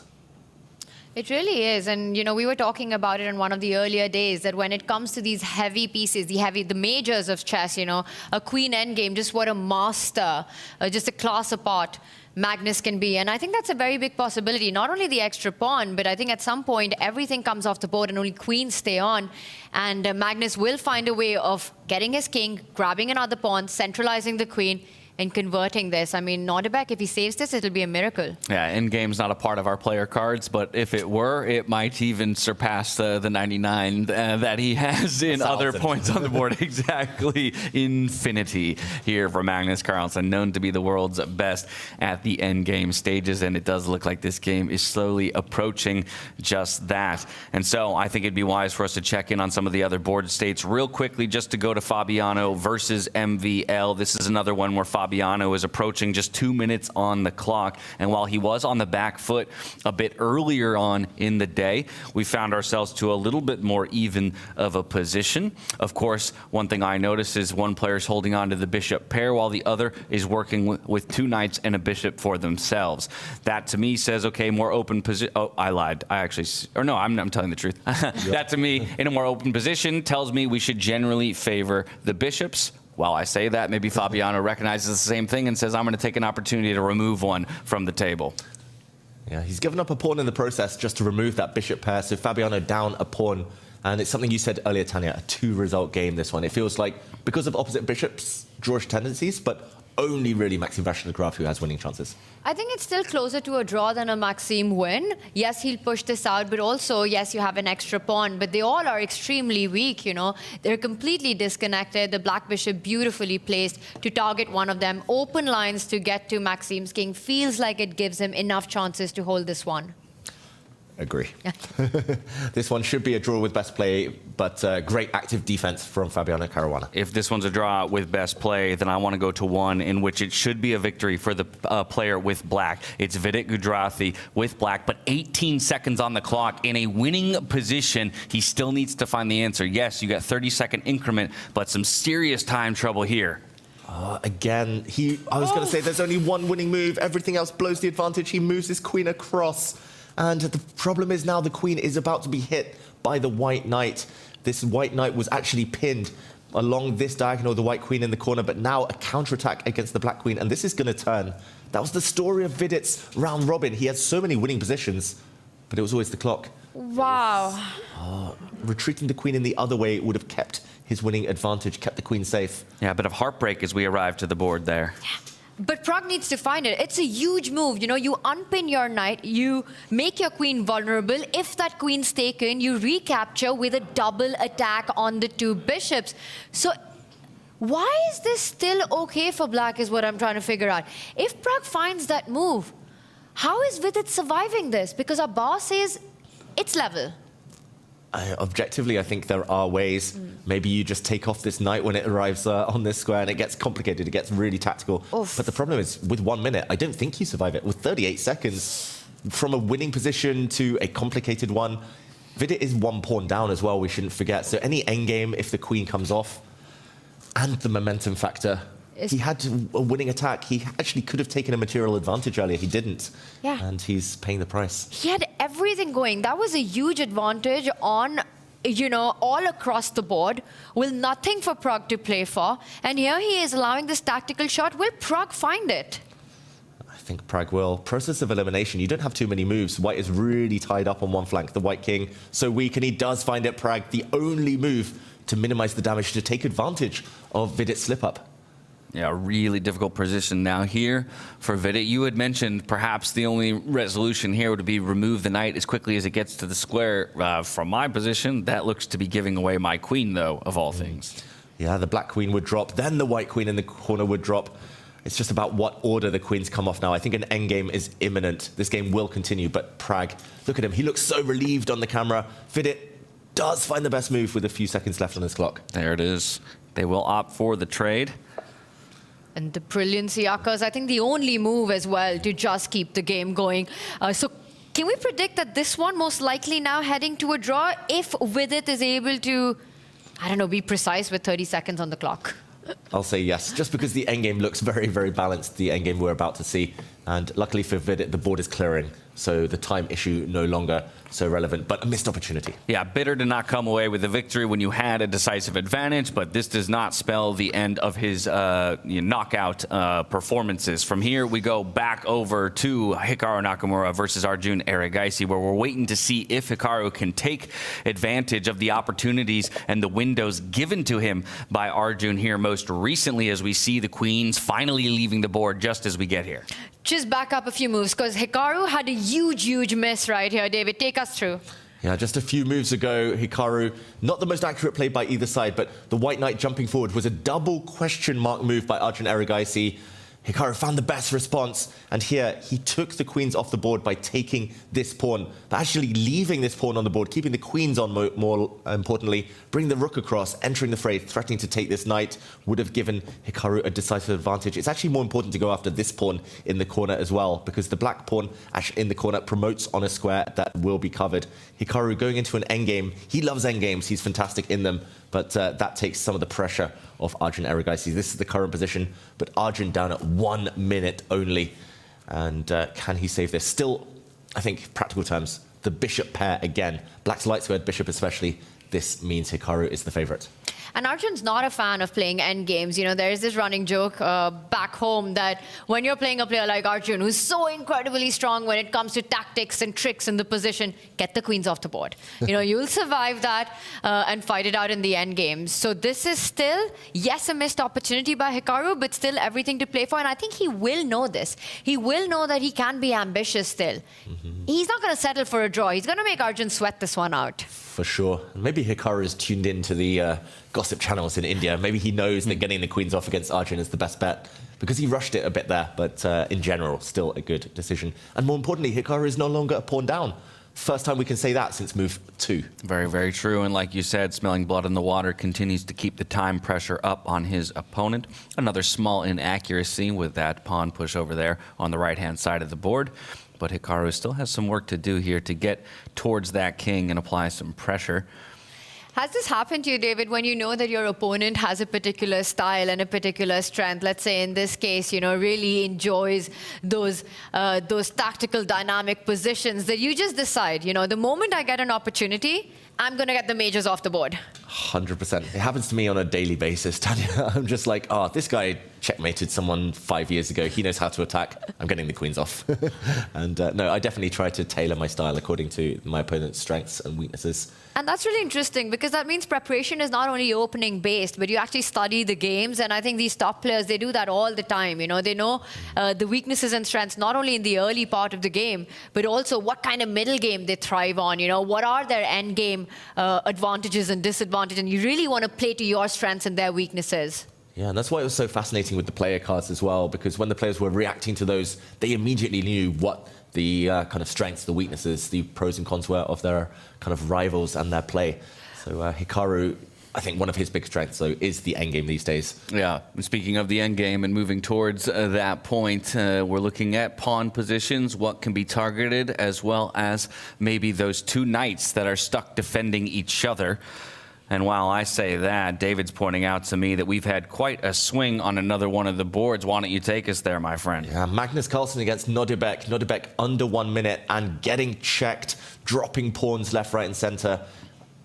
We will recap this, but more pawns have been dropping. Magnus can give check forever here, perpetual check, but of course he will not want to. The material count is currently an extra 2 pawns for Magnus, but could be more soon. Right, it was a check with a double attack on that pawn, picks up the pawn. Of course, he does need to be careful to either keep checking the enemy king or at some point, drop back to defend his rook. That could be taken if given the opportunity with a check on the white king as well.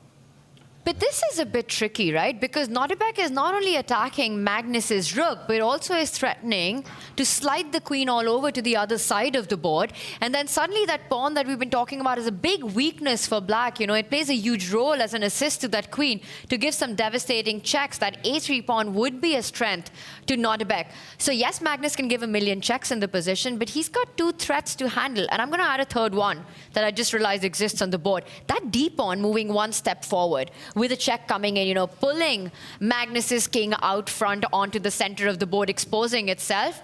Yes, the bar says Magnus still in control, but I don't think it's that easy. Yeah, you don't want to expose yourself, ever. You don't want to bring the white king forward. So, yeah, this does look a bit scary. Actually, first thoughts, I thought white was just winning. I thought Magnus would just bring his queen back, solve all the threats, 2 extra pawns, but a queen exchange, not necessarily banking the advantage because the black rook would come in. This one is not as over as it looked. Chess lessons and life lessons with one David Howell. No better teacher than the man sitting to my right.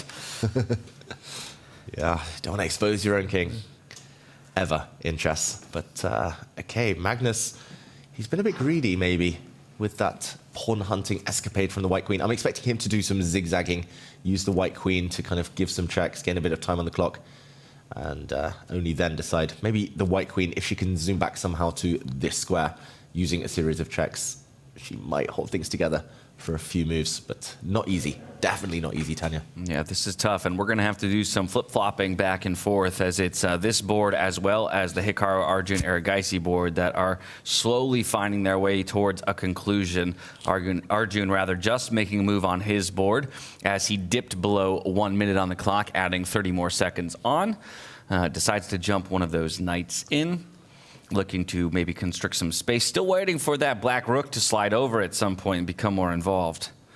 Yeah, Hikaru, I'm really shocked because he found such an ingenious way of getting that rook active just to clear this line, and I'm really shocked he hasn't availed himself of the chance to bring that rook into the game so far. Currently, there's a hit on this black bishop, not too many safe squares for it. The black bishop is actually tied down defending this pawn as well, so, well, and this pawn, to be honest. This is actually a bit tricky. That's a very creative defense from Arjun, very active defense. He hates to just curl up into a ball. He'd rather attack by going on the attack himself. Is there anything wrong with the f6 square?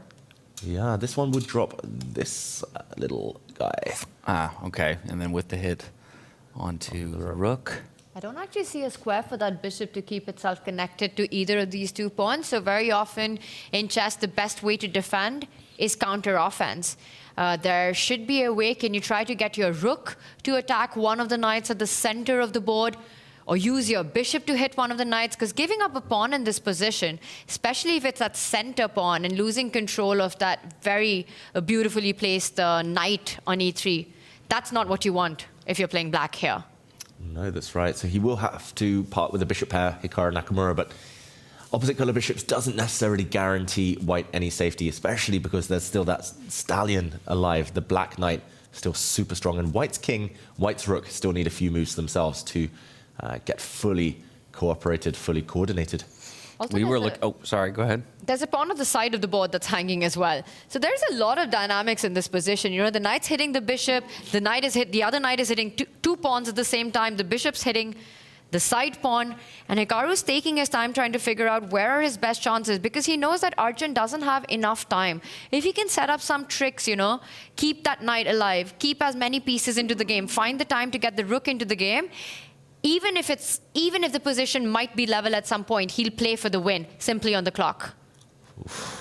How nervous do you think Hikaru is getting right now? He's never nervous. What are you talking about? You sure? Half beast, half man, I don't know half if I everything believe else. that. Everybody has a point of nervousness. Some have a higher threshold maybe than others, but 114, so feeling the nerves a little bit. there you go. Right. And maybe just that ghost of Weissenhaus, where in the quarterfinals, he had very good positions against Javokir Sindarov in both of the classical games and then the tie breaks as well, but ended up getting knocked down there, Hikaru. I think maybe just that fact makes him more determined to strike here. He wants the first blow against Arjun, especially with black. That would be a real statement victory. So he wants to show accuracy here and now, but it's costing him time on the clock. Yeah, really feeling like this is a critical moment. He himself has spent a decent amount of time on this move, dipping below 3 minutes. maybe the closest that the time disparity between these players has been in quite some time. And we don't have to jump there, but just saying big moment in the Magnus Nodirbek board as well. You know, when we checked in last, he's still giving the checks. I think we stated this one, but he hasn't yet taken the decision how he stops those threats. So Nodirbek still in the game in that one. Yeah, Magnus eventually giving him some checks, then bringing back his queen to defend. So Magnus still 2 pawns up, but not easy, the conversion stage there. And tension here, right? As Nakamura also touches the 2-minute mark. And look at him, he's sensing it. How do I keep this game going? But he's not finding it. And the more time he loses, the more one feels that he might want to bail out, find safety and say, you know what, it's game 1. Let's finish this peacefully and move on to the next game. And the longer he takes to make a move, the more I like this previous move from Arjun, because it just asks enough questions, right? That you're forcing Hikaru to go through the different calculations. I mean, just a moment ago, David, you kind of highlighted all of the different options of movement here as counterplay that Tanya had offered up, right? Whether it's sliding the rook over in order to attack the knights, and that's the one that he ends up with here in the end, but also had bishop moves as options as well. And so, to a degree, when you're under time trouble and you want to put your opponent in the same position, just don't make their next move easy to find. I love it when I see a move suggested on the board, but that came with a question mark. I'll still take it. Yeah, if a grandmaster's playing it, I'll still take it. The problem here for Hikaru is that he's just running out of pieces. And now it's going to be rook and knight versus rook and bishop. There was a grimace there from Hikaru. If he takes back with the pawn now, then the downside is that his corner pawn here is hanging. If he takes back with the rook to counterattack, I think he will do, and he does. He's going to hit this black pawn now. Then again, Arjun can do things in a few different ways, but maybe the easiest would be to remove the black knight from the board and connect his pawns. He should be getting closer and closer to safety. Here, Arjun Erigaisi, rook endgames. There's a lot of sayings about them, but they do say that all rook endgames are drawn, especially if you're not pawns down. I'm very surprised that the computer considers this as even as it is. Again, given the fact that that rook is sitting on A1, doesn't even feel like it's a part of the game. That's 5 points of material. How on earth is this considered a relatively even position? Yeah, it's timing. I think if Hikaru had one move to like win a pawn or gain some kind of an advantage, then that would be decisive. But unfortunately, I think he's just not quite in time. If Arjun does eliminate the black knight and then defend his pawns, his rook actually will defend actively. The jacket is off. Ahmed Yaka.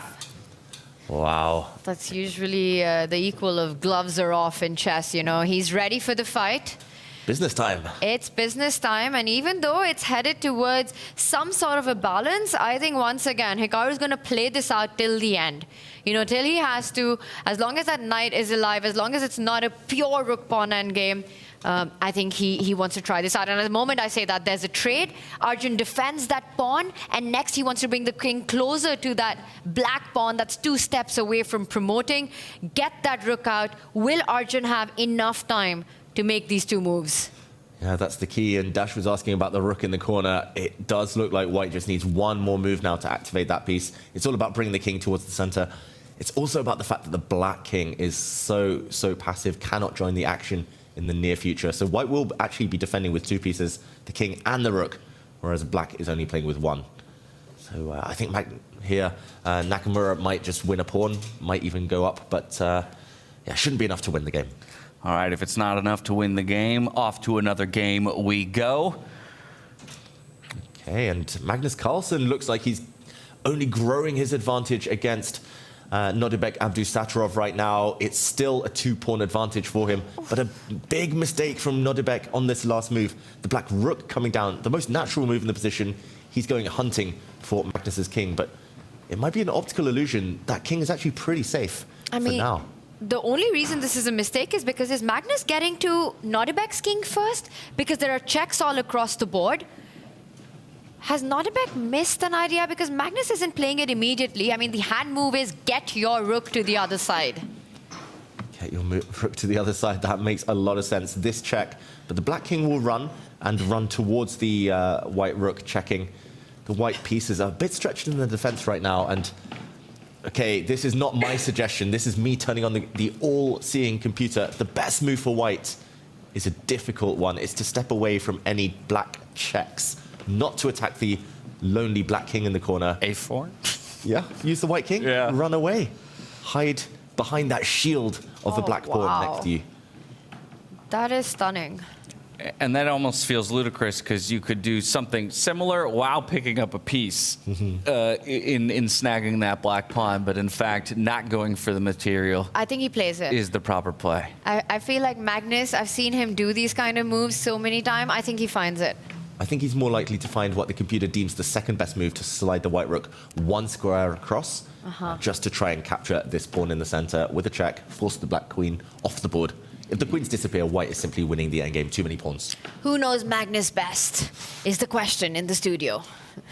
Oh, shake of the head. I think you do, Tanya. Or how about that? With I don't think there's a competition. I think we're going to see the rook move in just about 5, 4. Come on, Magnus, make it.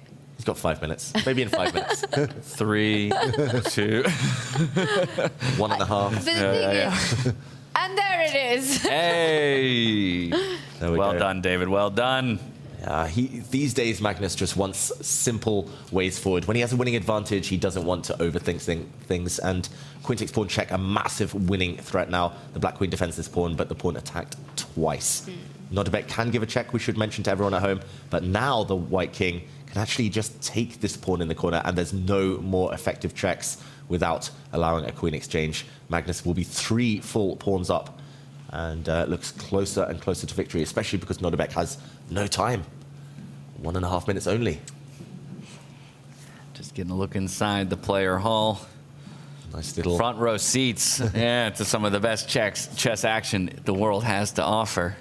It's amazing. And you know, I keep thinking Nodirbek has been really struggling against Magnus these last couple of years.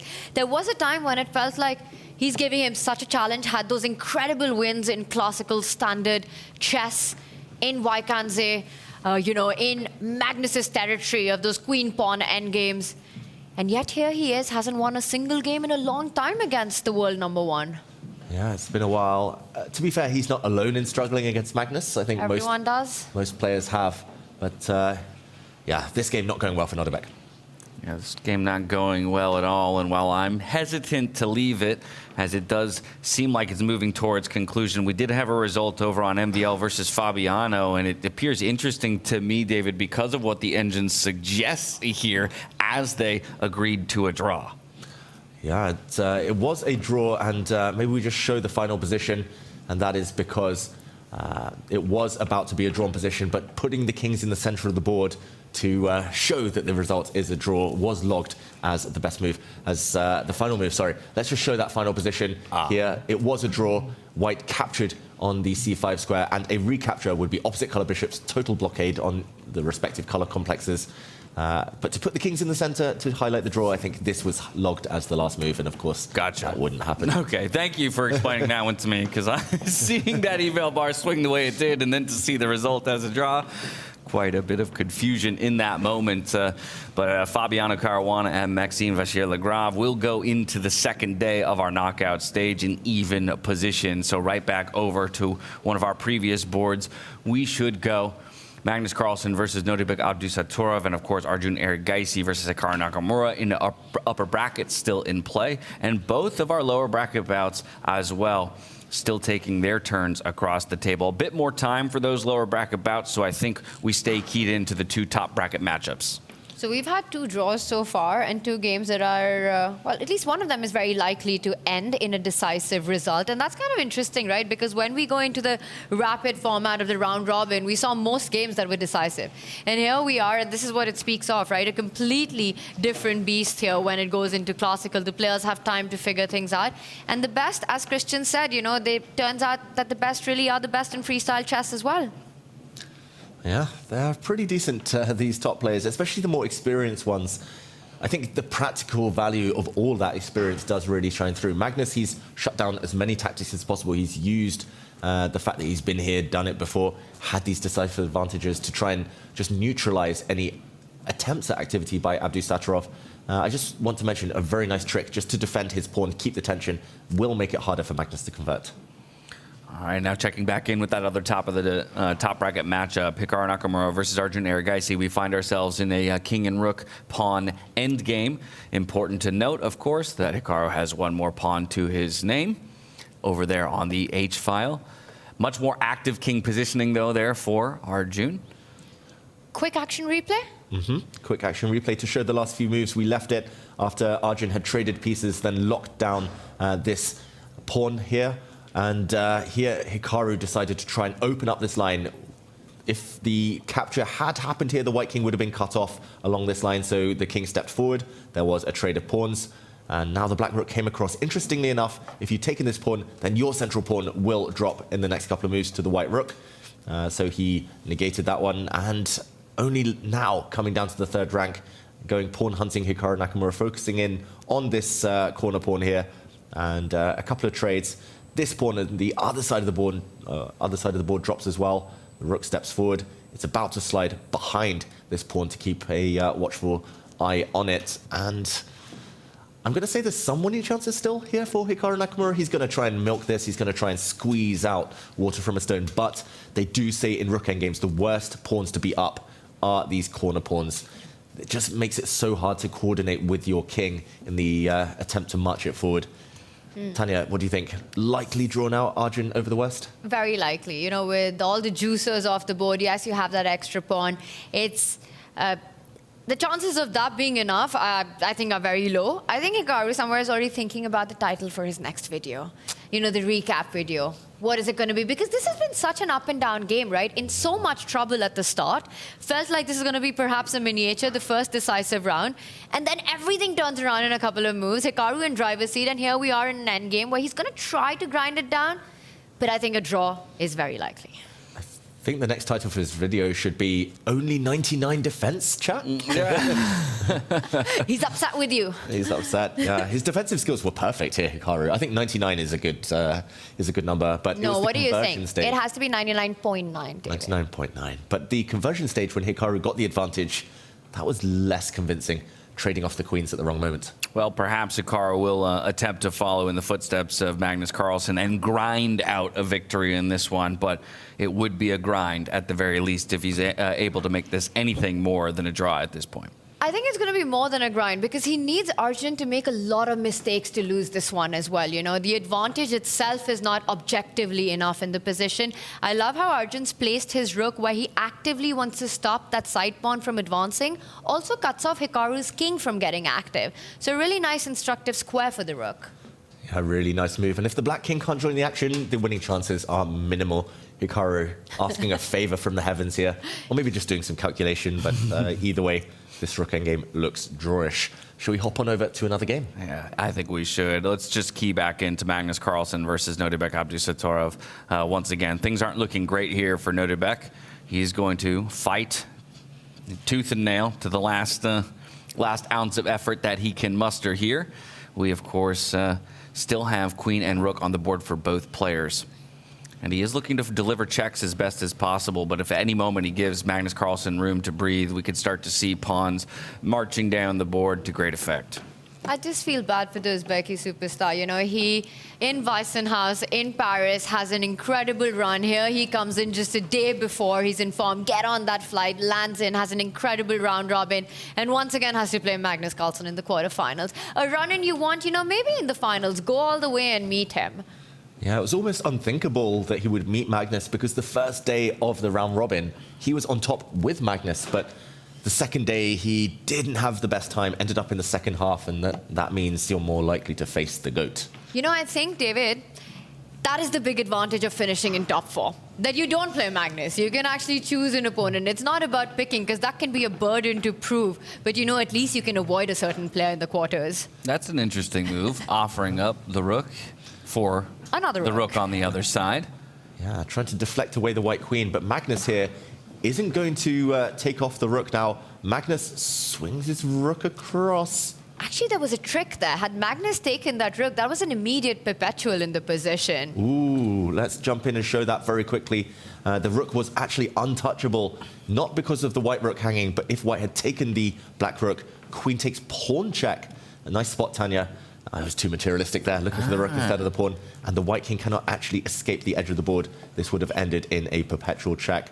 So the rook was untouchable. I thought Magnus was actually going to go for a different move. I thought he was going to retreat his rook, push the black queen away, because any queen trades are simply winning on the spot for Magnus Carlsen. The black queen would have been forced away, and then you could have maybe tried to trade queens. The black queen would have actually been trapped, and no way to avoid that exchange. But instead he slides his rook across, going for a potential attack against the lonely black king. And a good concept to hold in your minds through the end of this game, right? The idea that Nodirbek wants to try and keep the pieces on the board just to have options to extend the game and maybe find himself a perpetual check like you drew up for us just a moment ago to find a way to a draw. Otherwise, Magnus will eventually make great use of those 3 pawns that are just sitting on the right-hand side of the board, ready and waiting to make the long march across the board and turn into queens. Yeah, it's clear what both sides want. Magnus wants a queen exchange because he has so many extra pawns.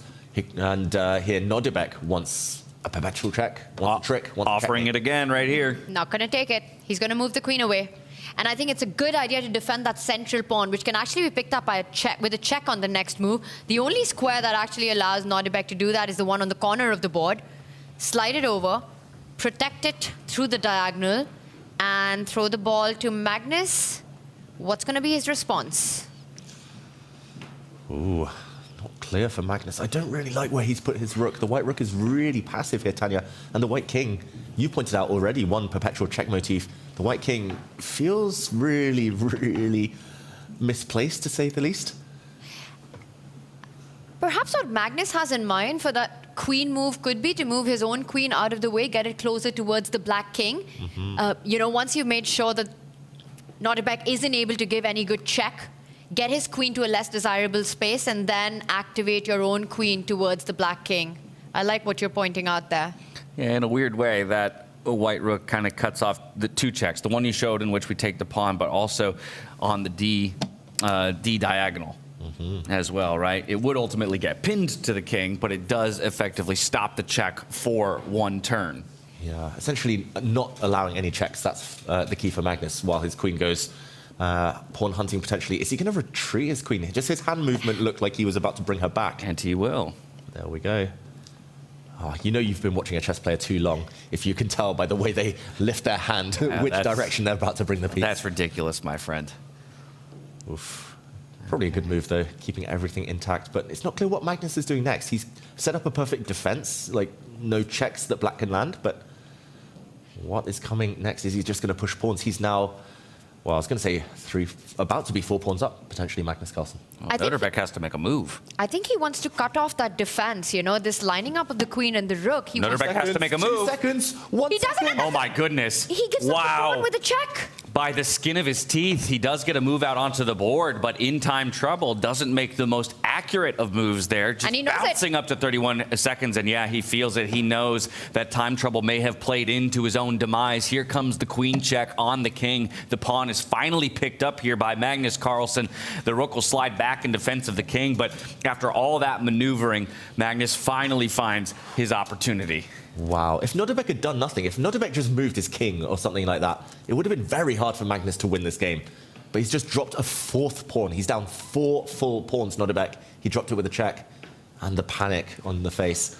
I wanted the heart rates there. What was his heart rate as he went down to 1 second? What was your heart rate down? Mine just definitely shot through the roof as well. My goodness.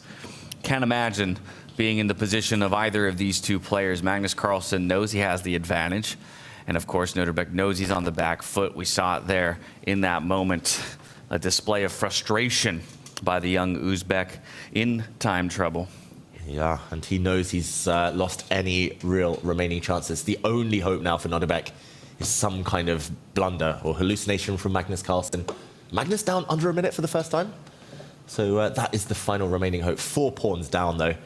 Needs a miracle at this point. Needs some kind of divine intervention to save this game. You know, we say the clock is the 17th piece in chess, and that's what came to, well, Nodirbek's position to play a part. And just with 1 second, making that huge blunder is going to cost him. Magnus moves the rook, doubling down on that pin. It's not the most accurate move, but, you know, accuracy, it's too much of an ask with seconds on the clock. As long as it keeps a big chunk of the advantage, And Magnus can't afford to get too greedy. He can't pick up that 5th pawn just yet, allowing the black queen to give a lot of checks there. I'm really shocked Magnus went for this because, yeah, trading rooks would take your eye off the ball here, and black's queen would start giving some checks, some nasty checks that are going to be hard to evade long term. Yeah, this pawn in the corner as well, as Tanya pointed out, also falling. So rook takes rook, not really something you want to consider, especially with 20 seconds on the clock like Magnus. It is hard to defend. I think another queen retreat. I was just going to see, hovering over that queen. That felt like a retreating hand move as well. Yeah. Look at you both go. And queen retreat. The black rook cannot actually avoid being traded, so this was the key. This was the idea by Magnus. He actually guards his 2nd rank. There's no checks the black queen can deliver. He's so good at taking little incremental advantages, and as you say, not getting too greedy, not letting his eye off the ball. He picks up that pawn and runs away with his prize. Yeah, he's picked off 4 pawns, like one by one. He's like, okay, I want a pawn early. 2nd pawn, he went hunting with the white queen. Then he went hunting with the white king. And wow, creative move there from Nodirbek. He knew the rooks are about to be traded, so he's X-raying the white rook now. He's trying to get to this undefended pawn with a check. And you've got to give that, right? Because the rook is under attack. I don't see a good square for it. Trading feels like the only way to go. Right. And there we can see it's on the board. Nodirbek's going to pick up a pawn with a check. He does it. And then he'd recapture the rook. It's still a lot of pawns for Magnus. Yeah, and Magnus is going to pick up the central pawn with a check. Once the black pawn recaptures the white rook, Magnus, it's actually very important that he can give a check and take away any passed pawns. It's not even about the number of pawns in queen endgames, it's about how many passed pawns you have. White has those 3 on the right-hand side just in the bank for later, and they will ultimately decide. There's a couple of checks he can give Nodirbek with his queen, but they will fizzle out very quickly. It's more likely he will take the white rook. And Magnus is going to get his queen in the center. How does he always do this, Tanya? The white queen will end up in the center of the board once it takes that black pawn in the middle. It's the strongest square. He's the strongest player. And every single time we've got this dynamic, a king and queen endgame on the board. He just knows how to get it at the most powerful point, where it controls maximum number of squares. And from there, not only how aggressive it is, it plays a key defensive role as well, right? It stops a lot of checks, can be a bridge for the king when needed. Magnus can give another couple of checks along that same file on which Nodirbek's king has moved to before he decides to capture the pawn. And he does give a check. How about that? Just decides to reposition the enemy king before maybe jumping for that pawn. And it's crazy. His queen will end up in the center. There's no perpetual check. The black queen only has 2 or 3 checks. Well, what is Magnus That's doing an interesting here? Move. Goes against what we expected in taking or just picking up that free piece. Just trying to gain time on the clock. He's just going to check, and then go back for that pawn in 3 minutes' time. Okay, Jeff finds it in the same way. You can dance around here. It's so professional and also really plays games with your opponent's mind, right? Like, Nodirbek knows this is busted. Magnus is enjoying the position, sort of torturing even more. So psychologically, also a great move to play. And Magnus has this, right? He always wants to not only win on the board, but in some ways win in the mind as well. Yeah, and this shows he truly believes he's winning as well, because he's just trying to build up a bank of time. He knows a blunder is the only thing that can stop him, so why not repeat the position, gain 3 minutes with this flurry of moves, and then finally take the pawn when you're ready. Do you think he resigns, Nodirbek? No, never. Never. He's the Uzbek fighter. He really is. On Chess.com. Warrior. Warrior. Uzbek warrior, that's it. Polish fighter, that's Duda. Uzbek warrior. Another queen check. Oh, you should probably take that pawn before you accidentally repeat the position 3 times. Yeah, that would be a disastrous way to end this round. Can you imagine Magnus's reaction if that was to happen? Oh, he would lose it. Yeah, something would break for sure. Some hotel rooms would be trashed. That's a different player. Shout out to Jan Henrik. I know you can hear us in the playing hall. Do you feel like he's built up enough time that now he finally goes ahead and snags that pawn? He's thinking about it clearly now. I think he's looking at some of the checks that Nodirbek has, you know, if you take that pawn. Also, there's another pawn hanging that can be picked up. So, yeah, he does eventually take it. Do you continue with checks, or do you just re-grab a pawn? Because checks would only help White's king come closer to the queen. Yeah, it's very hard. I think pawns is just so irrelevant in this position. The only chance for Nodirbek is just going to be giving perpetual check anyway. So he's trying to keep the white king stuck on this side of the board. Magnus internally won't know for 100% sure that he's winning. He will sense it, because normally when queens are in the center, your king will eventually be able to use that queen to retreat as a shield. But for now, he's going to have to advance his king or step it back before thinking about evading checks. That's a great point. We benefit so much from the aid of the evaluation bar, and then for the players, they're relying on that sixth sense, that intuition, a feeling of an advantage in a position, but maybe not quite certain as to how big it is. I'm just going to draw the path for the white king. I think the king is going to just slide across around its queen, and the queen will be the shield with which the king is guarded. Any checks will shortly fizzle out, I think. It's always easy to say with the hoping for a mistake, right, from Magnus off of one of these checks. Yeah, like don't go here, for example. Don't retreat to this diagonal and get skewered. And if you don't go there, you go on the square next to it. At least Nodirbek picks up a pawn with a check as well, right? And then also threatening to pick up another one with potentially another check. The warrior is going to keep on fighting. Meanwhile, Arjun Erigaisi is also fighting. We don't need to jump there, but just staying still in the balance, still level, and he's kind of defended that rook-pawn endgame perfectly. That could actually finish any moment now. Do you want to jump quickly to that? Yeah, let's jump over to Arjun Erigaisi against Hikaru Nakamura while Magnus puts the finishing touches on here. Assuming Nodirbek Abdusattorov doesn't resign, that's the only danger. This one is a dead draw. The black rook is actually trapped behind its own pawn, making progress impossible. Hikaru's looking over at Magnus's board, just checking that one out. Yeah, more interested at this point in the state of the other games than his own, realizing probably much as we do that this one looks like it will go entirely to a draw. I'll just note for people at home that Hikaru still maintains that one pawn advantage, while one pawn apiece was traded somewhere in the last number of moves. And just want to point out, Hikaru's winning plan here would be to get his own king closer to assist that pawn, free up the rook, and then a queening square. But the moment the king gets there, Arjun's defensive resources just keep checking that king away and then go back to the file to make sure the black rook is tied down to defend. The other idea that Hikaru has is to go sideways towards the only remaining Arjun pawn, but the moment it gets there, the rook slides over, starts checking laterally. Yeah, essentially there's no way to break this white defensive formation. The black rook is the passive one, the white rook is the active one. And yeah, this is why they always say in rook endgames, rooks behind passed pawns. That's how you propel them forward or defend against them. This is going to be a draw. Hikaru might play a few last moves to test Arjun. Are you expecting a draw offer, or do they play it out till king and king is left on the board? I expect Hikaru will mumble something, no eye contact. The players will barely shake hands, like touch of the hand. And Hikaru... Oh, another score sheet's picked up. Another score sheet, okay. Save the forests. Don't use the extra score sheet. Just agree to the draw now. Yeah, just flip it over. Use the back of the previous one. And this is what we were talking about, right? Black's king comes into contact with Arjun's pawn, now defended laterally, still keeping contact with that passed pawn, one step away from queening, but making sure that the black rook doesn't have time to step over. There's one little trick in this position that as white you need to watch out for. You know, you have to keep your king to the two leftmost squares on the board.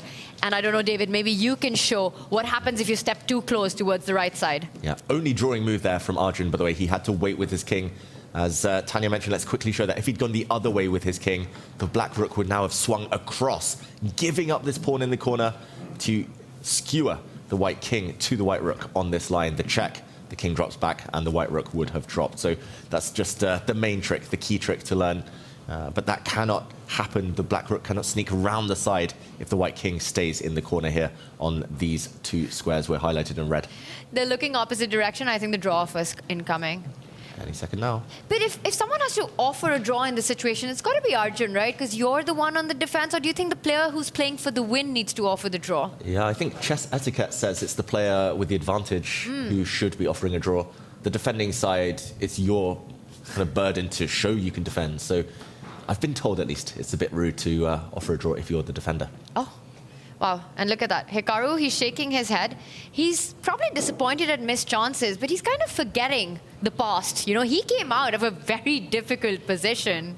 I'm so glad you're reminding us of that, right? Because I think it could be easy for him to only remember the second half of the game where he felt, okay, I finally gotten myself back into it and have some winning chances, and ultimately bungled it down to a draw. But in this case, I think he'll just use his remaining time to make sure he's exhausted all possibilities before that draw offer is extended. And so it's going to happen now. Yeah, we should hop maybe to another board, two of which are looking like they're moving towards decisive. It's going to happen any second now, I think. I think this is the moment. I mean, look at him. The head shake? Yeah, the head shake.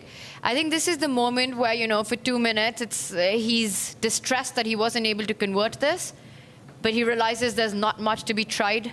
He's tried every trick in the book that he had. Arjun defended it. The Magnus game will continue for a while longer, so I think we stay here till the handshake. Do you think this move or he plays another one? I don't think there's much to fight for. Essentially, if the black rook moves away, then the h-pawn drops, the valuable pawn, and a one-pawn advantage with the white king in front of a pawn to block is not enough. The black king alone will not be able to bypass the defense of the white rook. Yeah. And now you just move the rook, because the king's lost contact with the white pawn. Your rook's free to jump around, to move around. Any rook move on this line will hold the draw. The one move not to play is to advance the white king, and then you get checkmated on the edge of the board. He's not going to play that. He's going to move the rook. And do you think Arjun then offers a draw? No, Arjun will never offer a draw. These youngsters, they never offer draws, ever. I have to say, I think Arjun's got to be feeling a little disappointed as well in this game. His advantage was massive for pretty much majority of the game, right? We have to commend Arjun for stepping into the confessional, one of the few younger players who did that. And he said it. He thought he had a clear advantage. He knew he was clearly better, so mixed feelings. But he defended well when it mattered, Arjun. Roller coaster. One had the feeling that the advantage that Arjun had was perhaps more than the advantage that Hikaru had when it did shift. Absolutely. That is true. I think Hikaru, maybe if he'd kept the queens on, it would have become a bigger advantage, but he had a smaller advantage and for a shorter amount of time. Tough decision in the studio, whether to switch or to stay and wait for the draw. I don't know. Look at you guys promised me that this game was about to end here in a draw offer. Should we write this off as a draw? Hikaru, we can see it on his face. Loving the camera angle though right now. Magnus is growing his advantage as just one a pawn. Chat tells us. Should we let chat decide? All right, you've got your eyes on it. Chat, do you want to see Magnus Abdusattorov? It's still on. Or just watch Hikaru. This is as well cinema happening right in front of us. Just painting pictures on the ceiling with his eyes.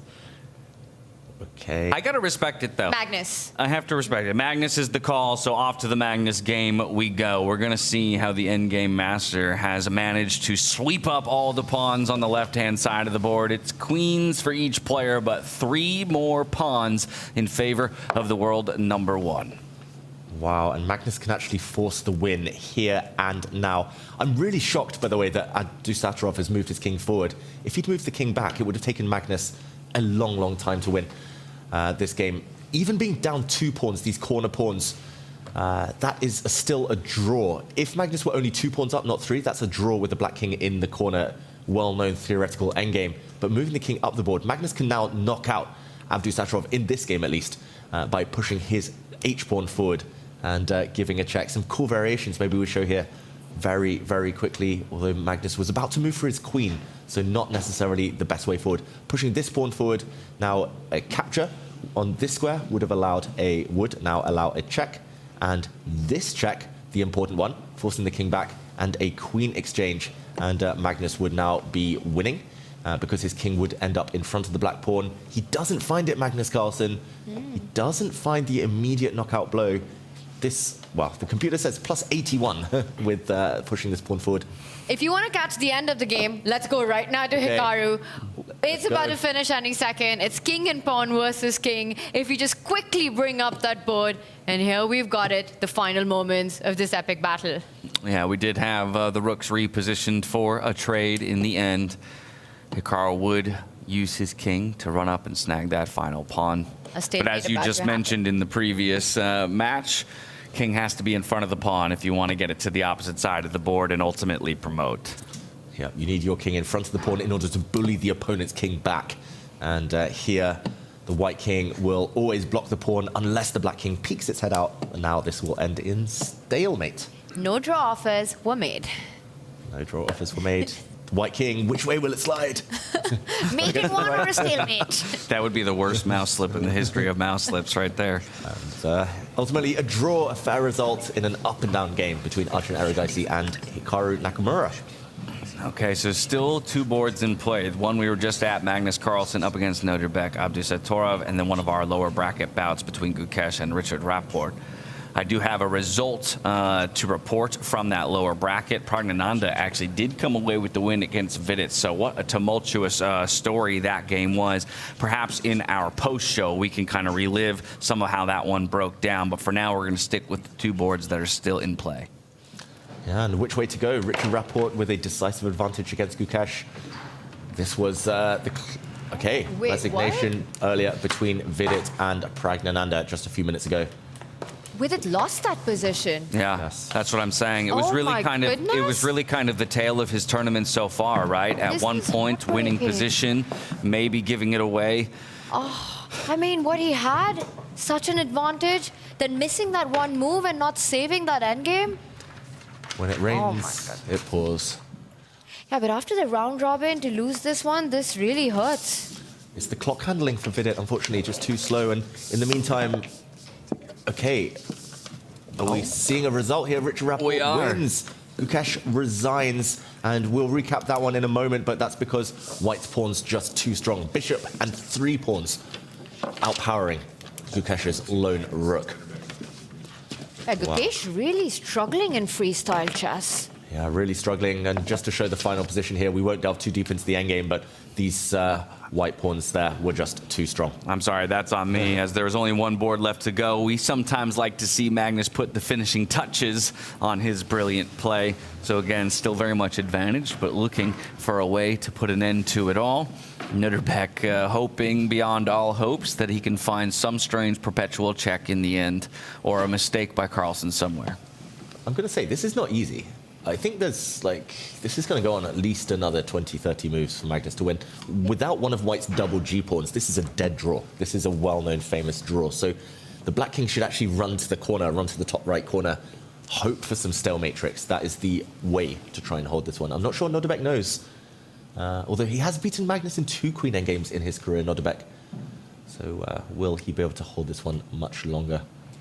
But also without that one extra pawn on the G file, if you take off one of those double pawns, is it really that simple to hold that? Because I feel practically, you know... Very simple. It just is? put your king in...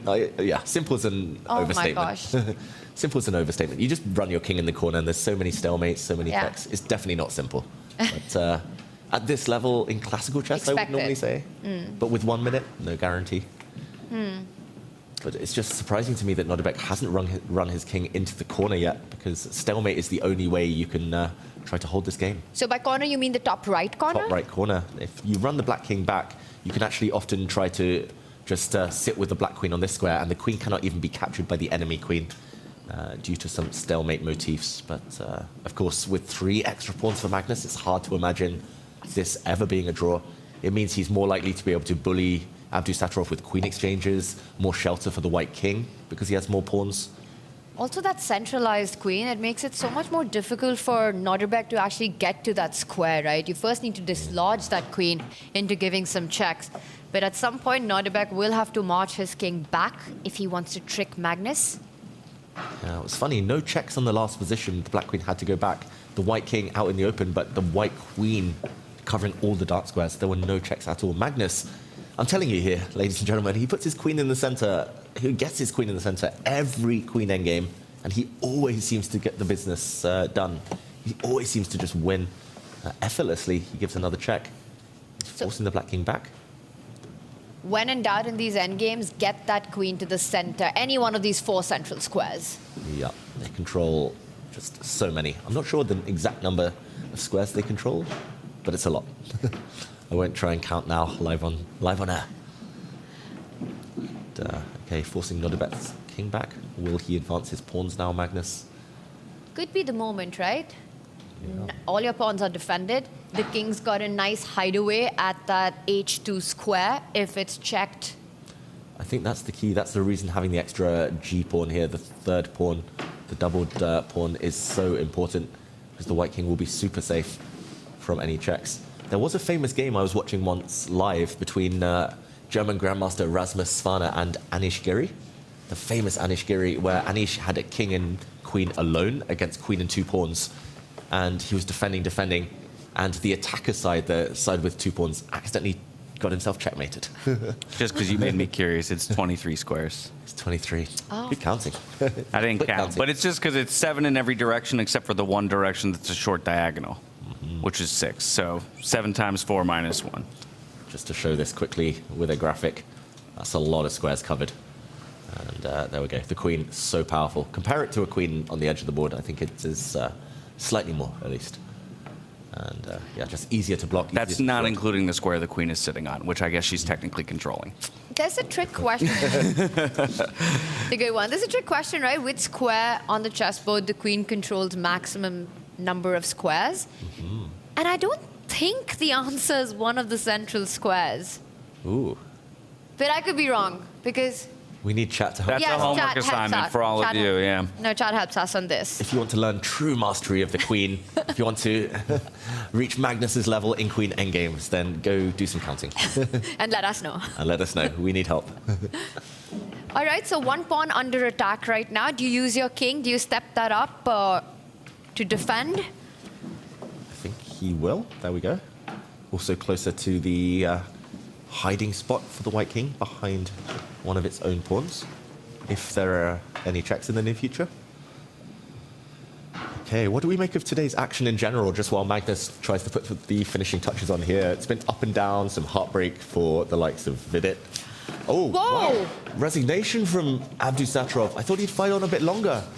But it was a winning endgame ultimately for Magnus Carlsen. 3 pawns to the good. He just didn't want to suffer any longer, Nodirbek. And the world number 1 takes the lead in this match, just as he did in Weissenhaus in the last Grand Slam. Well, you asked for my response. I think most notably it just comes towards the results, particularly in the upper bracket. This is the only matchup that ends decisively. So Magnus Carlsen goes into day 2 with a 1-point advantage over Nodirbek Abdusattorov. Across all 3 of the other matchups, it's half a point apiece. So somebody's going to have to make a play for the victory tomorrow in each of those ones, whereas Magnus, he's going to be sleeping soundly tonight. And for Nodirbek, he has to win on demand. It's a must-win for him. He'll have the white pieces, but he has no idea what setup's going to come. And look at that. He immediately gets up and leaves the building. Magnus setting up the pieces calmly and coolly. And what a game. Flawless conversion once again. Queen found its spot at the center of the board. And rest, Magnus Carlsen, as he usually does, made it look easy. And Magnus Carlsen, as he usually does, sets up the pieces in their starting position for this game of freestyle chess. Not 5-1-8. Not 5-1-8. What was it? 8-4-1? Yes. The position today. I love that. What a beautiful touch. Also the fact that he actually remembers it instantly. That's amazing. Right? Yeah, actually, if you asked me to set up the board from memory right now, I'm not sure I could. Luckily, we've got help at hand. That's very true. Yes, thank you so much for putting that together earlier today. Magnus Carlsen taking a look at the final position of each of the 6 boards.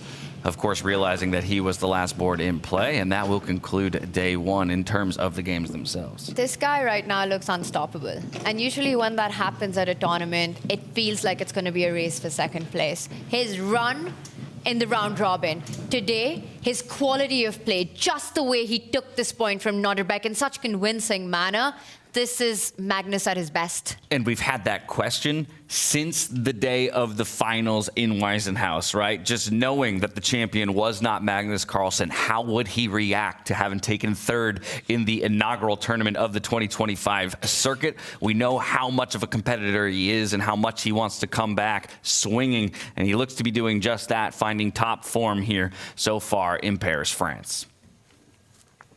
Yeah, just great performance from him. And yeah, we should commend those in the bottom bracket for also winning their games, Richard Rapport and Praggnanandhaa. But ultimately, Magnus was the man of the day, surely, for that victory. A class above strategically and just tactically outplaying Nodirbek. And what a day it was. We keyed into a brand new opening here in freestyle chess, the Nepo Gambit.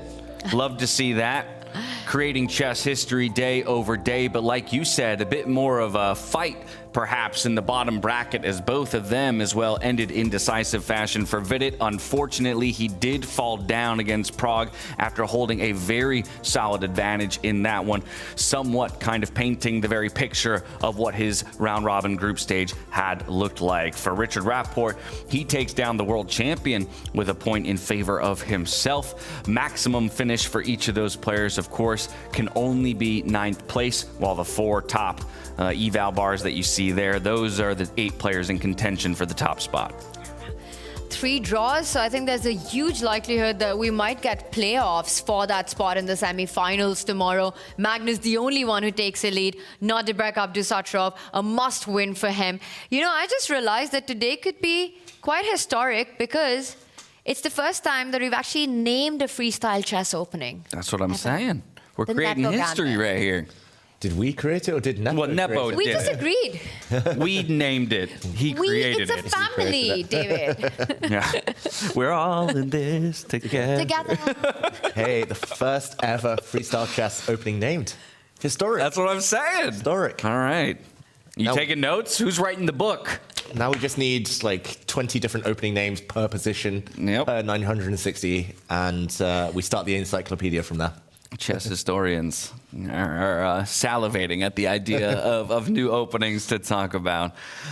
Speaking of Nepo, it appears that we actually had the opportunity to grab a word with him coming away from day one. I'm curious to see how he feels. Oh, Keymer first, actually. Okay, we're going to get both sides of the same coin here. Let's start with Keymer, our defending champion, then curious to hear how Jan kind of is internalizing what was an ultimate draw.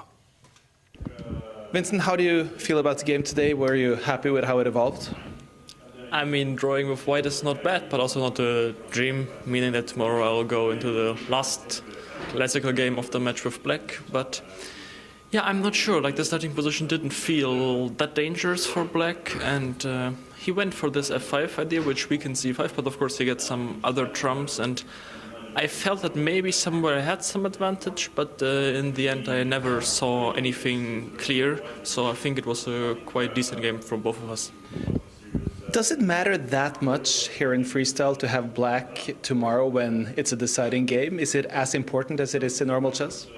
That depends, first of all, on who the players are and also on the starting position that we get. Or, I mean, mostly it's not even about the objective elevation, but sometimes it's just easier to play for white, or sometimes it's rather equal. How happy are you with how your chess was today, how your head was working and everything that goes with it? I think it was decent. I mean, I didn't feel that I got to show very much. But I'm not sure. That could also be just because the position didn't really allow that. Yeah. Wish you the best luck tomorrow, Vincent. Thank you. Jan, you were the only person to choose to start with black pieces. That means you have white tomorrow. How much of an advantage do you feel that is? I mean, like playing white with in the second game. I mean, it's more about like you can't really control the flow of the game. Yeah. So let's say if you try badly to win with white and somehow you overpress, you get to probably have hard times winning with black pieces. Yeah, despite that there is no theory whatsoever. But I think like whenever it's like 2 games match, black in first game, if you sort of okay with a draw in the first game is doable. I mean, I can't say it's like the best strategy ever, but out of my experience in KO tournaments, it's just fine. How did you feel the quality of the game was today? I'm really not satisfied. First of all, I blundered really badly when I played knight g6 h5, and I blundered knight e5 idea, so h5 is never hanging. This was my idea, so I'm in time with knight c6. And I should have done instead, let's say, knight h to f7, queen to g7, and just never let him maintain his knight on e5. So, but let's say his knight on f2 would be forever poor. And instead, like, he got like quite nice position, and he was pressing for pretty much for the remaining game, and yeah, so draw was sort of pretty much only thing I could hope for. Good luck tomorrow, Jan. Thank you.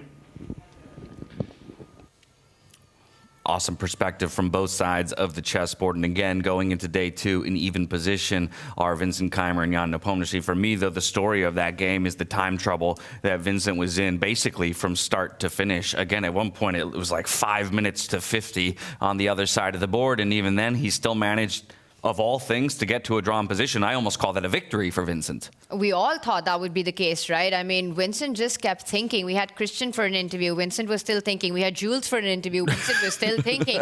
You know, they all left. We got something to eat, and Vincent was still thinking. And then, help at hand, Jan decides to quickly trade off pieces, ease off the pressure, and I think that really helped Vincent because the decisions were easier, pieces were neutralized, and then it was a matter of moves. So he survived that one. I think had Jan kept the pressure on, it perhaps would not have been that easy. Yeah, and so while I'll say that Vincent should be happy with the result that he managed to get to here at the end of the day, I would hope that Jan is still fairly confident because, once again, he's our #1 seed coming out of the round robin where I think he impressed so many, and he did have solid control of this game and great time management for so long. If he makes maybe just a couple of adjustments going into tomorrow with those white pieces, where he maybe has a little bit more of the agency and the initiative, he can maybe come away with that victory and avoid going into any kind of a tiebreak scenario. Yeah, it really suits his style, but I mean, they won't mention it themselves. You mentioned it there, though.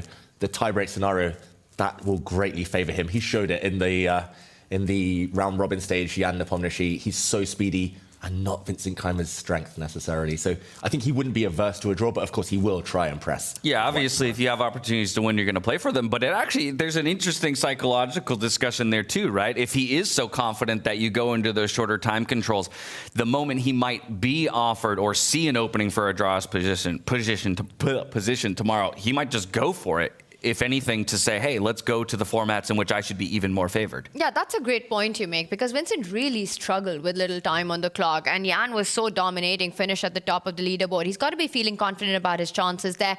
But even though the result was a peaceful one, David, I want to ask you, who do you think played the better game? Who played better chess today between these two?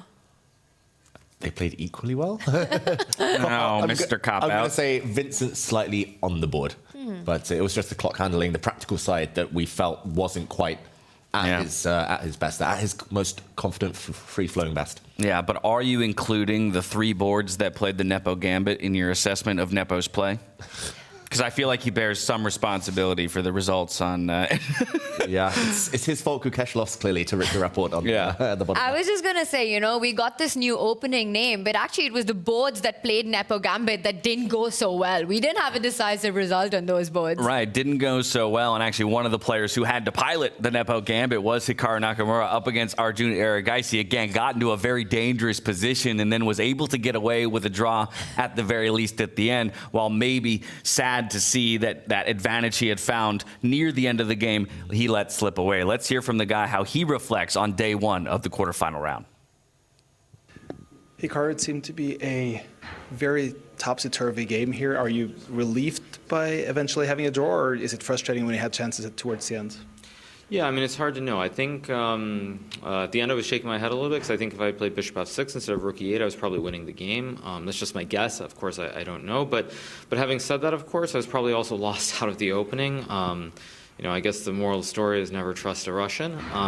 You know, I think all of us, you know, Nepo said this f5, g6, knight g6 is all great and fine. And then, I mean, I think quite a few of us played it. And Arjun was very principled, and he just took the pawn and kind of was asking me what I'm supposed to do. And I think it's just a ridiculous idea, and I think black's just worse. I think it's just ridiculous. Probably in like a Rapport or blitz game it would be fine, but you know, I think there's what is the psychological theory? There's something about like bias. It's like you're not objective and you're biased when you start being influenced by other people, and it played a huge role. Arjun had a chance, I think, if he had traded on f6 and played bishop h5 to probably just win the game, and he missed it. So yeah, I can be unhappy, I can be happy. I think though it wasn't a clean win. I mean, maybe it probably was winning, but I don't think it was super clean. So I'm not too unhappy, and yeah, considering the opening, I'm somewhat relieved. You look a lot happier with your chess as a whole now compared to Weissenhaus last time you were playing freestyle. Do you feel like you're more yourself at the chessboard? Well, I mean, I've had good results, so that obviously plays a role.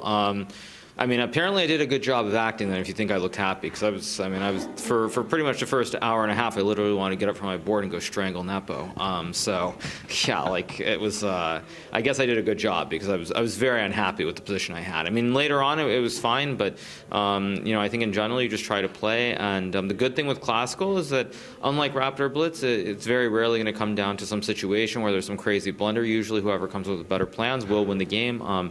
So I feel much more at peace playing slow time controls. Look forward to tomorrow, and I think this tournament is better off for you not strangling Nepo. Yeah, exactly. Thank you, Hikaru. Oh, how brilliant. I'm kind of with Sveta there. Give the man an award for the acting, because I definitely wouldn't have assumed through the first hour that he was ready to get up and go strangle one of the other 12 in the playing hall. That was a jaw-dropping interview. Some hot takes there by Hikaru that, he was thinking about getting his revenge for this opening from Nepo. Never trust a Russian. What was going on there? Well, it goes to a conversation or a question that we've asked multiple times, even starting back in Weisenhaus, which is, what are the effects of these group discussions, and which of the players are the ones who are actively involved, which are the ones who choose to excuse themselves from those discussions? And we've seen a million different approaches from different players, right? Back at Weisenhaus, Gukesh constantly sitting on his own. We've seen Magnus do both at different times. Fabiano, usually one who's always involved in those discussions.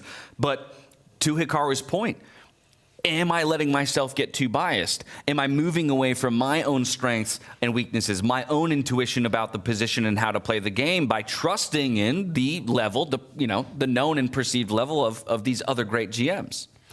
I think it's on him, David. I mean, at the end, you have to make your own decisions on the board. Yes, you listen to all the takes that are there, get a feel of the ideas, understand a little bit about the position. But we saw, for example, Magnus, Vincent, they both sat down, they chose a different first move. They made their own decisions. Hikaru had that option as well.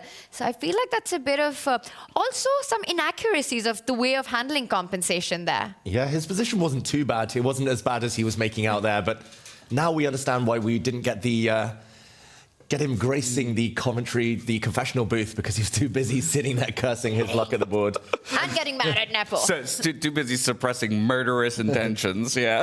I just want to see it level up a bit, where players start to actively try to plant these false leads, these red herrings to their rivals. You mentioned that. Yeah. That'll be the day. That'll be the day for sure. It's coming. We've got the title, I think, for Hikaru's next video. I think it's going to be like, I will kill Nepo. I'm coming for you, Nepo. He knew the game, the result wouldn't be viral. But that video, that interview, that might take us to the next level.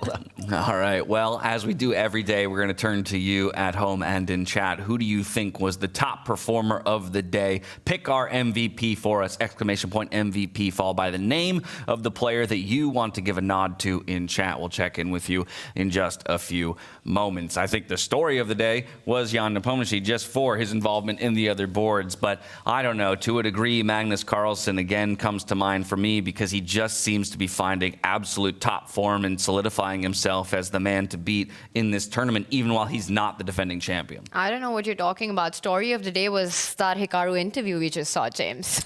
There you go. Yeah, they don't have, you're right. You don't have to pick an MVP just for their play on the board. You could pick them for their personality as well. Don't let us tell you how to vote. You deliver the result to us. What are you thinking? Ain't nobody jumping out for you, though? I would pick you as the MVP. God. Okay. Let's have a conversation then and ignore this guy.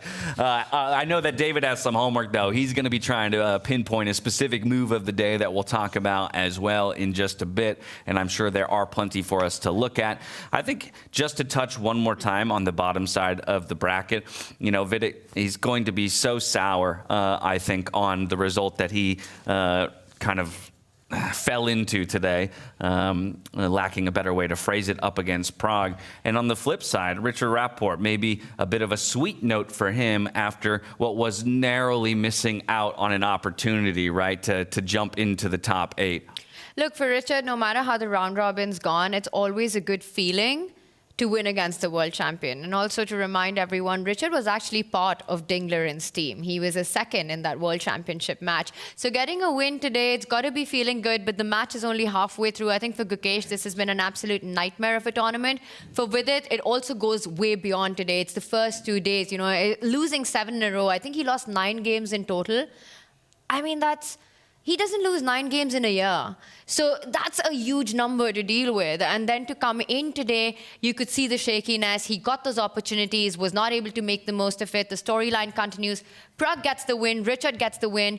Tomorrow, for Gukesh and Vidit, will they make a comeback? How are they feeling? So many questions. Yeah, absolutely. Opportunities to fight back still for all of our players. We have the results of our MVP voting, and it will be none other than Hikaru Nakamura who takes the cake here as our MVP. Probably for some exciting play. The game itself was definitely a little swingy, to say the least. And I think that picture there is him staring down Jan Nepomniachtchi right now.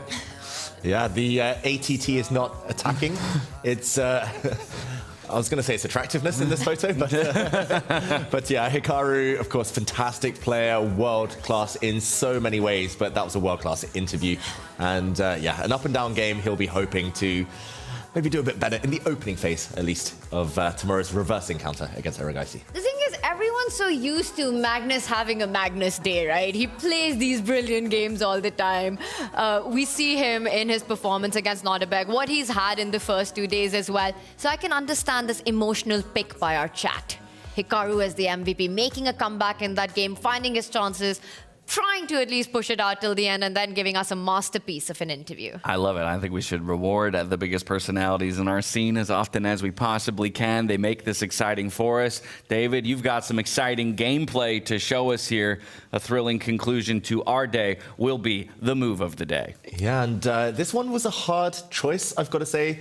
Of course, 3 draws in the upper bracket made it harder. There were no real standout moves there. Magnus Carlsen, a nice win against Abdusattorov, but no real spectacular moves. I've actually gone for something in the lower bracket, a move by Richard Rapport to clinch an advantage against Gukesh, and it was this position with white. We talked about the Nepo Gambit. Gukesh endorsed it, went for it, was a pawn down for most of the game. Actually, that increased a bit later, but this pawn looks like it's about to be surrounded by white. Richard Rapport with the white pieces looks like this pawn is doomed. The knight can capture it on the next turn, or on the next move, black is going to stem forward with his pawn to kick away the white knight from the center and then regain the material balance. Without this next move, Richard Rapport would have had no advantage, would have actually been suffering here as white. But he found a pseudo piece sacrifice by pushing his pawn forward. A brilliant move, double exclamation point according to the computer. Not a winning move necessarily, but a nice tactic. It actually gives up this knight in the center of the board. It is a piece sacrifice. This knight can be captured, but then we see the true point behind it. Pawn takes pawn, and there's a skewer of 2 bishops. A very rare sight, actually, in chess. A skewer of 2 bishops by a rook. White wins the material back with interest. Instead, if this pawn had been captured, white again takes back the pawn, and this bishop has been totally destabilized. Richard here, from this point on, went on to convert his advantage. He kept his extra pawn for the rest of the game and turned it into victory later. And that's what we love about him. That's how he was sold to me as a player coming into this tournament. Creativity and chaos. And he finds creative ways to grab advantages in this game here against the world champion. Beautiful display of chess by him. I await to see who will take the lead in each of our upper bracket bouts tomorrow. I shouldn't have chosen such an alliterative sentence there. But either way, I'm curious for you. You reflect on the day. Do you feel like anybody surpassed their round robin form? Did anybody, either drop far below, exceed? Do you feel like things are largely going towards the top 8 or the way that the standings played out? Well, yeah, I mean, just judging by the upper bracket alone, I think lower down it's always hard, 9th to 12th places, to find that motivation. For Richard Rapport, very impressive day. But up at the top, Magnus, I think, maintaining expectations. Arjun impressing initially, but of course it's just so tough. I think for Hikaru, after the first 5 moves, after the Nepo Gambit, after he'd recovered from the tilt being a bit triggered by the opening stage, it felt like he upped his game. He didn't show his best throughout the round robin, but the latter half of the game today, I think Hikaru. Yeah, and I think from my perspective, I think in a number of ways, Fabiano is still kind of matching for me his round robin performance, and that's a bit concerning. I want to see that extra ounce that it feels like he had when we were at Weisenhaus and in some of the previous events where he did ultimately run to that final table while ending up in the runner-up position. We know he's got it in him. Maybe it'll be on display tomorrow up against the hometown favorite in Maxime Vachier-Lagrave. Yeah, Maxime, we should mention, played a great game as well today. He's just so smooth. I thought he was maybe the one who would flop in this tournament. I thought home pressure, home expectation, and the fact he's probably one of the least experienced freestyle players in the field. But Maxime Vachier-Lagrave continues to impress. That's another great point. Outlook on tomorrow. I just got it from David. For yourself, Tanya, anything in particular you feel like we should keep our eyes on tomorrow? Did somebody feel like they've set the table for what will be an impressive victory and extending themselves to the semifinals? Or do you feel like those who proved themselves in the round robin are continuing to do so and look to take that step towards the final table? I think it's going to be super tough for Nodirbek to make a comeback in this one. It's not just that he's down a point, but also the form that Magnus has been in. It would take a lot from him. He just have to bring out his absolute best. Arjun Hikaru, I'm going to predict a decisive result in that one. It was so close today. Both players got their chances. Both players got their opportunities. So I think that's going to be a fun one to watch.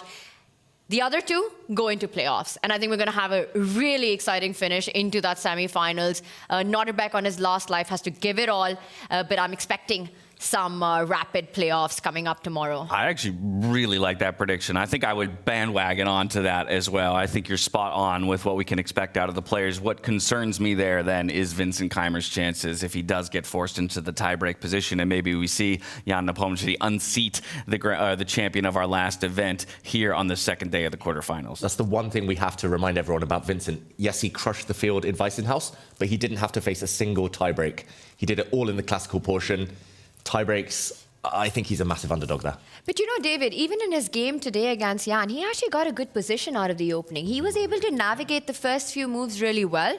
Yeah. But again, it was the clock. It was the 17th piece. That's where he messed up. So if he can take that as a huge learning and make sure he keeps things under control. He does start with the black pieces. Jan will be on the offense tomorrow. It's tough to call, but Vincent, he can't let the clock get out of control tomorrow. I think Jan will be ready to strike much harder if he gets that opportunity. Day one of the quarterfinals, it's in the books. Day two is just around the corner, and it's going to be action-packed as we'll say goodbye to some of our players in the upper bracket as they fall out of contention for that all-important race to first place. We're shutting the studio down. We'll be right back. Same time, same place tomorrow, and we hope to see you there. Until then, stay healthy, stay safe, and be good to each other. Good night. This is the start of something new. Taking my steps only forward. A change in the air, can you feel it too? This world is so big around the corner. So many possibilities. No dream can be too big. 'Cause this is the start of something new. 'Cause now I know this is my time. Time to just be me. Time to hold my key. 'Cause this is my time. Time for me to choose what I wanna do. With my time. With my time. Life is a blessing, such a gift, and I am so lucky to be here. Live to the fullest, don't resist. No time to waste, so have no fear. So many possibilities. No dream can be too big. 'Cause this is the start of something new. 'Cause now I know this is my time. Time to just be me. Time to hold my key. 'Cause this is my time. Time for me to choose what I wanna do. My time. 'Cause this is my time. What I wanna do.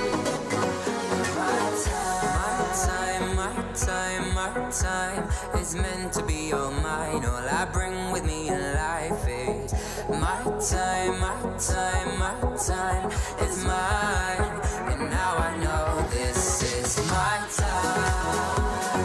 Time to just be me. Time to hold my key. 'Cause this is my time.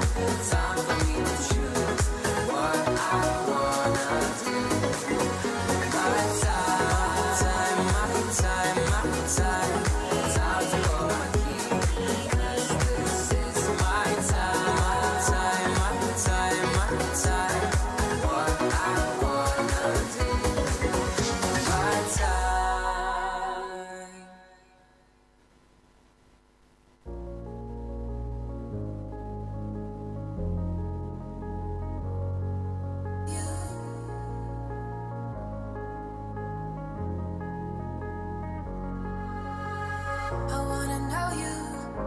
show